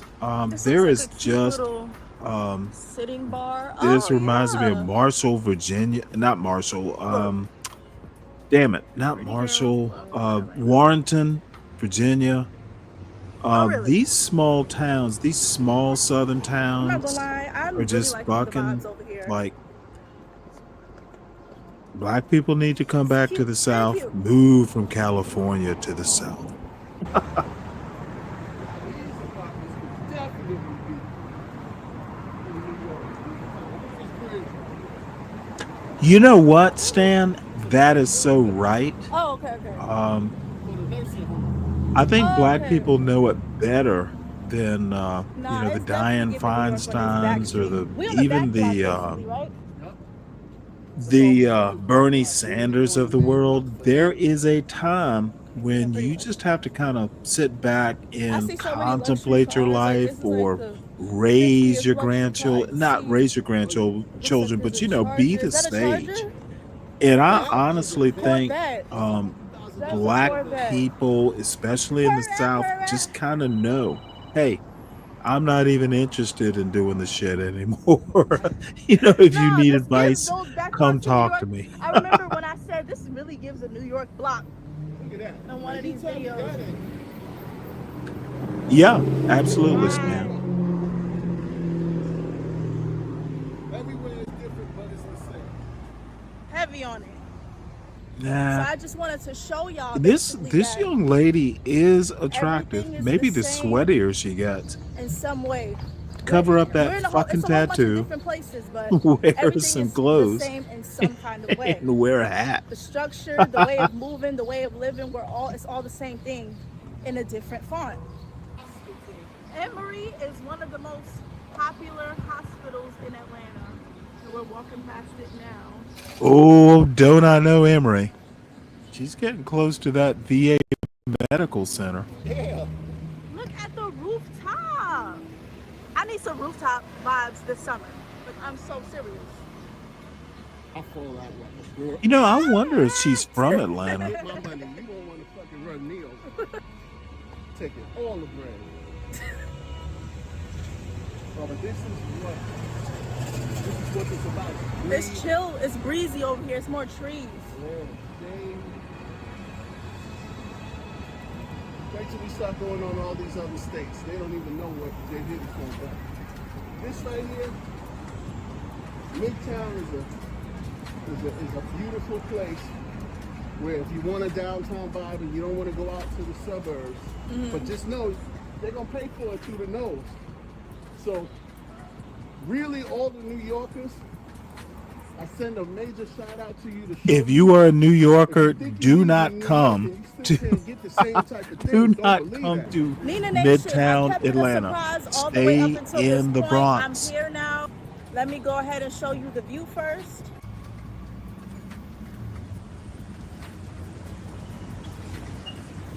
I'm sweating for y'all again, Nina Nation, but I'm out here and I am going towards the legendary place that people come out of their state to come over here and try. JR Crickets, the famous JR Crickets. Doesn't get any better than this. The original JR Crickets. Original. You will never be better than the original. Oh, look, it says linear.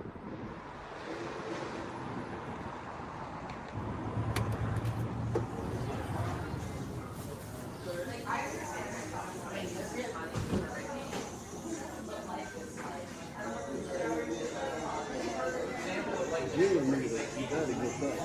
It tells you how, with a scale of how hot.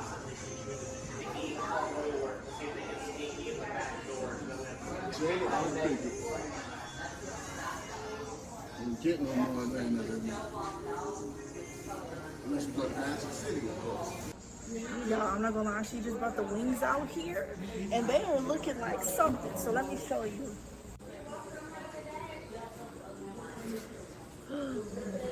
Ooh, them wings. I can cook better though. Yo. Yeah, she does sound like a New Yorker.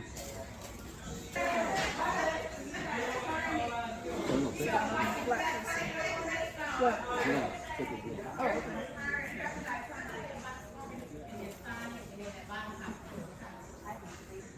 And nothing wrong with being a New Yorker.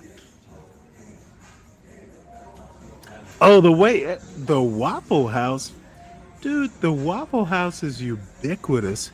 Shit, there are 2 Waffle Houses in my little town.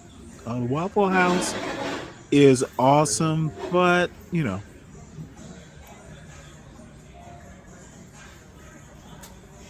You want some?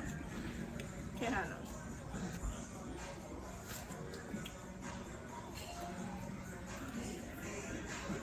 Oh, look at that little New York girl eating a French fry. What happens if you give her hush puppies? I bet if you gave this little girl a hush puppy, she would just go crazy. That I just ate has been better than any of the wings I had in like the past year. Yeah, it's Atlanta. It's the South. The past Savannah or Charleston, but especially Savannah. But you have to go. Savannah's kind of been ruined restaurant-wise, but Charleston and Savannah better than Atlanta. But you know, she's not ready for Savannah.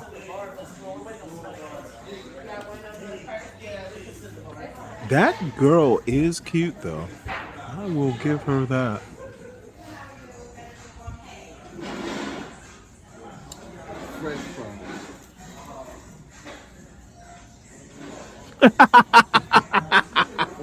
Oh shit. You know what, Artifacts? God damn it. I think that would make a fine discussion. Can your bank account make up for your age? That's a whole fucking show right there, Artifacts. God damn it. And when you have that show, or we can have the show here, that is an excellent topic. Somebody better write that down. And we haven't stepped into the. Well, Shenard, to me, she does. Haitian culture food. So. She's talking Haitian culture, so you tell me, Shenard, is she Haitian? We devoured that plate. I know she's not unattractive, except for that tattoo. So what I will say. And she is a little rough around the edges. You get a 10 out of 10. If you guys come to Atlanta. This woman could fucking really be something. The first place that I would recommend. Fucking, first off, don't be doing that in public. Second off, lose the tattoo. JR Crickets, 10 out of 10. Honey hot with lemon pepper. It is so frustrating seeing really potential. So if you come to Atlanta, JR Crickets. Yeah, motherfucker, it's hot in Atlanta. It's hot in Georgia. I'm ready to sleep on the ground right here. Yeah. All right, folks. Well, sorry for the horrible analysis, but I thought it was a good video, and I really should subscribe to this young lady's channel. Who knows what she's got? Nina J. So, you know, I will look at other stuff, but I really do want to get to Wilfred Riley for the people who are lusting for a black conservative with a brain and being younger. Wilfred Riley might be your cup of tea. Oh, wait, hold it. I actually have to do this first. Professor Black Truth, got to do it. So you'll have to suffer through it. Family and fellow soldiers, I'm the professor, and this is the moment of truth. Because I have not followed your plea bargain agreement. Now, the conditions for the plea bargain agreement, that's something the court gets to decide. You understand? So if for some reason I don't follow your plea bargain agreement and I try to give you more than what you've bargained for, then you get to withdraw your plea. And it can't be used against you if you decide to go to jury trial. You understand? And by that same token, if you withdraw your plea, then the state can say, okay, we're going to have to go to jury trial. We're going to go to jury trial. And maybe they won't be going to jury trial on a Class A misdemeanor. They'll be going to trial on the injury to the elderly. Not maybe, that's what they'd have to do. You understand? Explain to me, what's an in not? That's in the, that's in the police report. The officer said Suspect 1 stated that victim 1 had knocked on her door.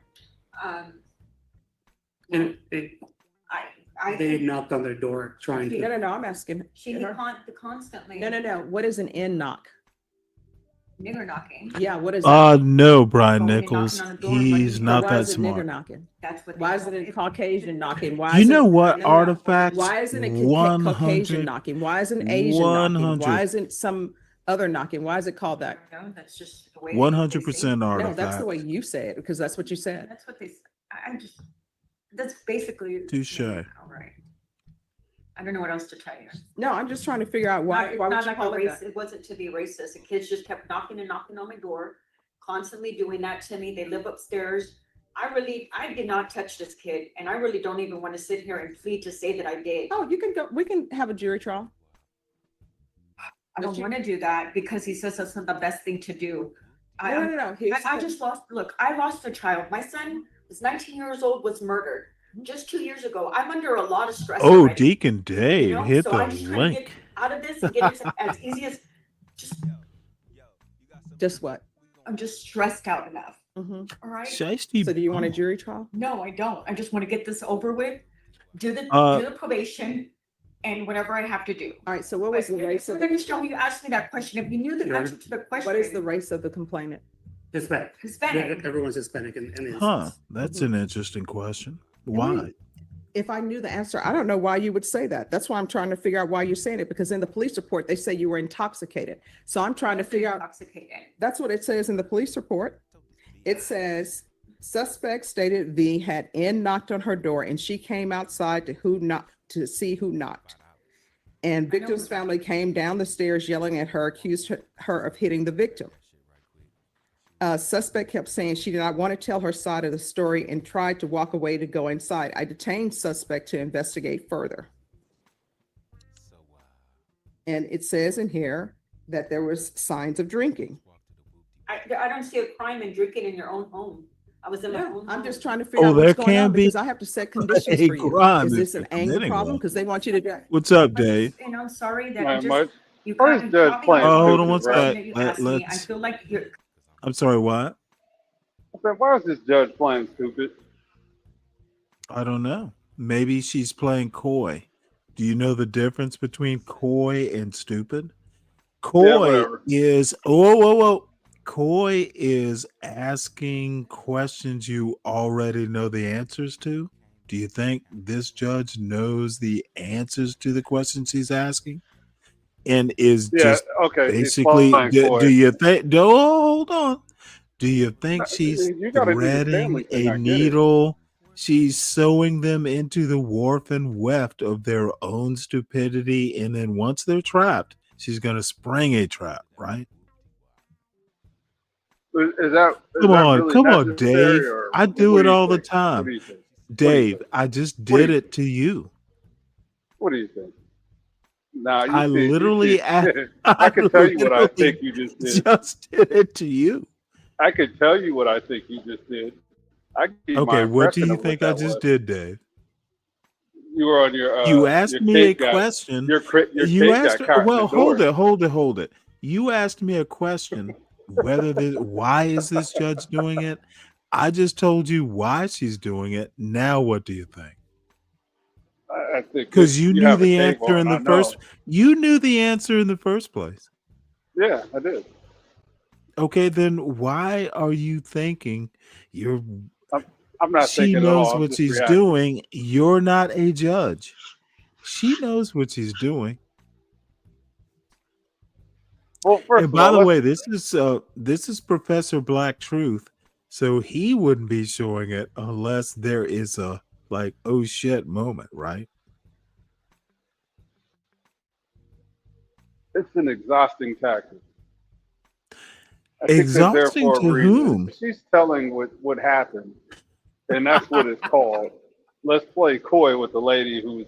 What is she? You just don't like you just don't like a smart woman, honestly. And I mean this with all due respect because I do respect your intelligence. You just haven't learned to accept the fact that women can be as smart as men. Maybe not all the time, but they're a bunch of dumb men too. The woman knows what she's doing. She is literally a judge, and you are not.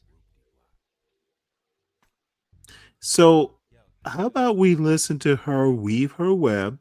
And maybe I'm wrong, but it is a moment of truth. And, whether you like him or not, Professor Black Truth tends to have a sense of irony. Kind of a Hey, how do I sound, by the way? I got a new phone. Oh, you sound good. Well, I'm on my headphones. I don't know how they sound, but I'm gonna have to try this without the headphones. You sound fine. Clear. Maybe a little low, but that could be, I have the sound because I'm wearing earbuds. I have it kind of down, the volume turned down. So you sound good. Oh, good. Question. I understand it's not a word to be used, and I understand that I used it in the wrong word, in a wrong way, and I apologize for that. And what was the word, Dave? Do you remember? I believe it was the hard. Her only the hard regret R. is she's not Shiloh Hendrix. Yeah, she got unfortunately, she drew the short straw and got the black judge. So, they're gonna hold her feet to the fire on that. Yeah, well, this I is think this it's is besides the actually point. now I'm going to draw a very loose connection between these dots, and I'm wrong, but I'm gonna do it just because it makes me laugh. She is not white. They are learning Oh yeah. under Trump. They are learning that if your name is not Shiloh and you have blue eyes and wispy blonde hair and your blue veins aren't showing at your wrist, that you can't say the N word and get like $750,000. You're not that's white. your high appearance. You're not white, senora.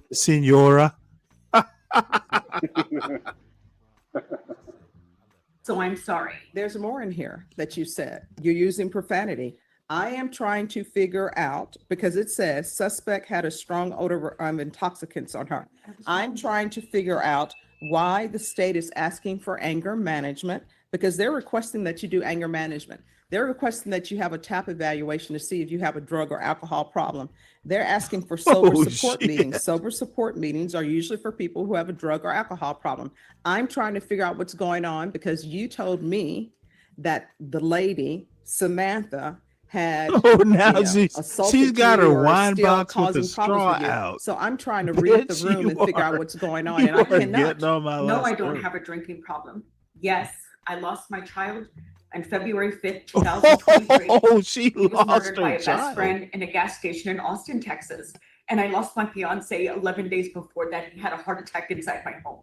Wait, I've been hold it. under a lot What of the fuck? stress. Did she say Beyonce? That had to have been wrong. Let me rewind this a bit. Her fiance had a heart attack. Oh, okay. You know So what? you just laughing about everything. You didn't even hear what she said. This lady deserves. Oh, I sympathy. heard what she deserves said. That's sympathy. why I laughed. Do you think I just laugh Oh my God! before You I gotta, hear funny shit? you gotta submit some corrective action with you, man. You got a behavioral issue. No. What we need to do is you already know where this is going. This is that black brown alliance that John was fantasizing about months ago, asking, is there ever a black brown alliance?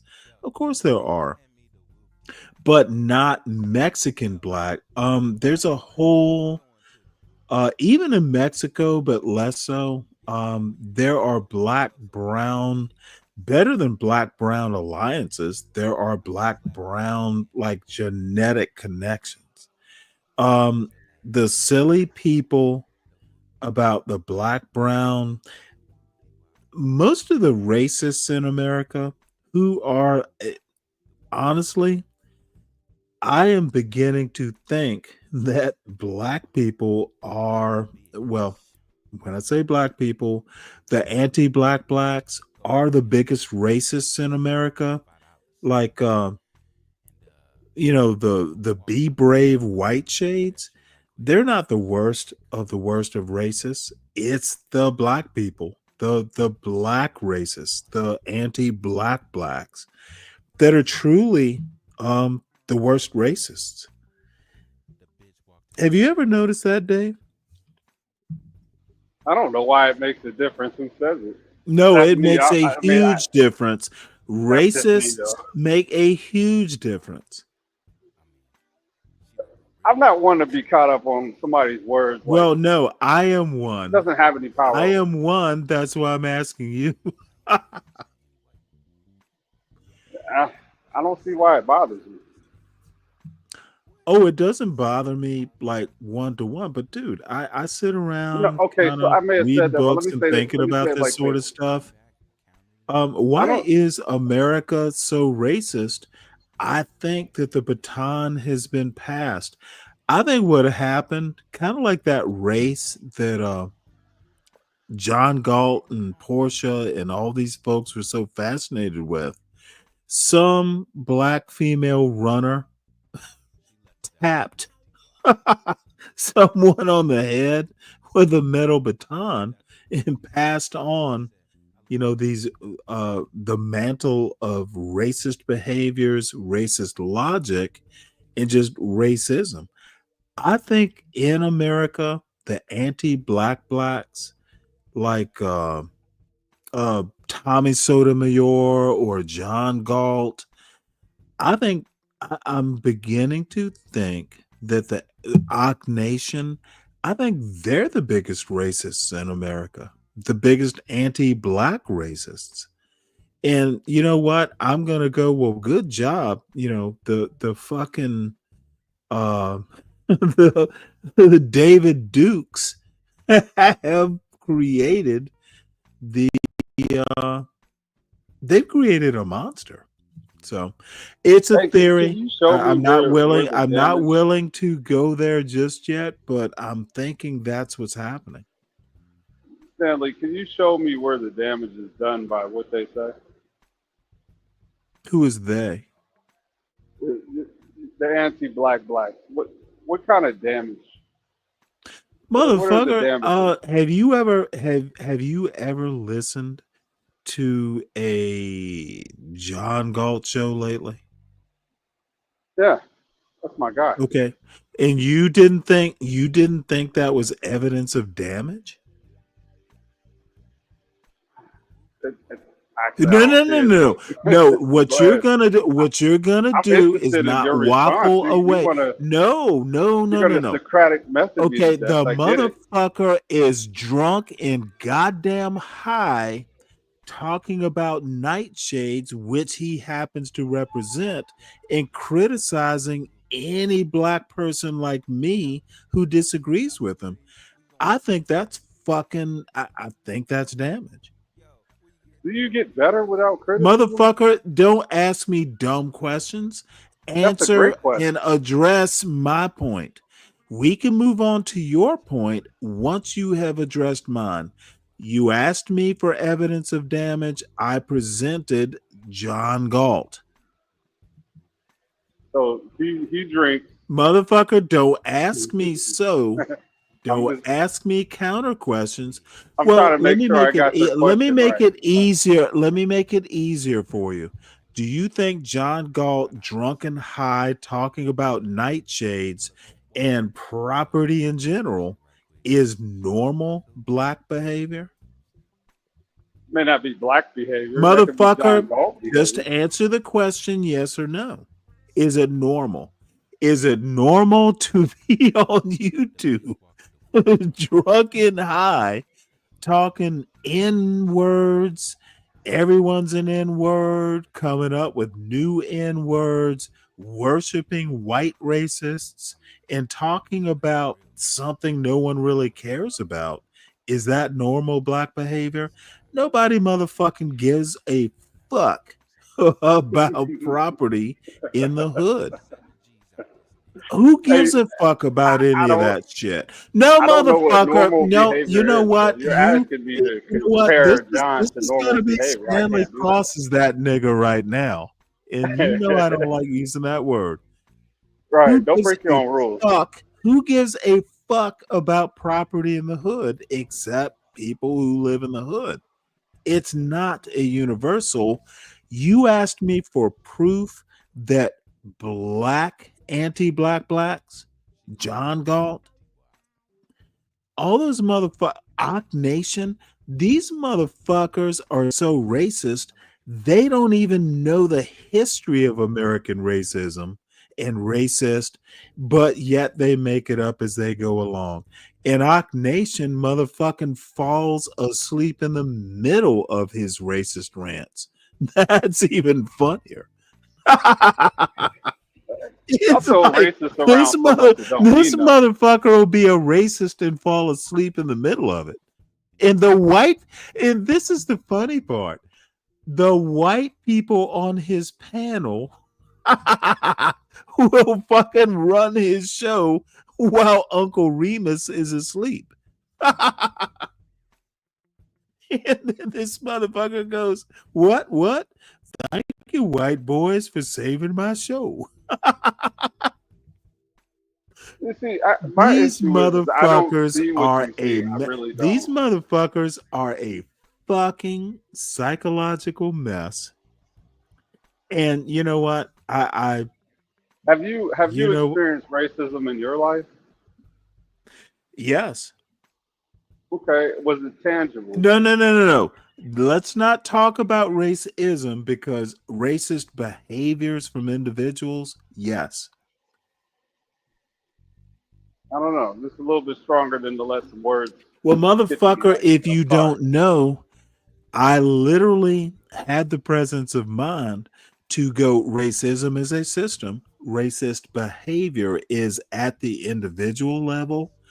Everyone has, at some point in their life, if you grew up in the South, experienced things that you will go, well, goddamn, that's racist. Racism is not at an individual level. Racism is a system. People aren't systems. They participate in the system. They contribute to a system. They might suffer detriment from a system, but don't say a person does racism. That's just not understanding the point. It's actually not understanding how systems work. So I'm sorry, what were you saying? Yes, I have experienced anti-black racist behavior from people before in my life. I'm 60. Haven't you? Yes. Okay, well then if the answer is yes, what's your point? See, this is where dumb motherfuckers will read. And SKC is actually fairly good, but I'm not even sure he understands the Field Sisters. Racism, racist, and race are three different concepts that are interlinked, but they don't mean the same thing. So, yes, is my answer. I have experienced racist behavior from black. And probably everyone has at some point in time if you're not living in fucking Idaho. Yeah, I'm talking about from blacks. Motherfucker, I have every time a black person says the N-word describing, well, if a black person says those people, those blacks, them blacks, the blacks, criticizing a black culture they obviously don't understand, then yeah, they're racist. They're making a racist comment. Is that offensive? Because they don't even understand race in America. Is that offensive to you when he says the black? Not particularly. Well, no, not on a racist level. Well, hold on. You're not making the point you're making. I don't really have your question to me. Okay, let's not run away from your question, which was, is that racist to me? It's not. I'm sorry. Is that offensive to me? not offensive on a racial level. It's offensive on a stupidity level. You would think that Black Americans, legacy Black Americans, would actually take the time to know American history, how race works in America. It is very disappointing and offensive that Black people from the South, especially, would fucking not understand how America works. So, yes, it's offensive if a Black person, legacy Black man, woman, child, are racist, especially if they're an anti-Black Black. Yeah, it's offensive. White people like Be Brave being racist, that's to be expected. Given his level of education, I expect Be Braves. I do not expect John Galt's.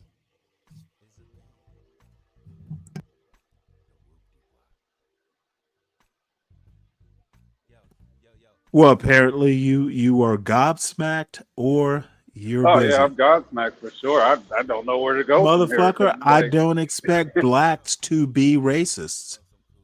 I don't see why not. We almost have Okay, to well, nowadays. you might have a point. You know, blacks are humans. They can be as horrible as any other human. I would think, but you know, you always hear about blacks. Hey, you have to work hard, harder than whites. I would just think that, you know, a group that has American roots in our kind of history, you would kind of understand how America works better than, you know, than normal. And, you know, if the argument is Black culture, you know, can't understand America and how racist it is, that's a whole nother show. So I see John typing in the chat, and I don't really give a fuck what John is typing. He has the keys to his kingdom. He can come up here and argue it. So next question. You understand that I think blacks being racist are worse than white racists for obvious reasons, I hope. Actually, no, but that's okay. Whoa. What you don't understand that a black being an anti-black racist against his own kind is worse than a Be Brave white trash racist? You don't understand why one is worse than the other? Well, Stanley, if you're talking Because about a motherfucker, particular, the black people father black kids. They will raise a second generation of anti-black blacks. That's worse. Be Brave will never, no black woman would ever have a Be Brave and reproduce. So bullshit. the chance That's not true. chance of a Be Brave having a half black child, especially now, are zero. As if they were ever high. So I don't know. He got a pulse. He's okay, filthy. I don't give a fuck I don't if you know. don't know. I know. I don't agree with Okay, that. I don't want to hear the prevarications. I'm not expounding on theory.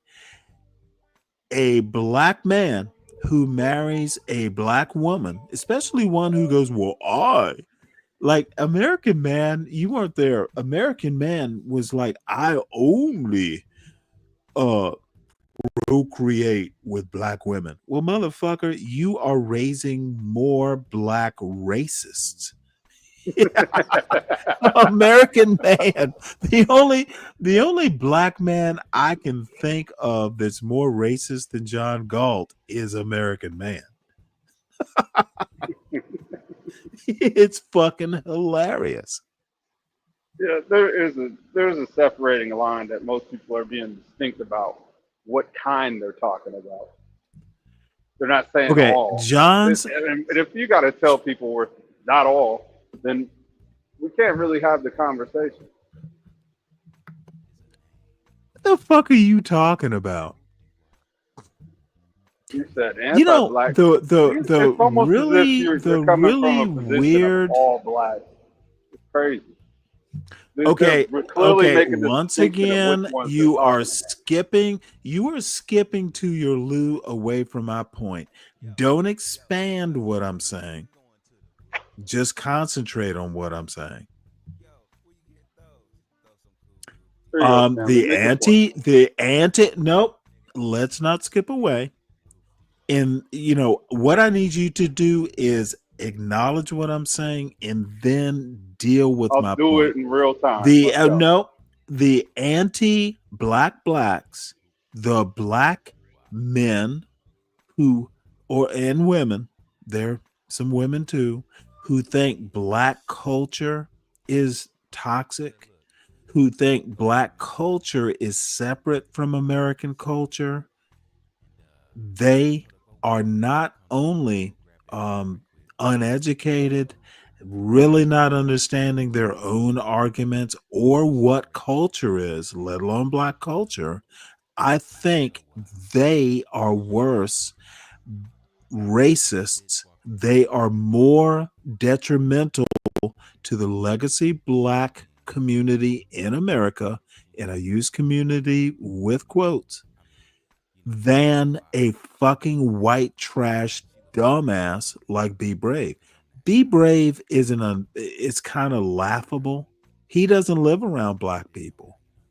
The anti-black blacks sometimes live in the middle of a black community, the hood or whatever, and they are contributing to the toxicity they want to laugh about. That's my point. If you want to deviate from that point, let me know when you do. But that's my point. Not more, not less. So it is still a all argument. It's still a what? What kind of argument? You're still saying all. No. I said anti-black blacks. That's the qualifier. Not all blacks are anti-black. You didn't hear that part? No, I heard you.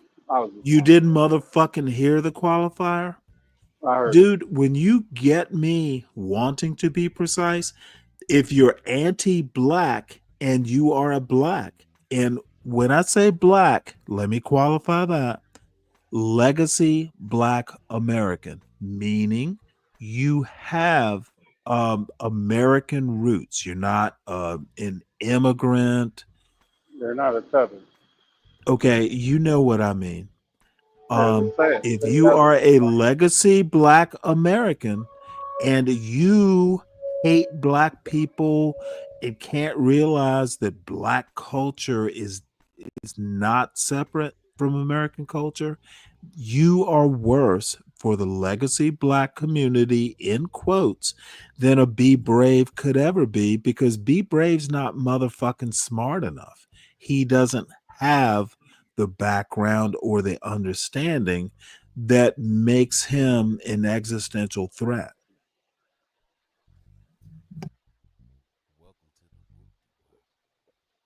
Now we can move on to this judge, but I need you to keep your argument and your rebuttal tight. I don't want to drift off into bullshit. Keep it tight to anti-black blacks are the worst thing for the black American, legacy black American community. Am I allowed to say this? I get your point, but I still don't agree with you. Is that okay? You don't have to agree. I wasn't motherfucking asking you to agree. I need you to not I've been deviate got from your it. point. I got your point last month. Okay, I'm going to keep hammering it because I need folks to know my position. By all means, don't stop doing what you're doing. Oh, I don't plan on it, but I can be stopped. I feel you. Fuck it. If it's a torture, Leon, nobody's holding you a motherfucking hostage. I'm uninterested in your fucking feeling like a hostage. Told her go walk down to the corner store and go grab that shit right quick. She was like, cool. All right, so I've said what I had to say. Any rebuttal that is on my point, and if you want to change the topic, we can do that too. No, Stanley, you ran the table. You made a very, very clear point. I get it. I do act like I Good. don't get it just to mess with you. Oh no. You know what? No reason to get caught Actually, up. I was talking. I was actually talking more to the chat than you. I know you get it, but I want to keep it tight so the John Galts don't ask dumb questions. So you're telling John to So the stand there. Leons, so whoever the fuck Leon is, understands that I'm not holding him hostage. What you're doing to John while you're up here and you do that, you're like, John, stand here, and I want you to stick I your think chin out. John is a good guy. John is a good guy. Bottom line is, I just don't approve of his blackness. I do not approve of his disdain for black culture. I do not approve of him kissing, the logic of a white trash motherfucker who again, Be Brave is not a threat to the black community. A smart motherfucker like John Galt is literally an existential threat. But you And won't just hit John. Shenard, hold on one sec. Shenard, don't bother. I'm not interested in what you have to Let say. Shenard up, man. He's a good dude. He's a good guy. DJ Mike, because I consider Mike a friend, believe it or not. Kind of wise. I feel strongly in my point. We must all coexist, but I really get bored and kind of tired of I don't get to exactly say what I mean. Anti-black blacks are fine, but motherfucker, at least SKC can fuck. God damn it. This is what I think that SKC is an anti-black, but it's hard for me to pin that on him because his argument's not emotional. This motherfucker can literally explain why he thinks that way. It's a whole lot harder to hurl, expletives and all this stuff because the motherfucker will go, have you read this? SKC might be the only anti-black who can fucking justify. And that's important to, an old motherfucker like me. At least I can understand why you are. That's why we don't really talk about this anti-black shit. We talk about SKC and I talk about a lot of other things because we at least understand our points of view. So I keep derailing you, and that is on me.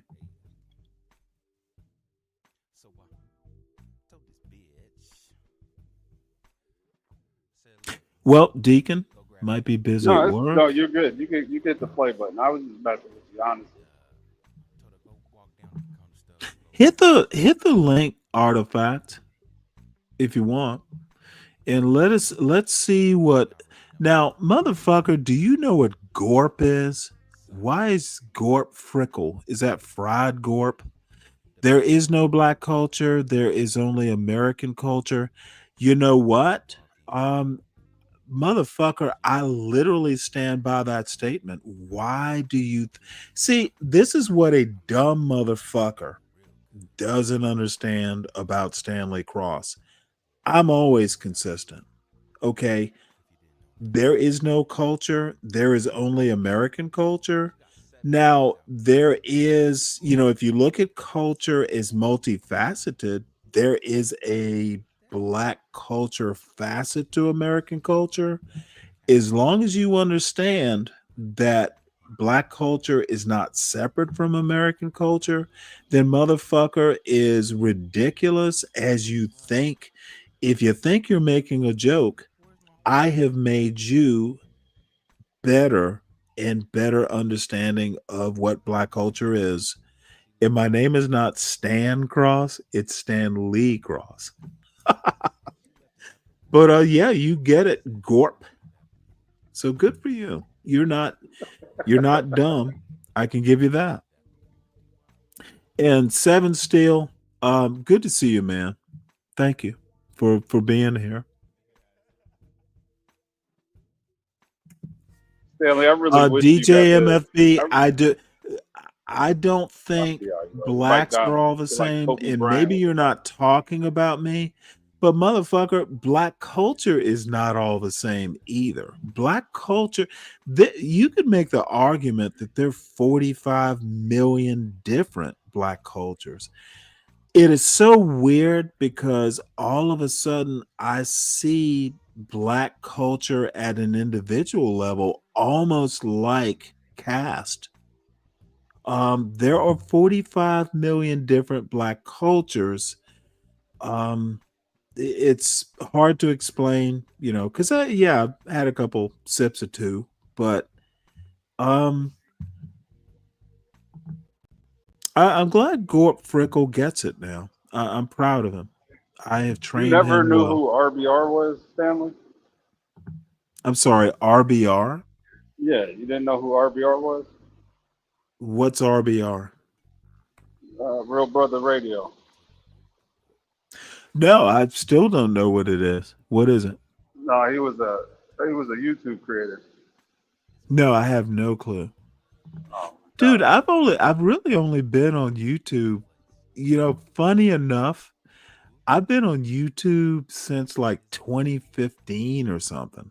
But I didn't even know I had a channel till about a year ago when the urban landlord got tripped offline. And I'm like, well, fuck, I always have fun on the show. Let's do a backup. So I wouldn't even have a chance. Now, see, this is the other thing. John Galt made me. Okay, I know why I'm even here. It's John Galt and Portia especially. So don't think I don't know this. There would be no Stanley Cross channel if it wasn't for John Galt in the Urban Landlord channel. But you know what? I love the channel. I love the people. I love the space. And you know what? I'm going to criticize it if I want to. And I'm not doing it because I'm bitter. I'm doing it because I expect better.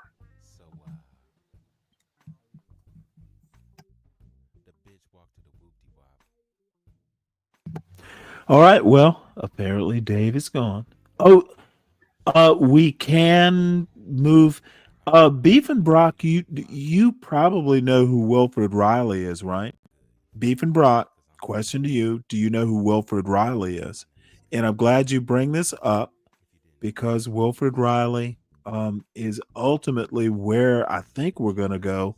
Talking about Thomas Sowell, I think Wilfred Riley is possibly the smartest Black conservative in the country right now, and he's not getting enough attention because I would like to think he's kind of like me. He can be a little abrasive and direct. Deacon Dave, have you heard of Wilfred Riley? Well, yeah, from you. Yeah. Yeah. Okay, well, you've probably seen him. Do you know who Charles Love is? Charlie Love? We call Charles Charlie where I'm Love. from. He's a Black conservative. Yeah. Do you know who Shamika Michelle is? Who, my God, if that woman is like the prettiest Black woman in the country. Shamika Michelle, a Black conservative. And you know what? She would, Brian She's on Nichols, the I she's would on the never go up. Sportscasters, right? Or she's with what's his name? No, well, I don't think she was, but she is a black conservative, and she shows up on a lot of not. If when you see her, you will know her. She has the most country fucking Mississippi accent, or maybe she's from Louisiana. The most country accent, but it does not matter. She is so conservative, Well, she but does she's the also just hopeful podcast or something like that, right? yeah, I think she probably does have a podcast, which I I think never it's called watch. It's Hopeful. much too much conservative for me. Yeah, I know who she is. But anyway, ask your last questions. I want to finish this particular video. Oh, I Seeing don't have the any questions, Stanley. I'm just lingering. I'm at work, Oh, well, fuck. Let me play this video then. Be right back. On February 5th, 2023, he was murdered by a best friend in a gas station in Austin, Texas. And I lost my fiance 11 days before that. He had a heart attack inside my home. I've been under a lot of stress and frustration. These people don't leave me alone from upstairs. It's a constant fight with this lady. So I'm moving myself away from that environment.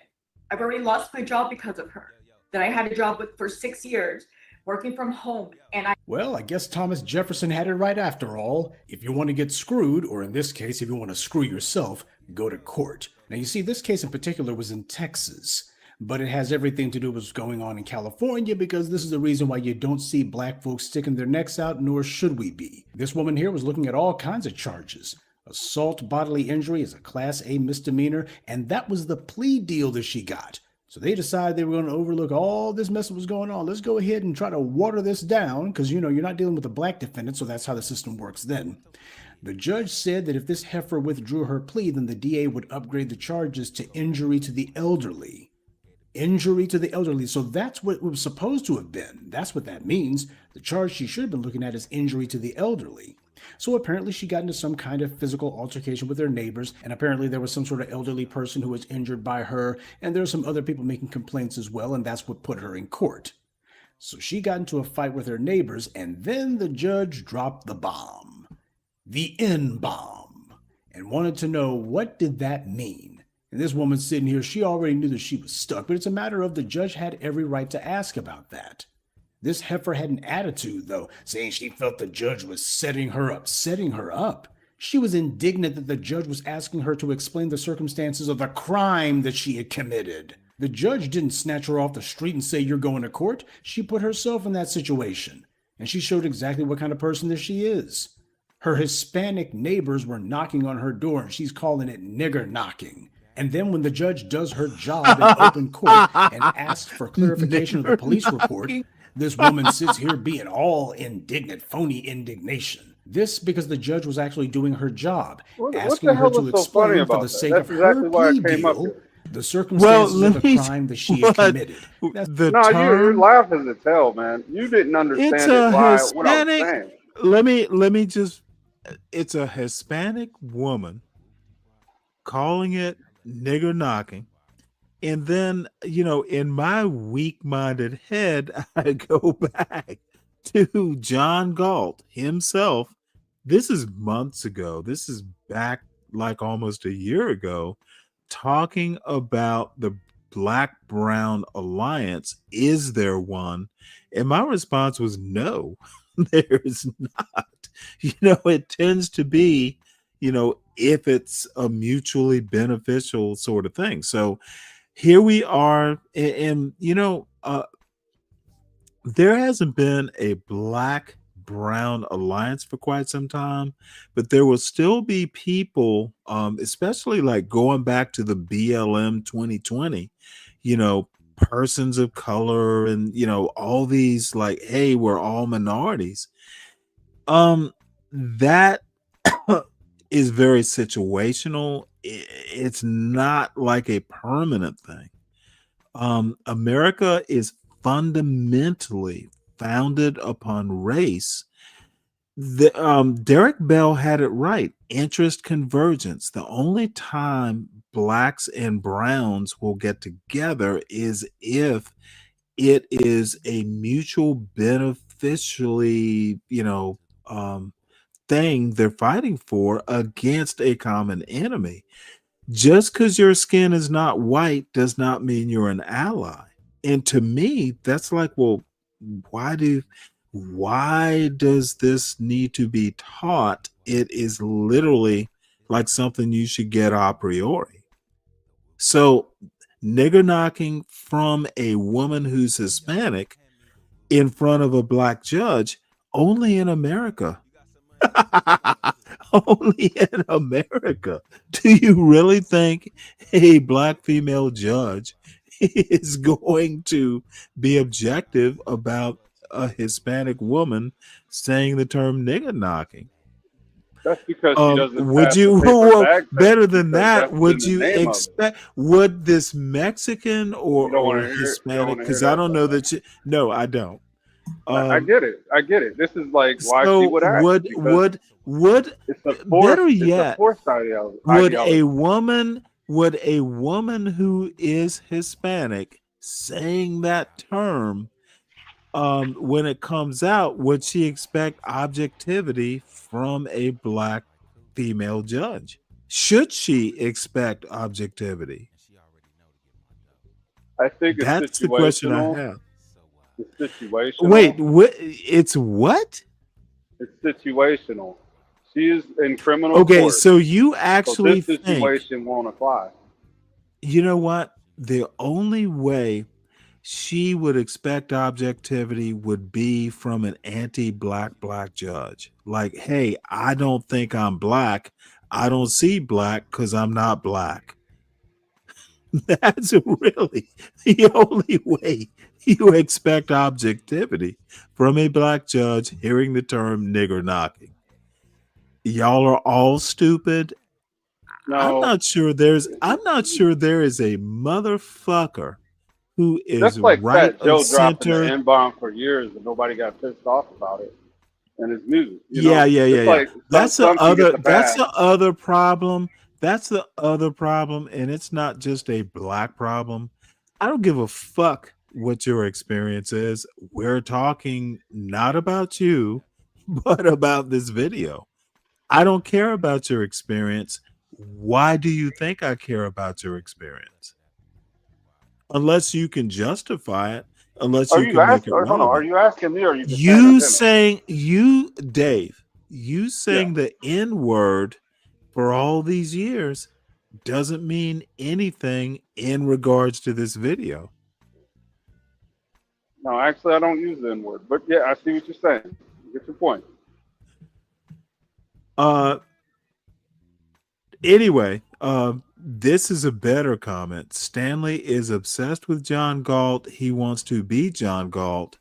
Well, let me help you out here, Leon. John Galt, if you actually know that it's an Ayn Rand character, a black man named John Galt is pretty fucking offensive in the first place. So no, I do not want to be John Galt because John Galt is a fictional character. You dumb son of a bitch. You really need to be able to think and understand the bad arguments and comments people like you make. I fucking take stupidity, I chew it up, and I laugh when I spit it out. Eek. Such a bad comment. All right. Well, are we ready to carry on with this video? Most people in general like the fact that you challenge their thought, not because you pander to them. That's just been my experience, but I still have to lead with grace. You know what? You are absolutely right, Artifacts. I'm not as good a human being as you are. I wouldn't mind Especially it in if this it wasn't partially Gish Gallop. He throws a lot at the plate, and then you gotta remember Ooh, what he Artifacts? said. It's like, No, wait, hold talking it. about What was a Gish? Oh no, it's not a Gish Gallop, motherfucker. You need to keep You up. said, why did she? The original question. You danced so far away from it. You in that verbal tutu you put on. And now we're not even talking about the same thing by the time you landed. Oh, we're still talking about the same thing. You She's just haven't mad, and this noticed. is that You this is have that not racial thing. You noticed have we're to talking identify about. people by skin color, because any other time you won't even mention the So fact that you somebody's don't think brown. we're talking about the same thing? No, You I'm don't saying think by we're the talking about. Wait, hold it. You don't think we're talking about race in America? You don't think I'm talking about race in America? that's your Motherfucker, we're lane. literally talking about this. I am talking about the same thing I was an hour ago. Come on, Dave, keep up. My lord. So anyway, I will hear a little bit more of this, and then we'll get to Wilfred Riley.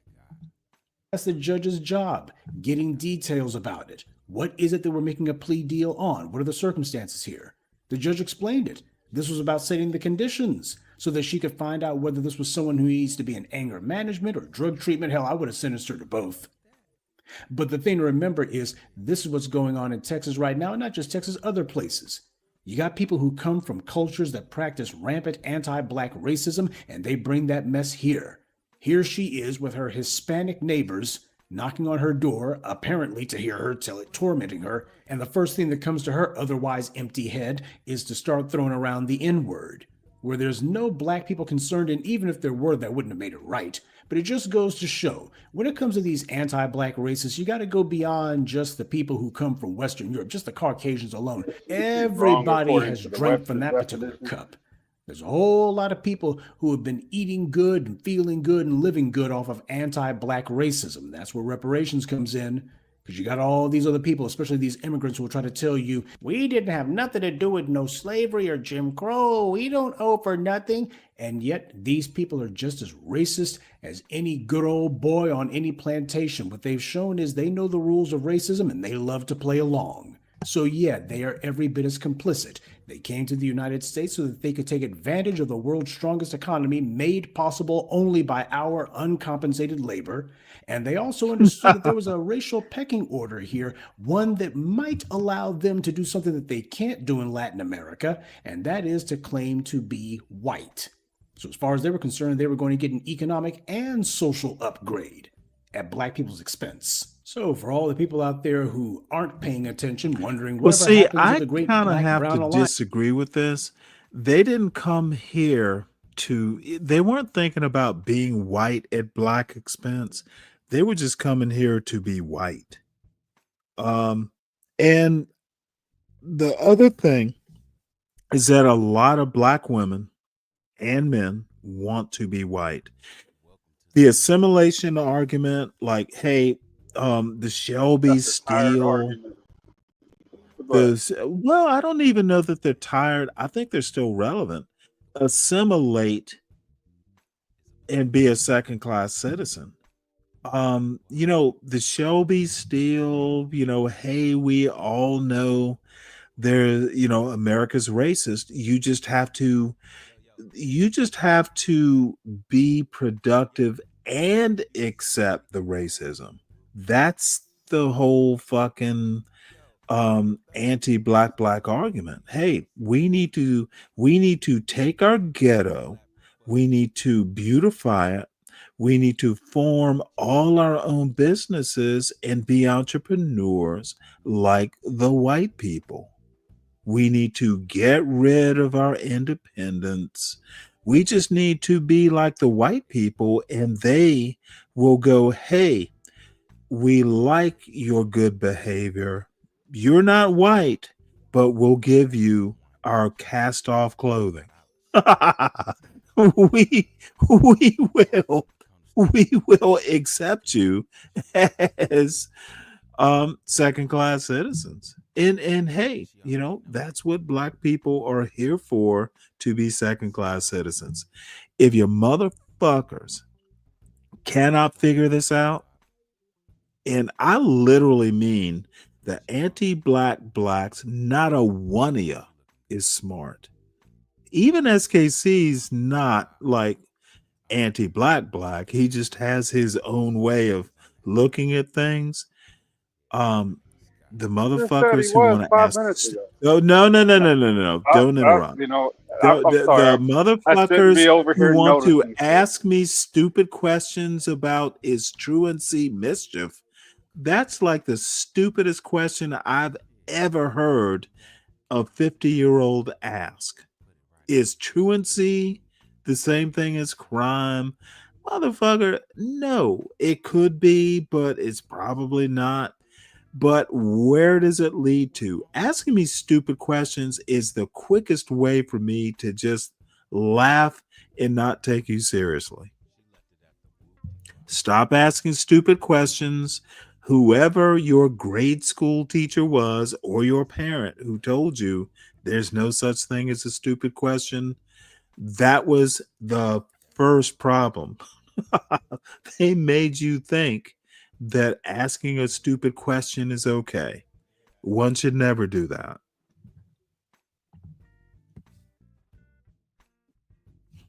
Made only possible. That's wild. No idea what that means. Free zone. Hit the link.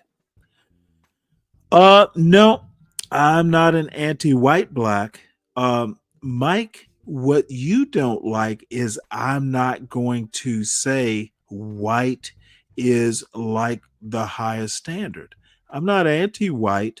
What I am is understanding that white, it's not a white country. And you white supremacists need to understand that the reason Thomas Jefferson, and he's my favorite founder, the reason Thomas Jefferson had time to fucking sit and do shit is he was too goddamn lazy or not taught. Motherfucker didn't tend his own fields. If you're going to sit around, you might think some beautiful thoughts. All he had to do was the motherfucker didn't do his own work. So don't tell me about that bullshit. You need to deal with American history, Mike. And I value you as a friend. I actually think you're smart, but dude, don't come at me with that dumb bullshit. Dude, it's a white country because whites tend to be more violent and more prone to fucking enslave people. that seems to be the result of history. White people like fucking treating non-whites like fucking chattel slaves. Hey, if that's history, then I guess you have to basically accept that white kids are natural born slave drivers. Stanley is incoherent. Well, foundational white Wakandan, that name, a foundational white Wakandan is coherent. What a dumb motherfucker. Dude, hit the link, white Wakandan. Please hit the link so I can just shit on you for the fun of it. I need amusement now because Hey, don't do it. Stanley's the this one. motherfucker, I'm speaking out of foundational white Wakandan, telling me I'm incoherent. Love it, babe. Love it. What a dumb fucking comment. And then he wants to, motherfucker. I watched a show yesterday about the white Black Panther. I'm like, what the? It's a comic book. These were adults. Let's see. Gibbs repare. Yeah. Now see, I'm trying to figure this out. Now I have to give you credit. You're pretty good with writing in vernacular, which leads me to believe you have read either Paul Lawrence Dunbar or Zora Neale Hurston. That's pretty good vernacular English writing. I have to give you that. Who's the clown now, Stanley? Me? Am I the clown? Foundational white Wakandan? Oh, yeah, it must be me. FWW. So, any more comments before I play this? And one of these days I'll Nah, make it through but this that was video. funny as hell. What was? Can you read that comment again, Stanley? About the sorry. reparations? Yeah. Okay, Wait, well, that was apparently beautiful. FWW clipped it. So, glad y'all enjoyed it. Chat strikes back. That's what's up. Okay, well, maybe you and your little white buddy are. What did you get out of it that I'm missing?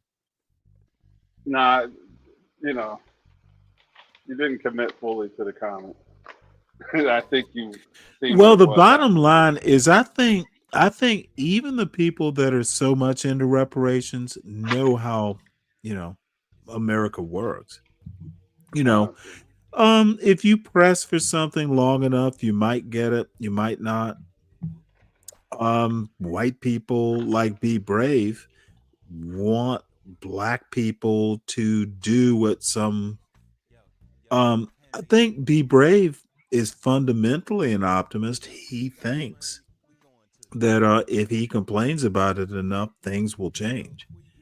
You know, Whatever the case may Americans, be, don't do Americans in nothing and wait on particular, that. and That's humans crazy. in general, tend to be fairly optimistic.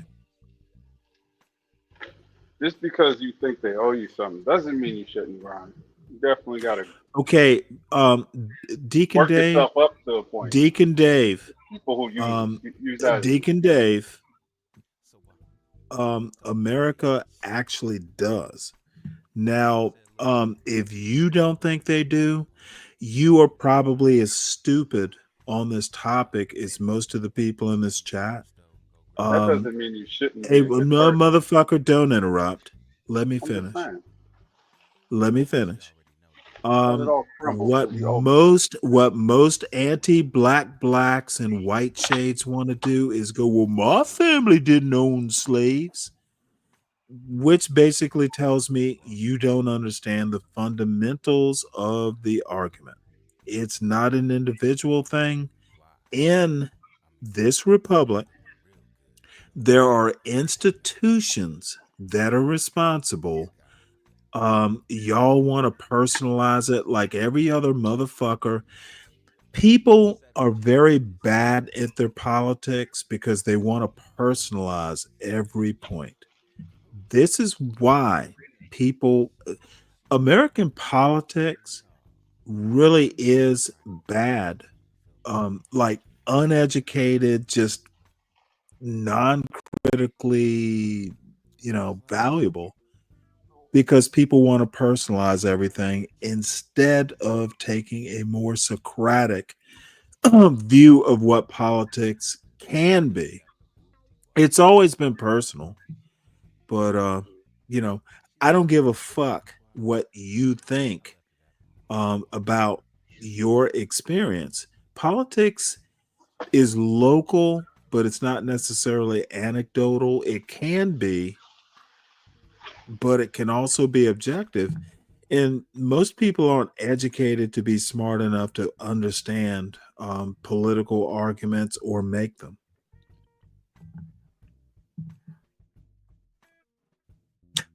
No, Thomas Jefferson literally wrote 0% of the Constitution artifacts. Thomas Jefferson was fucking in France when the Constitution was written. This is a perfect example. What the fuck?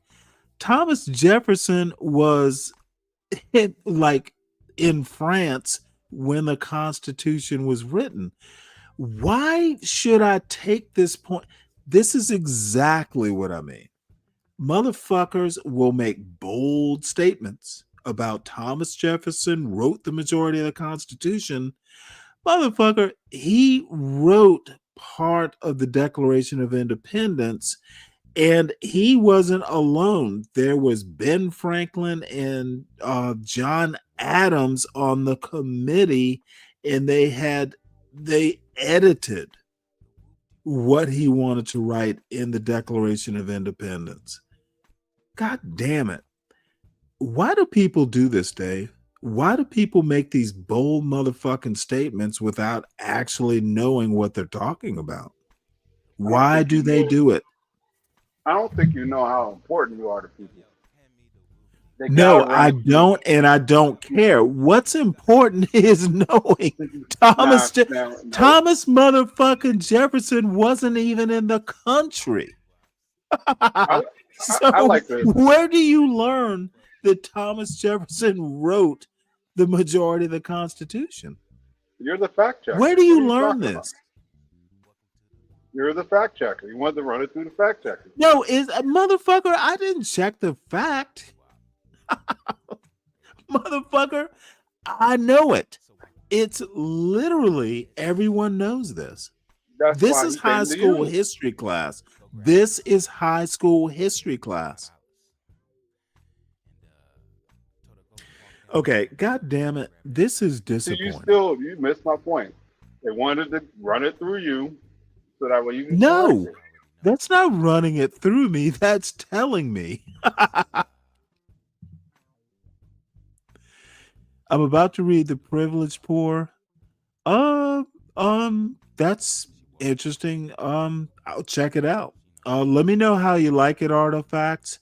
If it's good, I've never heard of the author or the book, but if you like it, let me know. I'm always up for reading a book. Yeah, Stanley, you're the all-seeing guy. No, I am not the all-seeing. Dude, fuck all that bullshit. I know some things. I know some fundamentals about American history and have thoughts on how the history affects 2025. Now, Lou, this motherfucker, he knows how to pluck my strings and make me laugh. Thomas, you know what? I have no clue. I'm YouTube in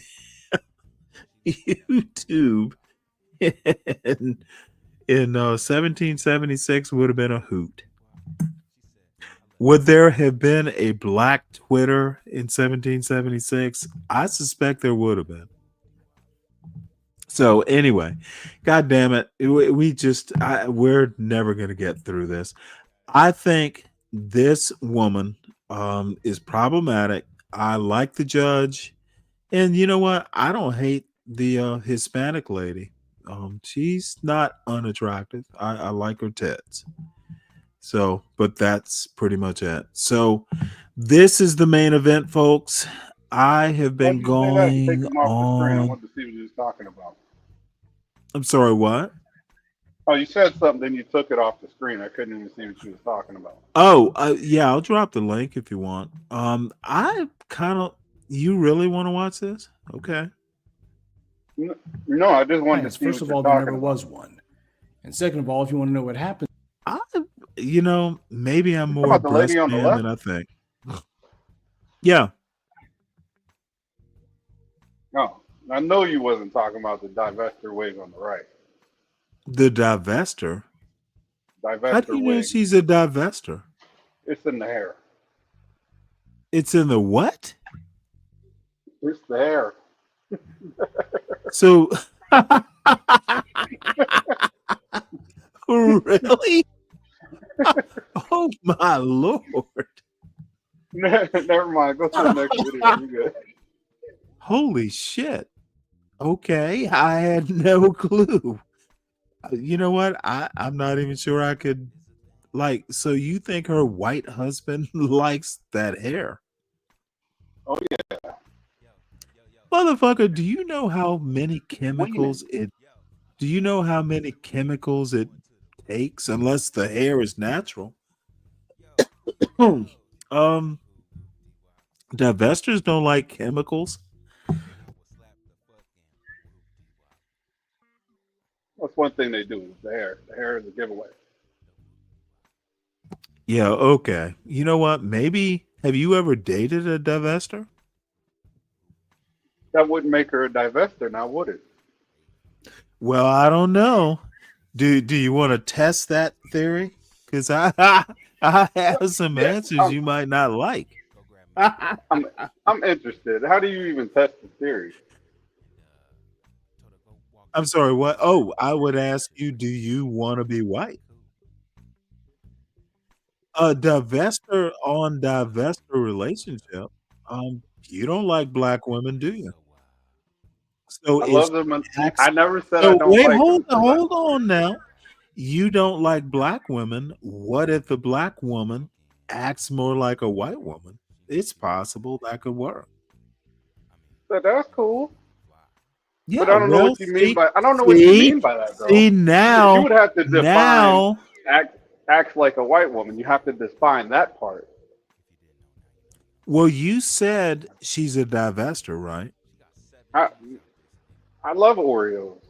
Okay, did you Black on the did you say outside, white she's on a the inside. divester? It's a mindset. Did you say that? Yes or no? No, she has a divester wig. Like if Is that a wig? It looks like it. It's leaning. That's why I said that. Ah, oh, okay. Cause see, it looks like her natural hair. I didn't care enough to take a close look, but apparently you did. Now, as a quick glance, snap You judgment. think she's cute, don't you? Nah, I thought she got caught up on the nigga knocking. That's what's always been called that. Well, that she didn't laugh is kind of a disappointment. There's nothing like sentencing someone for a crime that you think is funny. I would make a horrible judge. It'd be like, motherfucker, this shit is so funny. I'm going to knock 6 months off because you made me laugh. I tell you what, Stan, I don't like unfair judgments either way it goes. It doesn't matter which way it goes. When is the judgment fair?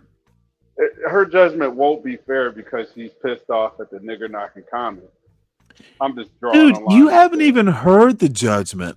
I was making jokes. Now I'm interested. I'm interested in the judgment. But you was about to skip to another video.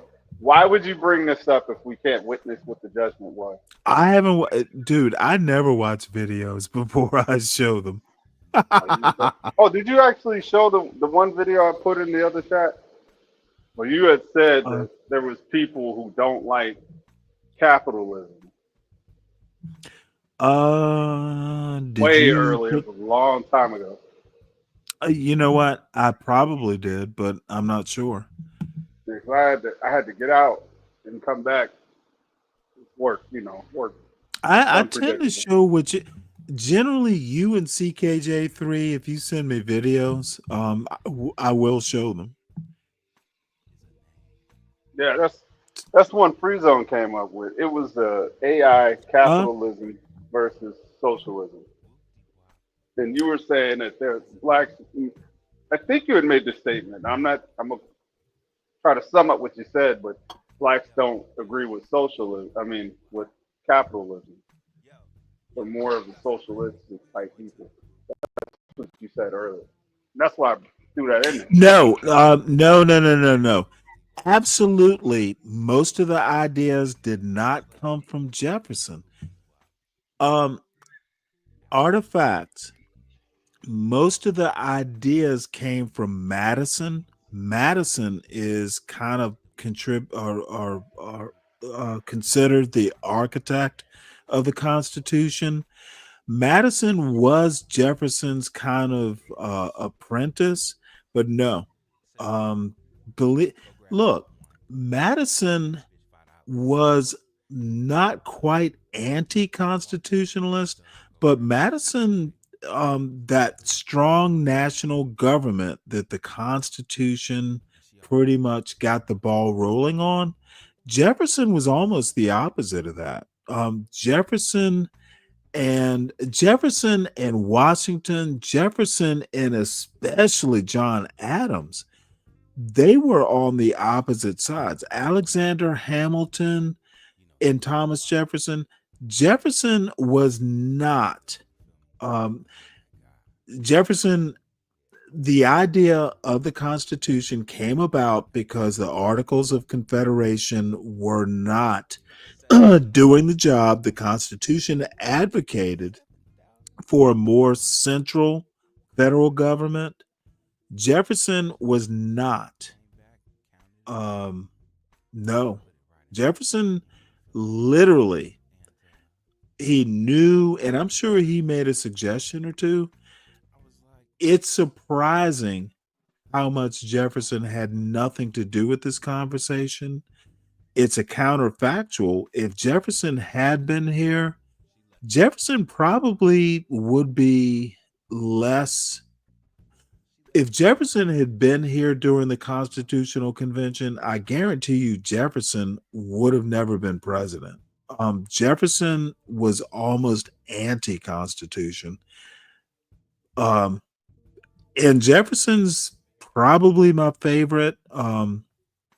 Gouverneur Morris is another favorite founder. But no, Jefferson, it's all pretty much all Madison. Jefferson knew about it, wasn't in the country, would have probably been an anti-federalist, and that's a guess. Oh my Lord, where do I go from here? I know, my bad. Hey, I got to jump down It's anyway because because I black got to people throw the realize they were calories. All right. standing out there by themselves. Well, let's ask someone to come up and take your place as a foil. Yeah, that's To all you got fuss to at do. Hang me. up here and talk shit. Well, no, artifacts, it's not like an insight, literally. And I'm kind of, an American history fan as I've gotten older and retired and had time to deal with it, or kind of read about American history. It is fascinating. I really think that if I had to actually pick an important founding father, Jefferson was a founding father. There's a separate group of people called the framers, founding fathers versus framers. Some of the founding fathers were at the Constitutional Convention. Jefferson pretty much played no part in the Constitution. I honestly can't think of a framer, maybe other than Madison, because he was kind of like the chief architect. I can't think of a framer of the U.S. Constitution that I would be a huge fan of. Ben Franklin was the oldest member, and he didn't have that much to do with it. Other than making pithy remarks and kind of being like everyone looked to Ben Franklin, but he was more figurehead than necessary. So since Dave isn't here, let's just go ahead and move forward. Wilfred Riley, folks, and let me preface this: I'm not his politics. I'm not, I am not a conservative in the manner that a Wilfred Riley would be, but he is fucking smart. Like probably the smartest black conservative in the country. The dude is accomplished, and I don't agree with him, but I would never. I'm not in his league as far as a thinker, and you'll never hear me say that. This dude is in a class of his own. I would put him. I actually think if I had to do pound to pound with a Thomas Sowell, Wilfred Riley wins. He's actually that smart. So, Wilfred Riley, and we'll cover more. And I'm not a black conservative, but I don't think that Black conservatives are, you know, they must be listened to. Some of their ideas are good, and you do yourself a disfavor if you just fucking, want to ignore some of these arguments.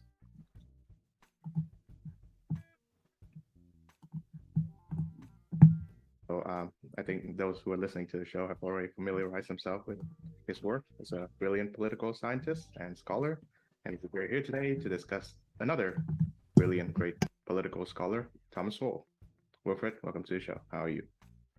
Doing very well. Great to be back. All right. So we're recording this a week after Thanksgiving. So I hope you had a great Thanksgiving.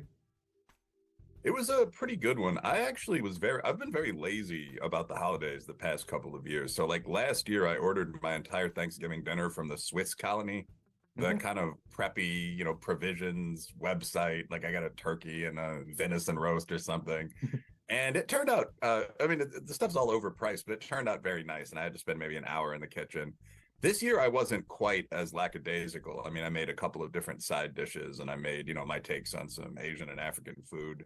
But I bought my turkey from Popeyes. Popeyes has an annual deal where you can buy a 18-pound Cajun turkey, I believe, for $50 or something like that. My fiance picked it up, but we got one of these birds. And we actually ended up having to go to this working class neighborhood in another city in Lexington, which is the next city over, to get the turkey because there's no Popeyes in Frankfurt. So we went there and there were a line of people waiting for these damn turkeys. They were getting kind of hostile with one another. And I got, I think, the 6th to last turkey. So I was leaving with this bird and people were kind of looking at me like, how many of those are left and so on. But I got it home. It cooked up pretty well. All right. So is it like the same Popeyes that make like Louisiana style chicken, right? Yeah, Popeyes actually, one of the things that's kind of interesting is that if you've ever known anyone that's worked in fast food or fast casual on the executive side, there's a whole lot that goes into these businesses. Like Popeyes has a test kitchen. And one of the things they produced a couple of years ago was the Cajun turkey. So it's not deep fried or anything, too quote unquote hood. It's just a turkey that has their spices injected into it instead of brining. So it's actually extremely good. Like they've been cooked on the Food Network and so on. But yeah, that's one of the things that they figured out how to make. And yeah, I mean, the whole thing's kind of funny, but I thought that would be a good, quick way of just getting an almost 20-pound turkey and just getting the damn thing done, as opposed to, like, I'm actually a fairly good cook, but as opposed to like smoking it myself or something like that. So I let those guys do the work. Okay. Now, before we discuss the article that you wrote in this month's National Review issue, Why Thomas Sowell Matters, I'd like to briefly touch on a piece that you wrote on Tablet Magazine, which was published in the 15th. It's titled The Politics of Tribal Nonsense, where you discuss at length a connection that certain members of the BLM supporting American population make with what's going on in the Middle East these days, and that they equate white Americans basically with Israelis and Black Americans with the Palestinians. So why this connection in particular?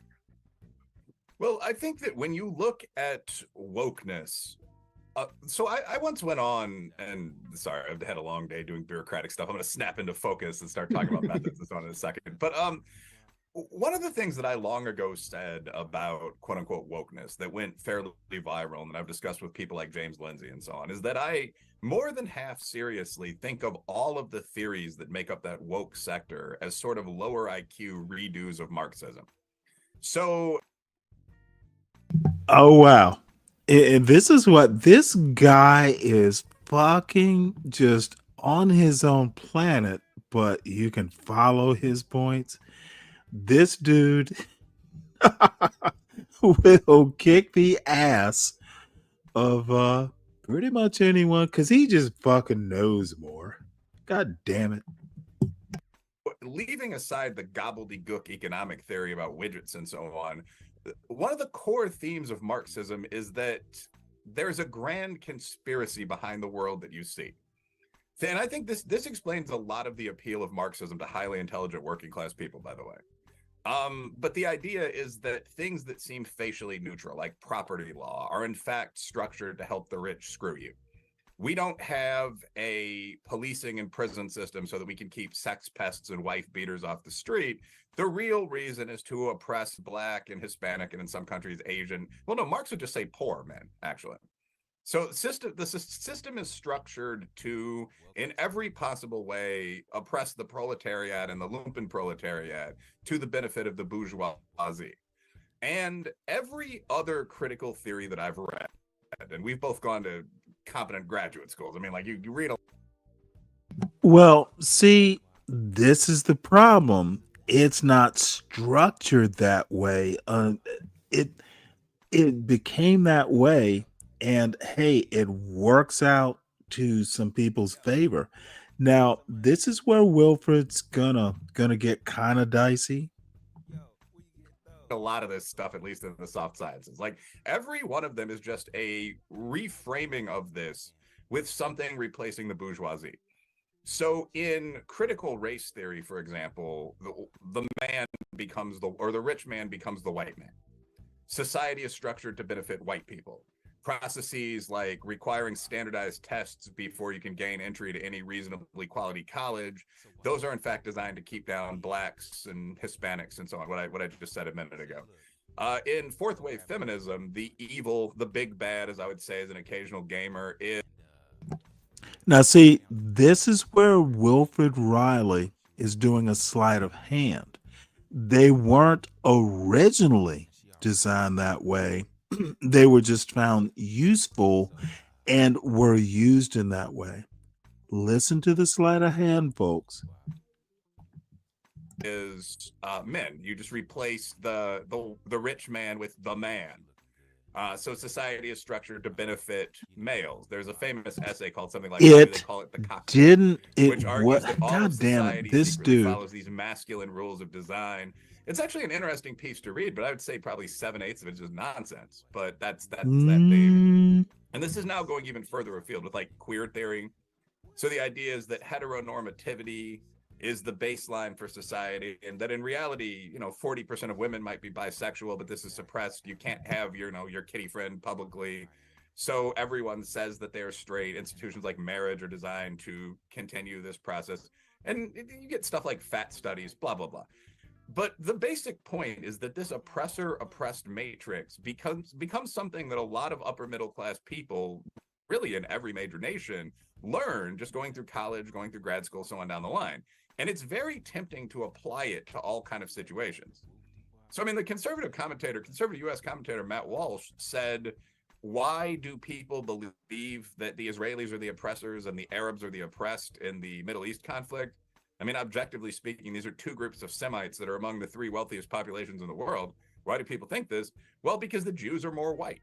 And I thought it was kind of a glib throwaway line, but when you think about it, that's pretty much accurate. Like, if you're trained in this frame, you look at Israel and the Palestinians, and you look at who's more Western, who is more Caucasian, who follows more American or British modes of dress, and so on down the line. You found the oppressor.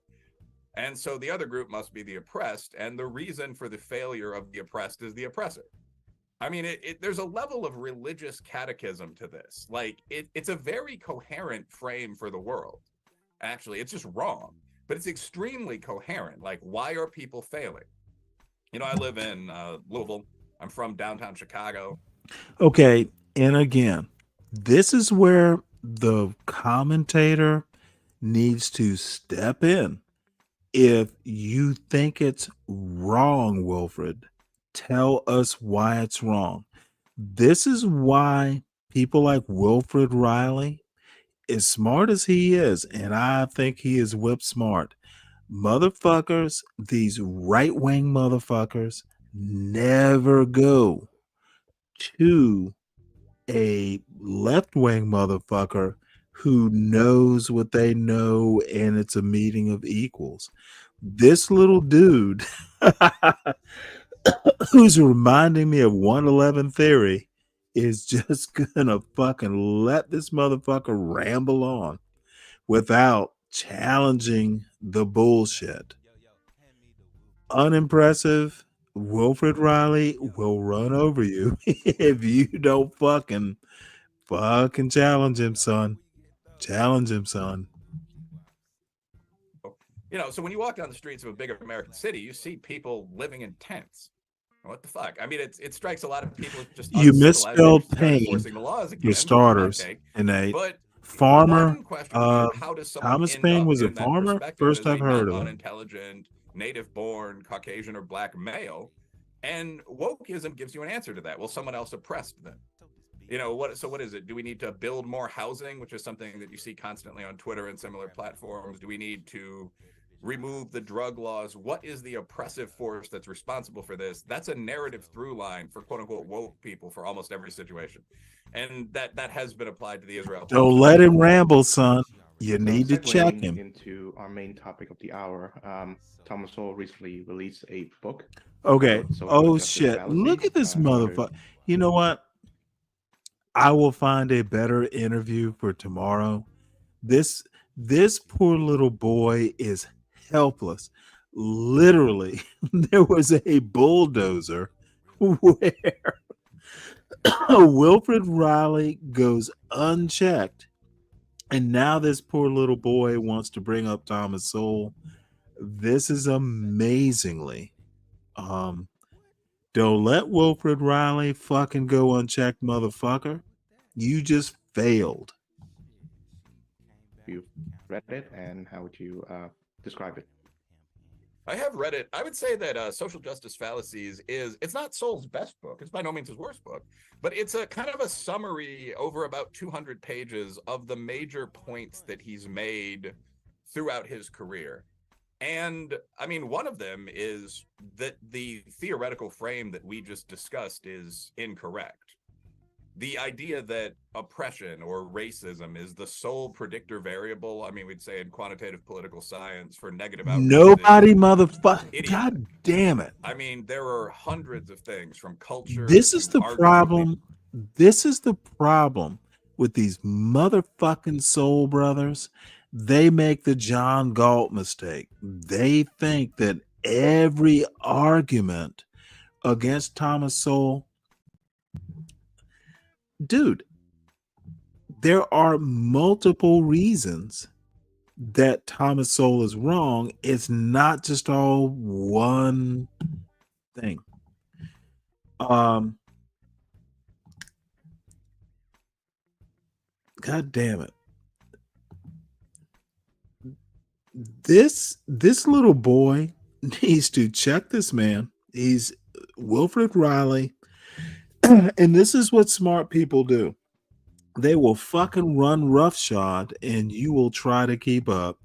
This kid looks scared.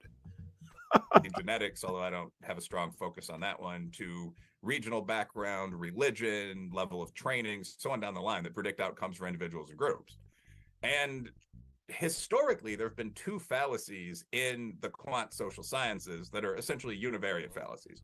One is that racism or bias is responsible for every performance gap that we see. No, it's not responsible. It's the result, which is a feedback loop. Every gap in performance that we see. And Sowell has devoted a lot of his career to just taking those apart, saying, well, no, even if you say that this is 10%, this is 10%, you have.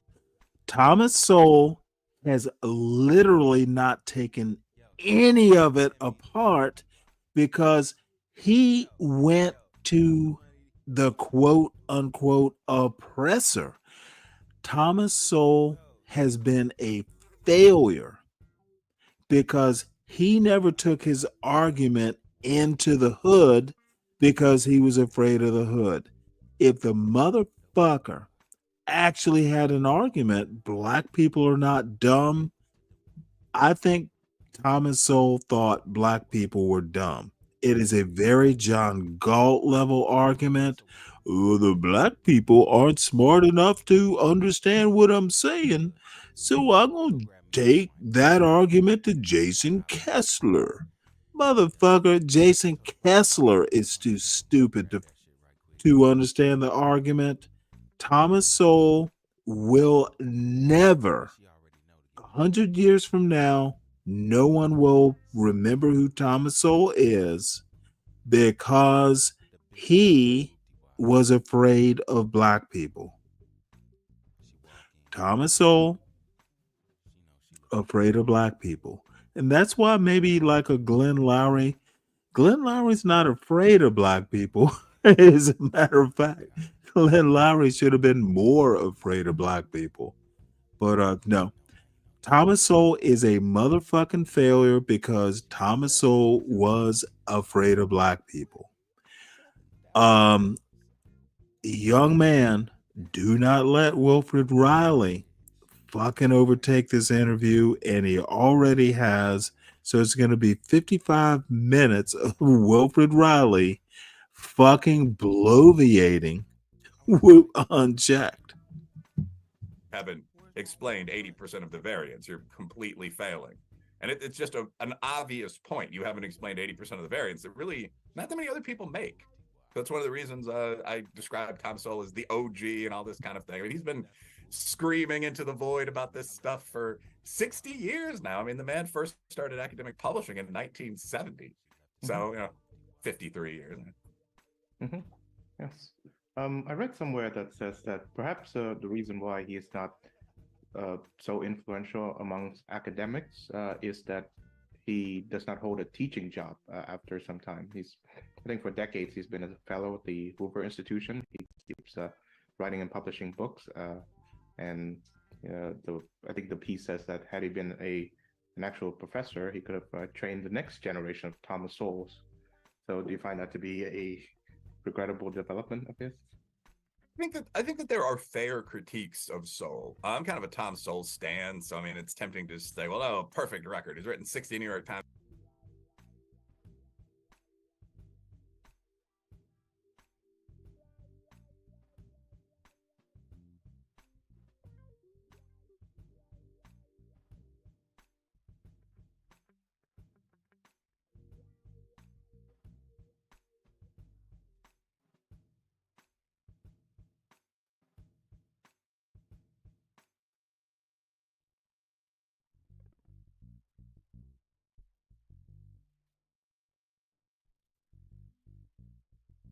Welcome to the Whoop-de-Wop. The Whoop-de-Wop is a name. The Whoop-de-Wop is a place.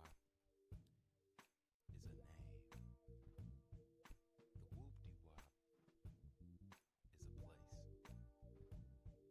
The Whoop-de-Wop.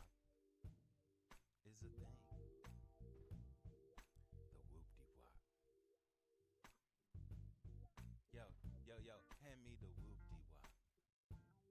Yo, you got some money? We going to the Whoop-de-Wop. Yo, where you get those? Throw some cool Whoop-de-Wops. Nigga, I will slap the fucking Whoop-de-Wop out your ass.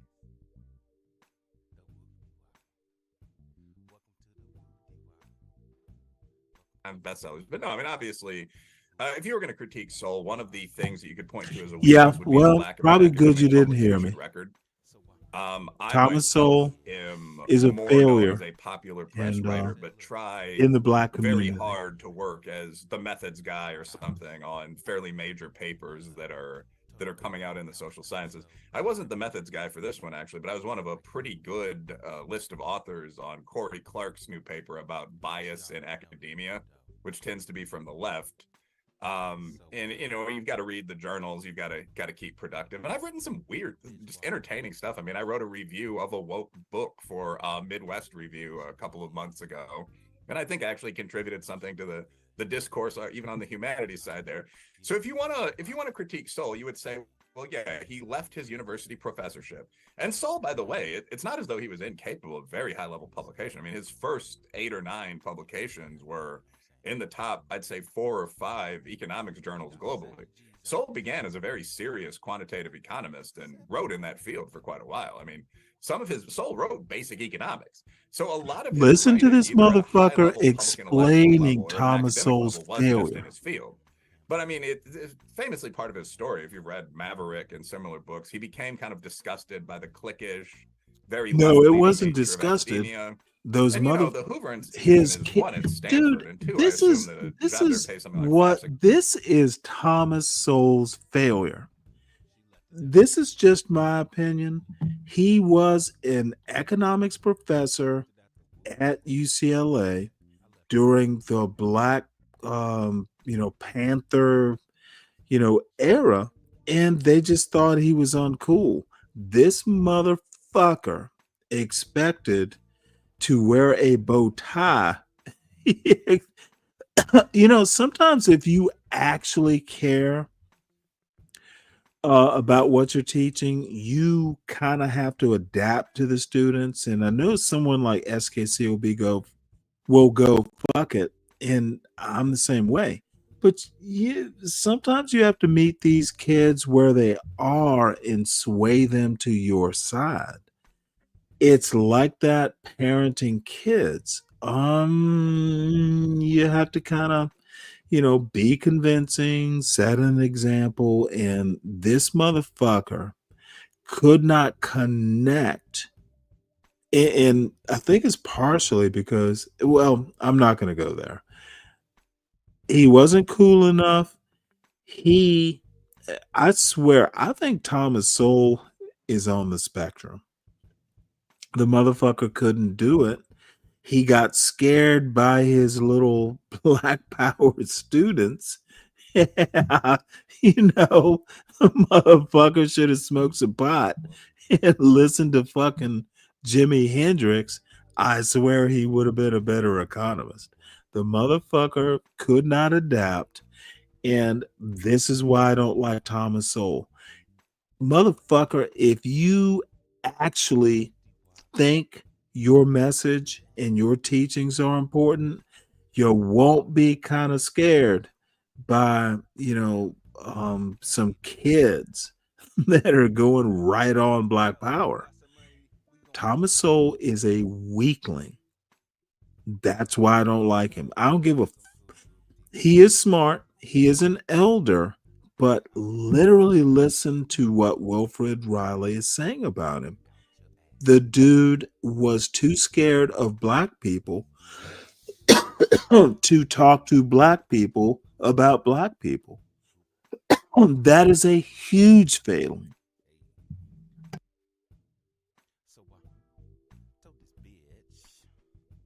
$600,000 a year. So when he was offered that position and no classes, I mean, he's motherfucker, yes.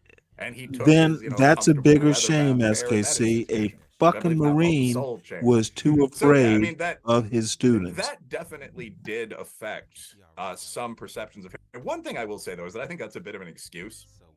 I mean, so I'm an academic professor, and I mean, I've looked at some of the things I've written, like Hate Crime Hoax, which is, and there's no bitterness or irritation about this at all. You're free not to read my book, But I mean, that's a book that broke down the actual frequency of fake hate crime allegations. There's nothing really theoretical about most of the book.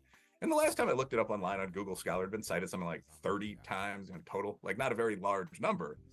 And there's no real reason you wouldn't cite something so apolitical, at least in the early chapters. It's just, if academia is 93% left slanted right now, and it roughly is, I would tend to suspect that Tom Sowell doing Tom Sowell things, had he remained at one of the historically Black colleges or something, there would not have been a large attempt to bring him into the spotlight, no matter where he was.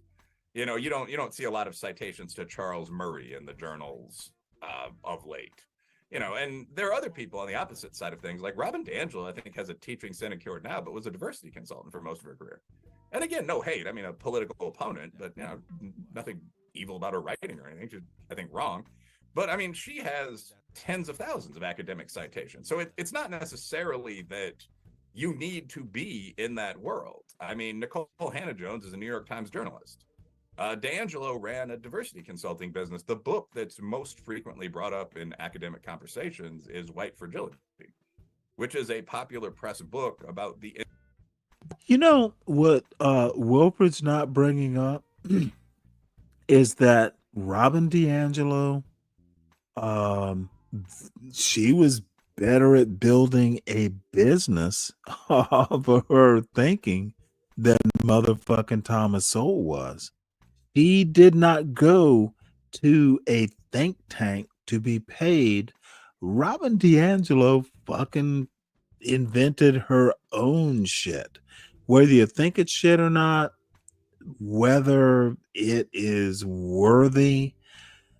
Robin DiAngelo did not go to the Hoover Institute or any institute. She did the shit herself. She built her own business. Kind of the same thing with Nicole Hannah Jones. Nicole Hannah Jones is set for life at Howard. She had an idea and she motherfucking made the 1619 project. And yeah, she was working for the white man, but they let her do it because she had an original idea. Thomas Sowell has never been able to build a business, and the motherfucker's a goddamn economist. The motherfucker has literally never monetized his own ideas. Wilfred Riley is pointing this out, not commenting. The little boy who should be detecting these chinks in the armor that Wilfred Riley's trying to build is just sitting there silent. Thomas Sowell never built a motherfucking business. Literally never built a fucking business. But yet, such insecurity such a of whites with certain problem. kinds of conversations. So I think Sol perhaps could have contributed more in economics, but I also think that no matter what he said, if he was saying, You know what? crime is the SKC, problem, hop that's off not the really train. going to be D'Angelo regularly brought up is in a lot of classes. richer than fucking the economist speaking of Thomas Charles Sowell Murray, ever was. actually So did is one of my probably class Hannah, presentations focusing Hannah, on his book Being Apart, Nicole and Hannah I'm Jones. entertaining And you myself got the with H and S wrong. possibly They the are most controversial New York richer professor than of the the 90s. motherfucking economist. So I've only scratched the surface here, but I really enjoyed reading it. It has a lot of This helpful dumbass topics, and actually enjoyed it's an reading the academic bell book, a curve. serious Really? academic book, but it's written in a voice that non-academics can understand. I love But of course, fucking the shitting controversy on that morons. makes the bell curve so heatedly discussed is it's touching on the topic of average IQ and race. So I wonder. So I'm this sure Thomas motherfucker Sowell was wants to around talk when, race the bell science curve now. was written. So what did he think of it? Well, Thomas Sowell wrote a famous kind of friendly critique of the bell curve for the book The Bell Curve Wars. I mean, I assume we're both pretty well read in the literature. There was a great deal of response to the bell curve that wasn't just sort of sociological screaming, as I think of it, from people like James Flynn, Dickens and Flynn. I think it's Rich Nisbet. I think Well, of him as James R. Flynn Nisbet, and Tom Sowell Charles himself, so on down Murray the line. had a One point that I huge want to make falling is that out. there's an extremely strong academic culturalist position where people will argue that there may be some small baseline group differences, but that if you're looking at, say, Northern Europeans, Southeast Asians, and West Africans or something like large human groups, the idea that the IQ gaps we see currently are primarily genetic is extremely dubious. And there are points from the Flem. Did you hear that? The IQ differences due to genetics are extremely dubious. Y'all listen to a black conservative motherfucker who's actually good at math, by the way. Yep. So let's listen to more. I don't agree with everything that Riley says, but at least he understands shit. He understands the arguments, and most of the people in this space don't. Effect itself, which I believe was named by Dr. Murray. But there are points about that from the 18-point surge in IQs globally, and that's a hard one to get around from a hereditarian perspective, to the internal IQ growth within countries like Ireland and Nigeria. I mean, when Lynn and Van Hanen surveyed Nigerian IQs, and this would have been 1998, I mean, they published in 2006, recently, the score they got was 69.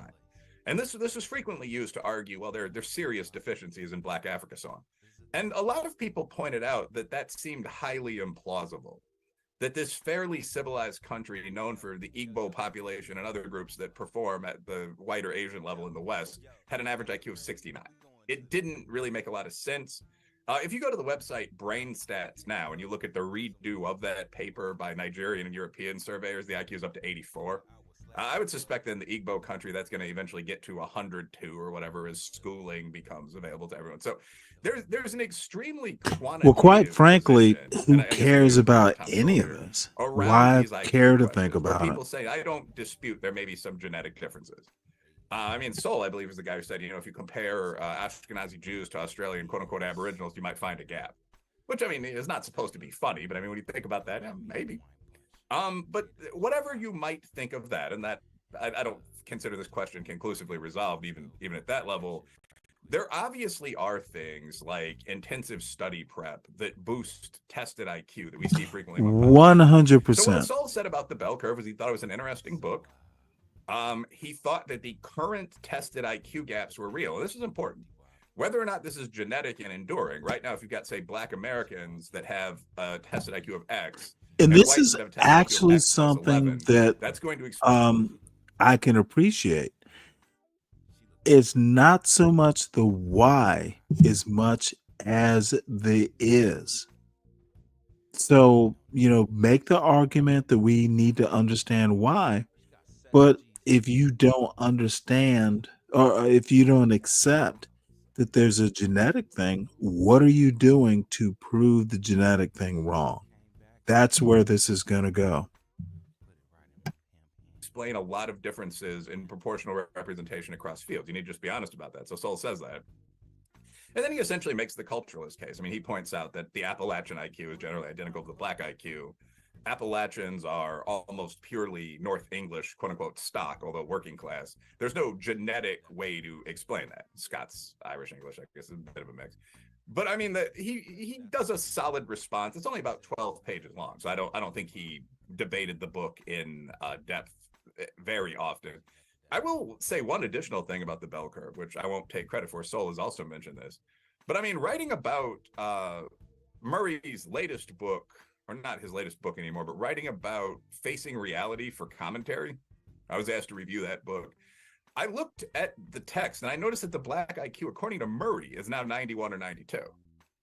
I mean, that's just that his estimate based on NAEP scores and IQ norming. And I think he's correct. I'm not an expert in that field. You can do the math. So in the bell curve, he famously said the Black IQ is, I think, 84. It's often given as 85. So if you assume just 85 and 91, being conservative, that's a 6-point gain that no one really disputes in, 20 years? So, I mean, that kind of thing gives strength to what Sol said about the book. I mean, that's basically my conclusion. But yeah, the bell curve's worth reading, and people should read it. It's not written by the devil or something like that. Yeah, it's an interesting book. Last comment, I tend to ramble a little bit, but a last comment about the bell curve. They're also, computers weren't that good at that point. I think because Murray and Herrnstein are solid methodologists. I think there was a reason for this, and I don't think it was racism or something like that. But most of their comparisons of effects are looking at basically which predicts more in terms of outcomes, SES, social economic status, or IQ, and looking at the predictive role of SES on IQ. And I think a serious culturalist would say, well, that's pretty limited. I mean, today, if we're looking at things that might impact IQ or things that at a certain level of IQ might impact job performance, you would focus on, for example, hours of study and training time daily. We now measure that, father present. I mean, there'd be a bunch of things that you would throw in there. You wouldn't just look at income and use that as your culture proxy. But I mean, that's a purely methods critique. The book's an interesting one. Sol thought it was as well, but he did respond to some of the points that could be critiqued about it. Now, Thomas Sowell's most famous book, I think, is The Conflict of Visions, wherein he distinguishes between the tragic vision, or at least the constrained vision, and the unconstrained vision.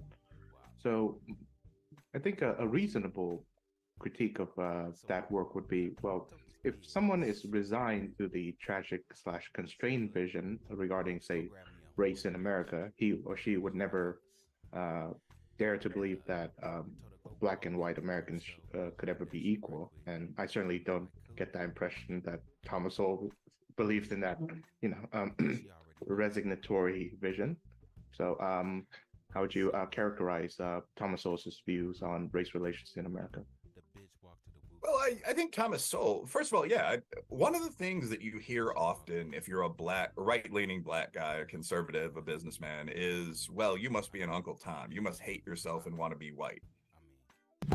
Again, this is where Wilfred Riley wants to go through the victimization. Oh, you must be an Uncle Tom. Motherfucker, stop thinking about the names that you are called and defend what you're thinking. This is literally a whataboutism. So anyway, the bell curve is not science. It is writing about what the science appears to present. It's not science in and of itself. It's more commentary. And dumbasses literally want to take the bell curve as science. Like Wilfred said, interesting reading, but it ultimately means nothing. Unless, you're a politician and want to make policy off of what was written about science. From written by someone you tend to agree with. It's not difficult to keep up with you, Stanley. You talk in circles.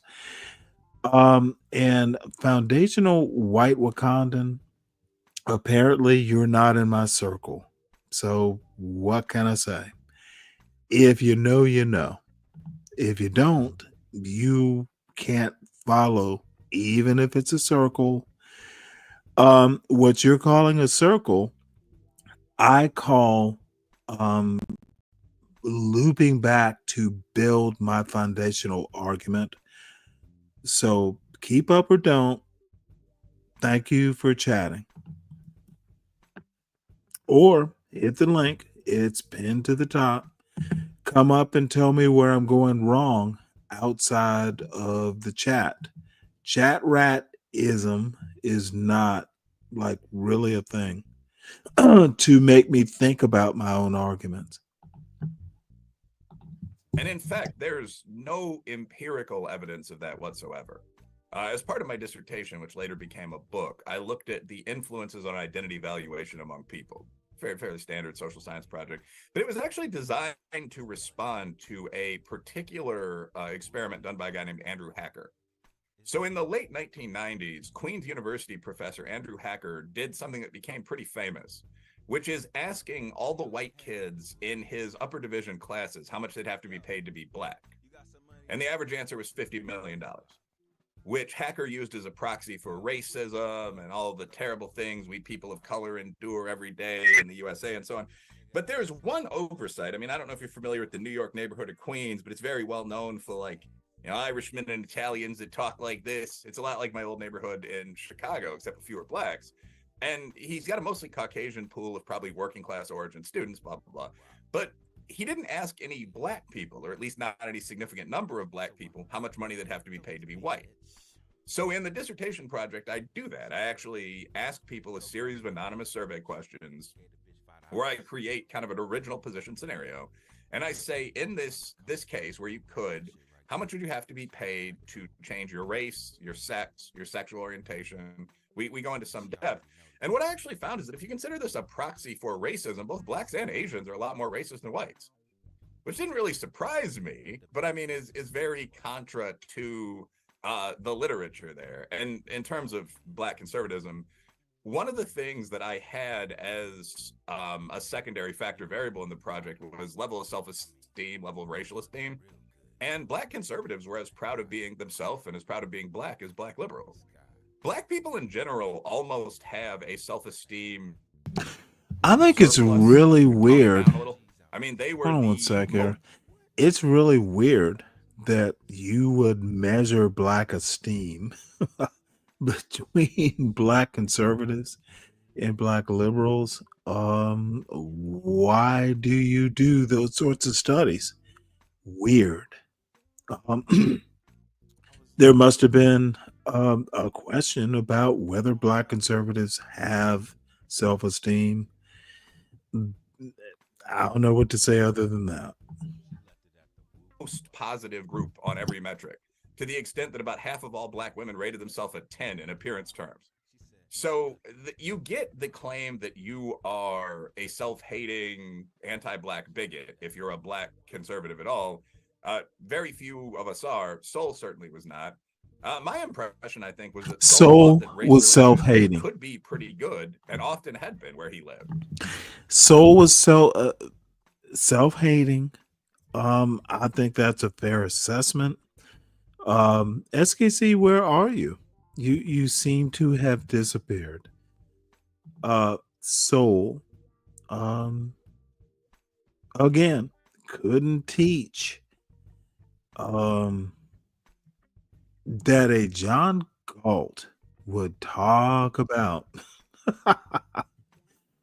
Oh, these motherfuckers, they don't even understand themselves. I don't think the anti-black blacks actually understand black culture. As a matter of fact, I think they're the most deficient within the black community. Living in the ghetto does not make you blackety black. It makes you a fucking abuser. And we often hear, oh my God, you know what? I don't even want to go into some of that depraved bullshit. Motherfucker, if I have to live in the ghetto as a landlord and do that shit to people, damn. I mean, so Soul's a military veteran. He's a New Yorker.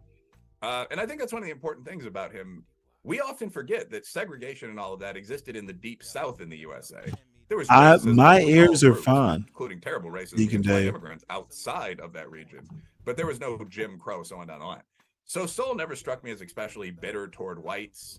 He never struck me as especially doomsaying about race relations. And I don't think the idea that he would be, by the way, follows logically from the tragic vision.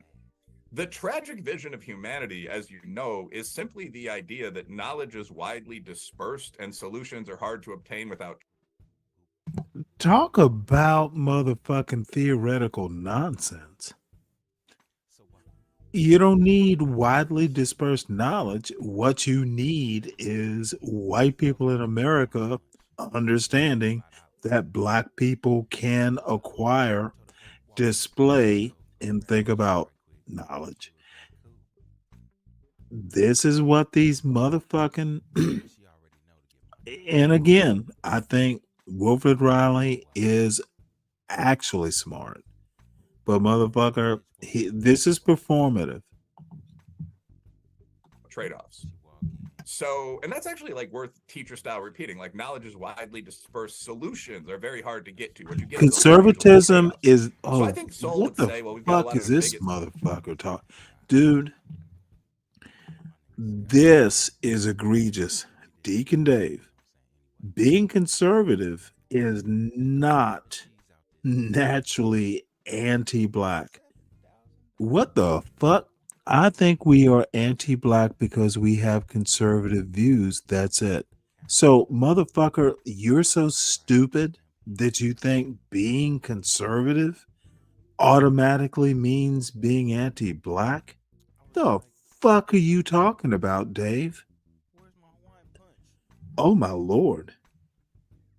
Maybe that's the problem. If you have a conservative view, you have to be anti-black?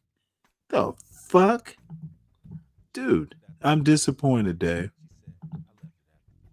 It's on both sides. We have economic incentives that underlie that. There are only so many jobs. It's going to be harder keeping the peace in an It does integrated democratic explain society. a lot, But at the though. same time, that description would apply to most of the major societies on Earth: the USA, Brazil, Malaysia. I mean, Canada. You know, India is beyond belief in terms of the number of groups that are able to live reasonably amicably. And I mean, they're no longer following the old laws of Manu over there. I mean, so his comment would be, it's going to be a little more difficult, but yeah, we can do this. I don't think he would view it as impossible to achieve democratic peace among diverse people. but I think he would have some less comment. But I think Sol's point about race relations, when I read him on this topic, which wasn't really his focus as opposed to economics or the cause of gaps or whatever, but when I read him on this topic, Sol almost seems to take a Lee Kuan Yew kind of position, where his idea is that this can work Sol quite well, but you seems have to to be honest. take a So why position are that has black people nothing to trailing do whites with when it comes economics. to the academic Sol outcomes of talks the about tests? everything One but obvious reason economics. is that, I again, he could love attribute part of this to Wilfred racism in Wayne's. Riley He doesn't. But one obvious deconstructing reason is that the Thomas average black Sowell guy studies about half as much as into the average a Caucasian American, a little less than non-economist. a third as much as the average Asian American. So This is hilarious. While he's trying to defend Thomas Sowell, he is literally he's literally denaturing Thomas Sowell. Funny that. as long as you've got that, as long as you've got that kind of spanner in the works, you're not going to have black academic outcomes that match those of white. I'm not a black. So Deacon making Dave, excuses that's about that and claiming another that there's some a boogeyman real out there that's weird holding black assumption kids you back, make. preventing them from learning how to I'm read, but it probably as doesn't apply to conservative Nigerians as or you Jamaicans are. or whatever. What I you mean, need that to do, is Deacon Dave, foolish. I mean, is that's the point you make understand children of. what So, in conservatism regards to the with a conflict of capital C visions, is. why do It's not Thomas Sowell believe necessarily that most anti-black. reform programs Please do your fail? homework, son. Well, it's worth starting with what the visions are. I mean, so the conflict, because I'm not sure every listener is aware of the Sol says that there's a tendency on the part of upper classes, especially educated quasi-intellectuals, especially in the West, to believe in what he calls the vision of the anointed, which is the idea that knowledge is easy to get for a certain group of the select and almost impossible to get for everyone else, by the way, everyone below, let's say, IQ 125. So it's easy to get for the select. Okay, It's impossible to again, get for everyone not else. a racial We should argument, trust, but quote, a unquote, the bad experts, argument. THUH, to lead us. And the Thomas ideal Sowell society is a pretending to society that's be led by Charles a Murray. small coterie, like the Russian nomenclatura, the list of names, that makes the decisions for everyone else. And these anointed are going to improve every generation, and they're going to bring us closer to utopia. This is what every smart leftist believes, by the way. I mean, like, if you were to discuss anything, urban planning, so on down the line, should that be centralized among a group of high IQ, majority left-wing DMs, decision-making individuals? All of them, from the survey that I've seen in business and in academia, would say yes. The tragic vision is the counterpoint to that, and it argues that it's hard for humans to get things done. There are no godlike leaders. We've seen what great man theory actually wrought in practice.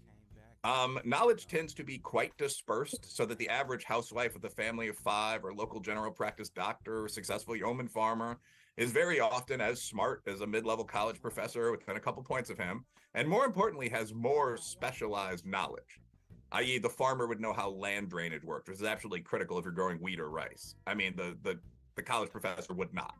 They might have read a book about this. They'd have no in-practice idea. So knowledge is, in fact, widely dispersed. Everyone can get it, but it's hard to put together.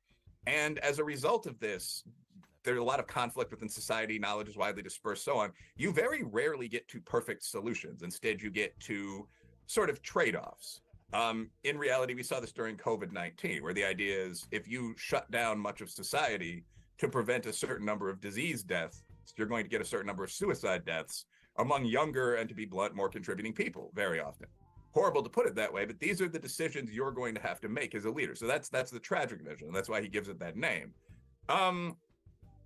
So if I can ask, could you redirect me a little to your question? Like, what was the...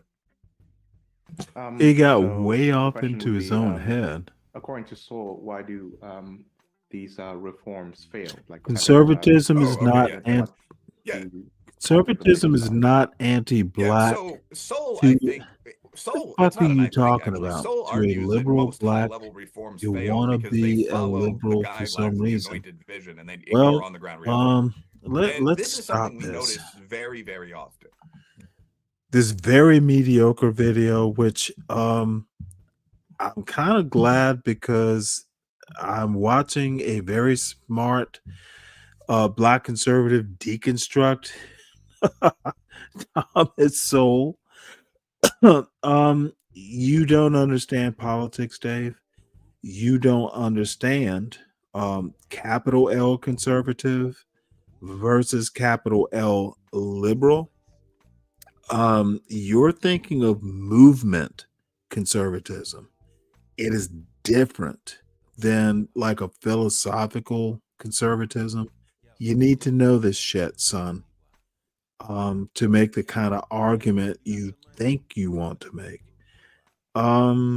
Capital C conservative is not anti-black, or it's not even race.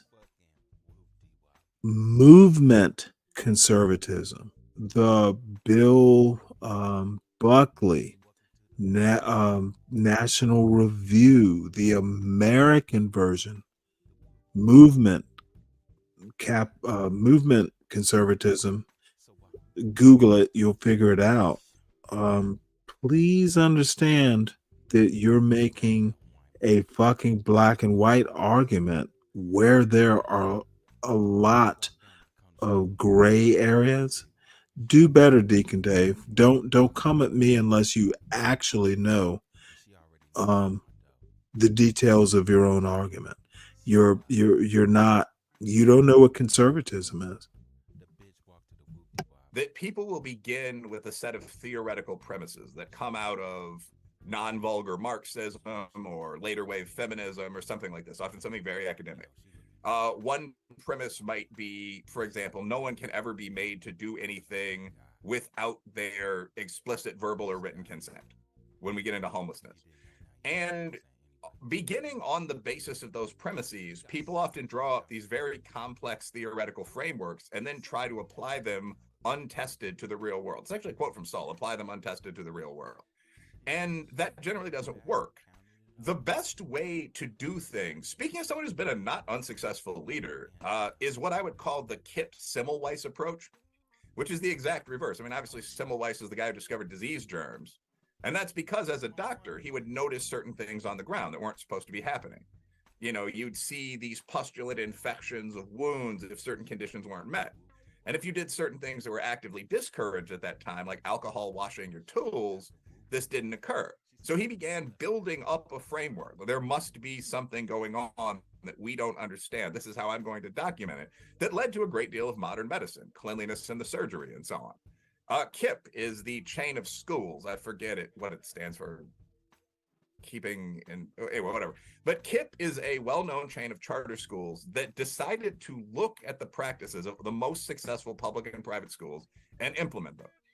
They didn't decide beforehand which practices were good and which practices were bad, i.e. a teacher should never take dominant control of their classroom, something you often learn in education classes. They looked at what actually works, i.e. if you reward students in ways that are sometimes considered unethical, $5 or a book, do they perform better? If you do everything short of physical discipline and sit the damn kids down and shut them up, do they perform better? If you kick out troublemakers, does the class perform better? And based on this real information, and the answer to all the three of those is obviously yes, that improves educational outcomes. Based on those real discoveries, those real findings, they implemented what probably is the most successful U.S. chain of charter schools. So the reason that broad sweeping policy programs often fail is that they're based on anointed rather than tragic starting assumptions. You don't go to the ground and see what works in Black or Appalachian schools. You decide beforehand what must work because it's good, and you try to implement that in schools while kids laugh at you and hook up in the hallway and play cards. I mean, so you can't do that. And that's why we see so much non-success in that field. Or in all of those fields, all those NGO, governmental, kind of broad program prone areas of enterprise. Yeah, the idea of whether humans should be ruled by an elite class and whether we should rule ourselves, so the sense of democratic self-rule is constant in the annals of Western thought, really. I think Socrates and Plato proposed a guardian class, and the tension between the Catholic Church and the Reformation was whether we can interpret God through our own readings of the Bible, or should we rely on a clergy class? And so touching it in very precise and very profound ways. And so I must wonder, most of Soros' attacks are on I guess, liberals, or what we call people of the center left. Now, they wouldn't be the ones who would rally to causes of equality. But why does Soul believe that, despite this, they have this vision of the anointed for themselves? Well, could you clarify a little bit what you mean by that? Like, why do leftists have the vision of the anointed more often? Despite advocating for equality, or at least their vision of equality, that would be. Well, that's an interesting question. I think that there's probably a comparison to traditional kings here, where the idea is that one group of people, one very small group of people, is superior and deserves to lead, but everyone below them is roughly equivalent, if that makes sense. So that actually is a very fascinating question, though. Why do leftists advocate for equality? I mean, basically, I think it's what I just said. Serious leftists tend to favor equality across groups within society, but themselves as individuals as the leaders of society. I think that, and this is not, and that is a bad argument. Personal perspective from years of life, depending on people but not knowing what the fuck he's talking about. The leftist idea is almost total blank slatism in cultural and genetic terms. So, I mean, I have many feminist friends that think that the reason men are bigger and stronger than women is that society conditions us to be. And that genuinely believe this is so maybe a 2 or disingenuous. 3% difference between male and female babies that were raised identically, for example. So the attitude that comes out of these perspectives tends to be, wow, across all racial groups, there should be total equality. I agree with that. I don't think that adult, white, Black, Asian American, so on, citizens differ in too many significant ways. But across sexual and gender groups, even across age groups, if you look at the old children's rights movement, so on down the line, across immigrant and non-immigrant. But very separate from that is the idea essentially is that those people that are over a certain IQ level and that believe in the one true God should lead. So I don't think this is something that's unique to leftists, really. It's the idea that certain people should be in a leadership caste because they have the correct ideas and they're. You know what? I have suddenly become bored with this. This is rather let's figure this out. Is it because he makes a political point he's trying to make? Not all leftists. He's doing the same thing that it's almost a shorthand, I guess. Let's see. No, it's not. No, it's not. It's really like that. No idea what that means. Bottom line is, I don't like seeing Wilfred Riley. This does happen. You need to make it short. I don't know. I don't. This is just not even picking low-hanging fruit. It's just They're smart enough. But not below that group, elaborating. everyone is roughly equal. And this actually goes back quite a while. I mean, if you look at medieval upper nobility, many of them were in constant feud with their barons and knights and so on, because they pretty much felt that below them, below the, what is Sangre Bleu? I mean, everyone was just a bum. Everyone was an inferior subject. I mean, that would literally be the term used at the time. So a count, or certainly a king, would often decide a dispute in favor of a rich peasant over a knight. Because to that guy, all these people were roughly the same. They were simply in the caste that really oversaw society. The Brahman caste is the obvious label. I think to some extent you see the same thing. Also, one thing I will say, because I've been kind of rambling on here with the pop philosophy and all that.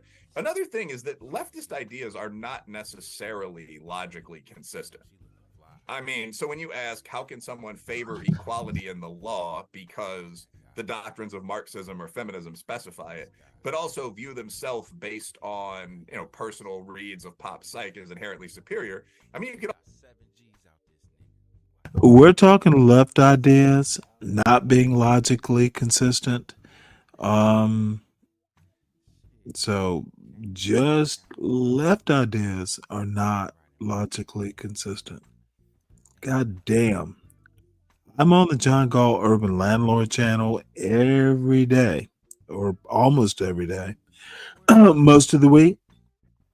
By the way, please make sure you subscribe to the John Gall Urban Landlord channel. Share it out. Where else will we introduce Wilfred Riley into the wild?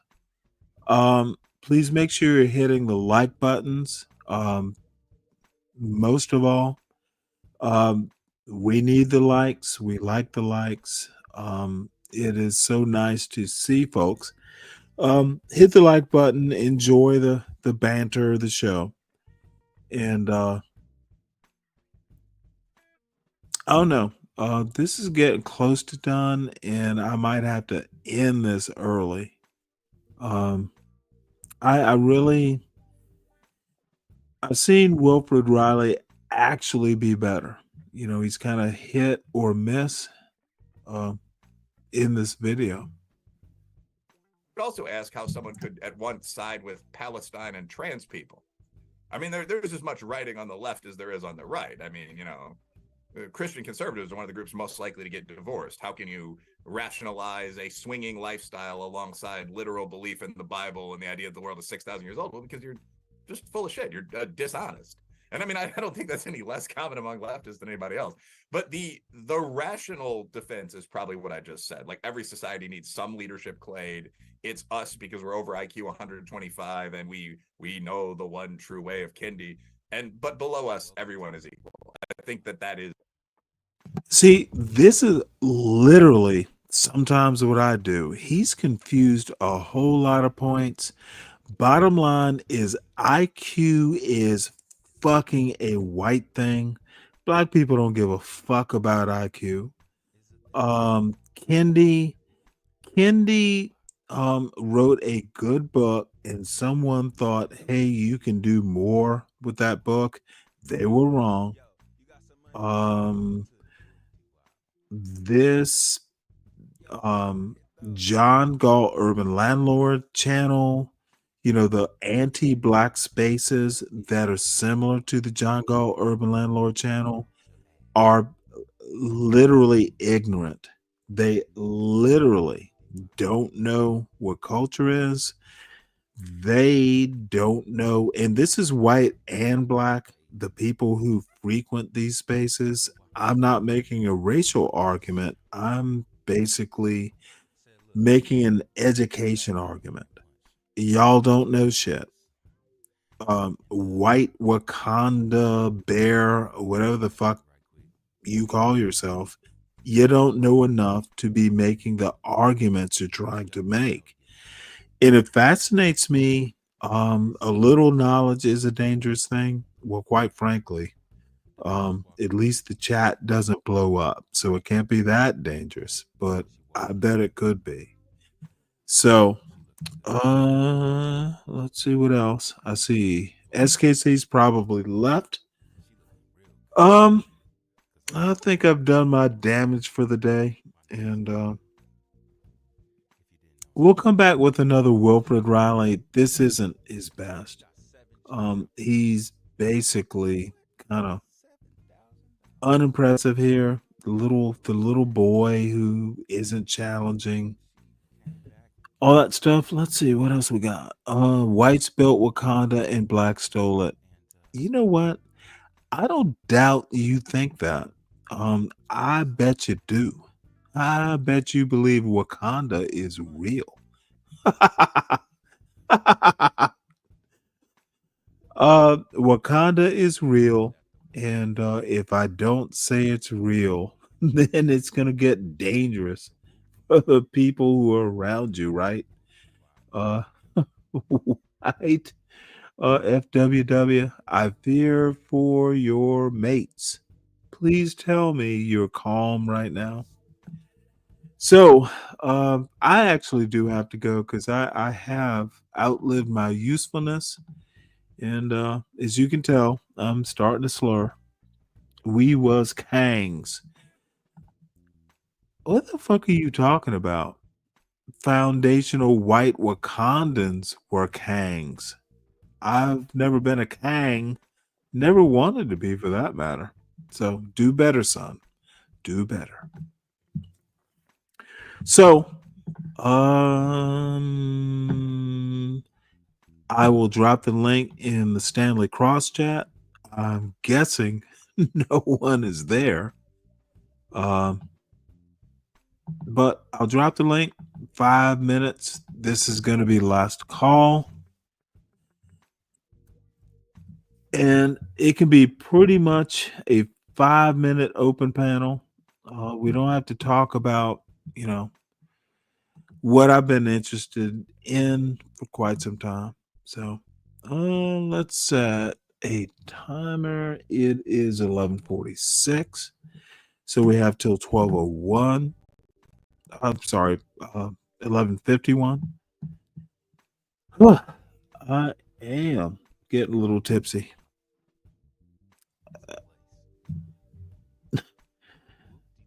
Oh my lord, I am tipsy. So 12, 16, 17. Let's Is in practice what people would say. wander out. Now, Last Solo 5 minutes, also folks. authored a couple of books. I'm critiquing actually getting hungry. American intellectual culture. I think intellectuals in race and intellectuals in society are two of them. Now, when people, at least when I think of intellectuals, I think of people who use their brain power to challenge the status quo, whatever they are discontented with. But notices that there's a lot of conformity in the American intellectual sphere, and also, of course, the desire to rule over society. So why do American intellectuals conform, according to Soul? Well, according to Soul and to a lot of other people, one of the ideas that comes up here pretty frequently is the concept of almost a virus in American intellectual life. So, I mean, I remember talking to a friend of mine that was East Indian recently. We were talking about our high schools, and some of it was just stupid stuff, sports team hazing and that kind of thing. But he mentioned that at his high school, there were people who identified as monarchists. Okay, so maybe it is kind of a young person's thing. Of course, We the never desire to fucking rule talked over about society. monarchism in So high school. why do American intellectuals conform, according to Soul? Well, according to Soul and to a lot of other people, one of the ideas that comes up here pretty frequently is the concept of almost a virus in American intellectual life. So, I mean, I remember talking to a friend of mine that was East Indian recently. We were talking about our high schools, and some of it was just stupid stuff, sports team hazing and that kind of thing. But he mentioned that at his high school, there were people who identified as monarchists. There were people who were Hindu advocates of a caste system. There were people who were real communists. I mean, in the Eastern sense. I mean, there were people that so on down the line. Like there were people that were Western advocates of democracy that wore blazers to class, and so on down the line. And I remember thinking that in my school, and certainly among the teachers, there was no such diversity. Most of the kids were either completely ignorant politically, and this wasn't a terrible school, although it was in a working class area, or believed, and this was more common, kind of what I think of as the conventional center left package. If you asked a high school senior, outside of a few guys on the debate team, what he thought of abortion, he would probably say something, well, that's her body, it's a women's issue. I mean, there's almost a pat set of responses you hear in the US middle and upper middle class. I don't think that is a coincidence. So when Gad Saad, for example, talks about the woke mind virus, what he's referring to is the extraordinary prevalence in US intellectual life of specific ideas from the... Well, here's the problem. You actually think Gad Saad is fucking someone who should be listened to and quoted. Do better, Wilfred.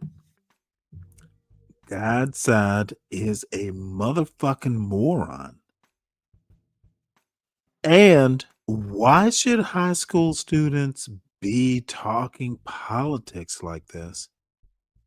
Dude, my God. field of critical theory. So you have class-based Why remarks should about high self. school You have students the care about CRT, critical quote unquote, theory? critical race take on group relations. You have the later waves of feminism. And this is an extraordinary amount of what you learn in the humanities or soft sciences in an American college. And a lot of that has to do with the extremely non-diverse nature of the intellectual clade in positional terms or intellectual terms. So I mean, Econ Live recently, I don't know if the Econ sort of warehouse website conducted the study originally, but a piece that's on there and that's gotten a lot of traffic is titled "The Prevalence of Marxism in U.S. Academia." And based on a large survey of American college professors, about 93% identify as being on the left rather than the right. And if I have these numbers correct, 18% said they were actually Marxists or communists. And these are all distinct questions. Answer only one. Motherfucker, it's less than 20%. And 24% said that they were social activists. And again, each of those numbers could be off by a point. Okay, nothing So to I think do that with you have that kind economics. of incredible concentration. That's akin to the concentration of conservatives in the Marine Corps or kind Okay, of the most this is strict just a traditional police. motherfucking dumb argument. My God. I thought he was smart. I remember him being smart. Yeah, Deacon Dave, I pick SKC apart. The picking apart of an argument, this isn't the best I've seen. This interview is from a year ago. His interlocutor is not the guy interviewing Wilfred Riley should be picking them apart. I should not be doing it from this panel. So Wilfred can defend himself. I can't. You don't let a Wilfred Riley or you don't let these people run rampant. You got to check them. You got to fucking deconstruct their arguments in real time. What the fuck is this kid doing? So anyway, you know what? I'm done nattering on. I'm done fussing. The numbers are dwindling. No one likes to hear a relatively drunken Stanley ramble on about Wilfred Riley and just general nonsense. So I will learn my lesson. So man, all the motherfuckers who were here earlier got so bored. And let's see here. Over 80% of college teachers identify as liberal progressive. That is supposed to be insignificant. Well, I don't think there's a problem with 80% of college teachers identifying as liberal progressive. It's insignificant because I'm not surprised. And it's also insignificant if you are expecting me to be surprised. Of course they are. They have brains. God damn it. What the fuck are you doing, FWW? You're not bringing me challenges. So, anyway, this has been a show. Deacon Dave, you have almost been my guardian angel here. So don't think I'm just fussing and not noticing. Always appreciate you being here. And thank you. You have more patience with me. You're always like my fucking brother. You kind of get my foolishness. But I do think Wilfred Riley is awfully smart. I do think he's not being challenged here. And yeah, I admire a lot of people that I pick apart their arguments. That's why I admire them.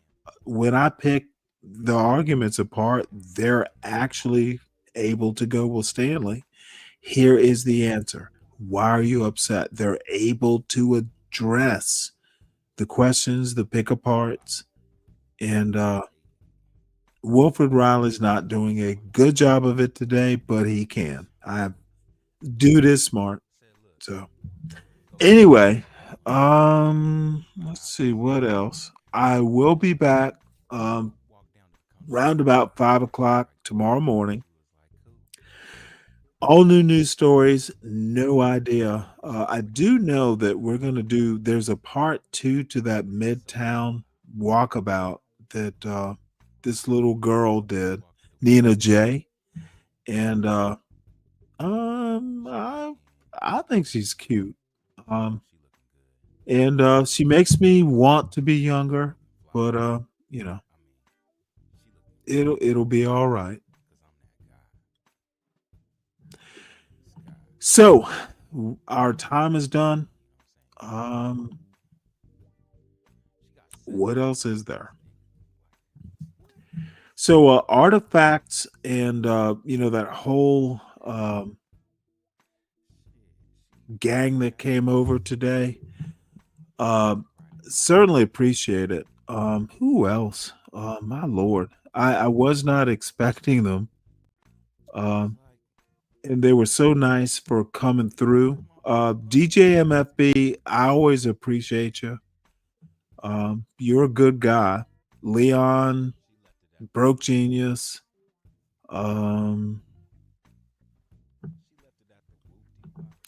Even King Shenard. Even Be Brave. Y'all always make it interesting. DiCaprione was here. Some of the gang. Richard, Innate, y'all are always around, and I always appreciate your inputs. Dolomite, Shredder, John Galt, SKC. God damn it. I should never go back through these chats. Badass, who hasn't been here in a while. The hell you been, Badass? Apparently Florida. You went out fishing in Florida and you're just getting back. And Roz was here. So Portia was here. So anyway, I do need to bring this to a close. I start my run when you came on. Consistency has shown results. You know what? You're absolutely right, Deacon Dave. So 5 o'clock works for me. I get enough sleep. So I'll try and be more consistent. I'm always going to be a few minutes late because sometimes when tea comes on, y'all subscribe to Here for the Tea. There's a new lovely podcast. YouTube show, might be a podcast. 907 Good Eats. And you know what? She is in Alaska. So I hopped on a panel the couple nights ago, and we were talking food and fishing, and it was just a lovely experience. The Drip Show, Breezy. There's some good podcasts out there. Sean Bracey. And I never go on these panels because I'm just cantankerous. But I enjoy listening to them, especially Freezy and Drip. Those motherfuckers are really good hosts. What the fuck? God damn it. Why can I not be as good a host or hostess as T, Drip, Freezy, and Mo Love? Mo Love is just like, she's not even a host. She's just like, everyone likes listening to Mo Love. Everyone, Roz Girl, another good host. You know what? I'm going to give up this fucking game. God damn it. I shouldn't have started thinking about all the other motherfucking show hosts who are better than me. This is what happens when you start making these comparisons. And humble presidents, thank you so much. I always appreciate it. Dude, I like news. I like politics. I like being silly, apparently. And the folks who always support me, support the show, support the host, support Portia, who put me up to this silliness. And Portia does. She's always hovering in the background, and she does correct me. If y'all think Portia doesn't ever show up like Stanley, don't do this, don't do that. Portia's always there, and I must always, follow her rules. And anyway, I'm fucking rambling. Humble presidents, you don't know how much that compliment means to me. And Deacon Dave, SKC, kind of, I consider y'all friends. I love the challenges. The folks who weren't afraid to come up onto this panel, even Solid Snake and 12th Man. And Ryan, welcome back, by the way. But I love it as much as I complain. We will hear from Wilfred Riley Moore. And folks, subscribe to the John Gall Urban Landlord channel. Share out the silliness. Unfortunately, I tend to be a little bit in my own head sometimes. Make sure you support the host. The weekend will come around. Make sure you support our executive producer, Portia J. You better be supporting her. She is the only reason this channel sounds as smooth as it can be. Often is, but not always is. And subscribe to the Stanley Cross channel. I debuted a clip from a show from last week.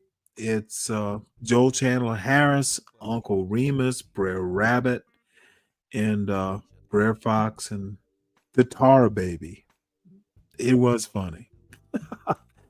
So, all right, folks. 5:00 tomorrow morning, I will be around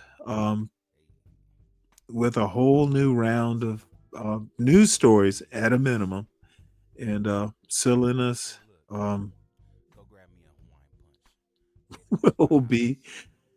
it be a bug or a benefit? Who knows? Talk to y'all later. If you know somebody who drive a truck, I bet you he done had a relationship with a lot lizard. All these truck drivers love these lot lizards. I promise. Lot lizard, come on baby, get inside the truck. Lot lizard, put your head down and ass up. Lot lizard, call me $40 just to fuck. Lot lizard, twerk, twerk, twerk, twerk. And she at the truck stop, walking with her butt out, and she got her stomach out, and she only come out when the sun out. She's a lot lizard. She's a lot lizard. He can be your boyfriend, cousin, husband, daddy, brother. It don't even matter if he driving trucks all around the country and he making money.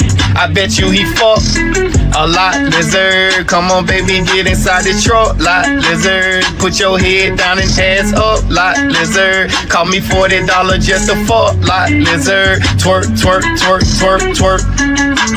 Twerk, twerk, twerk, twerk, twerk.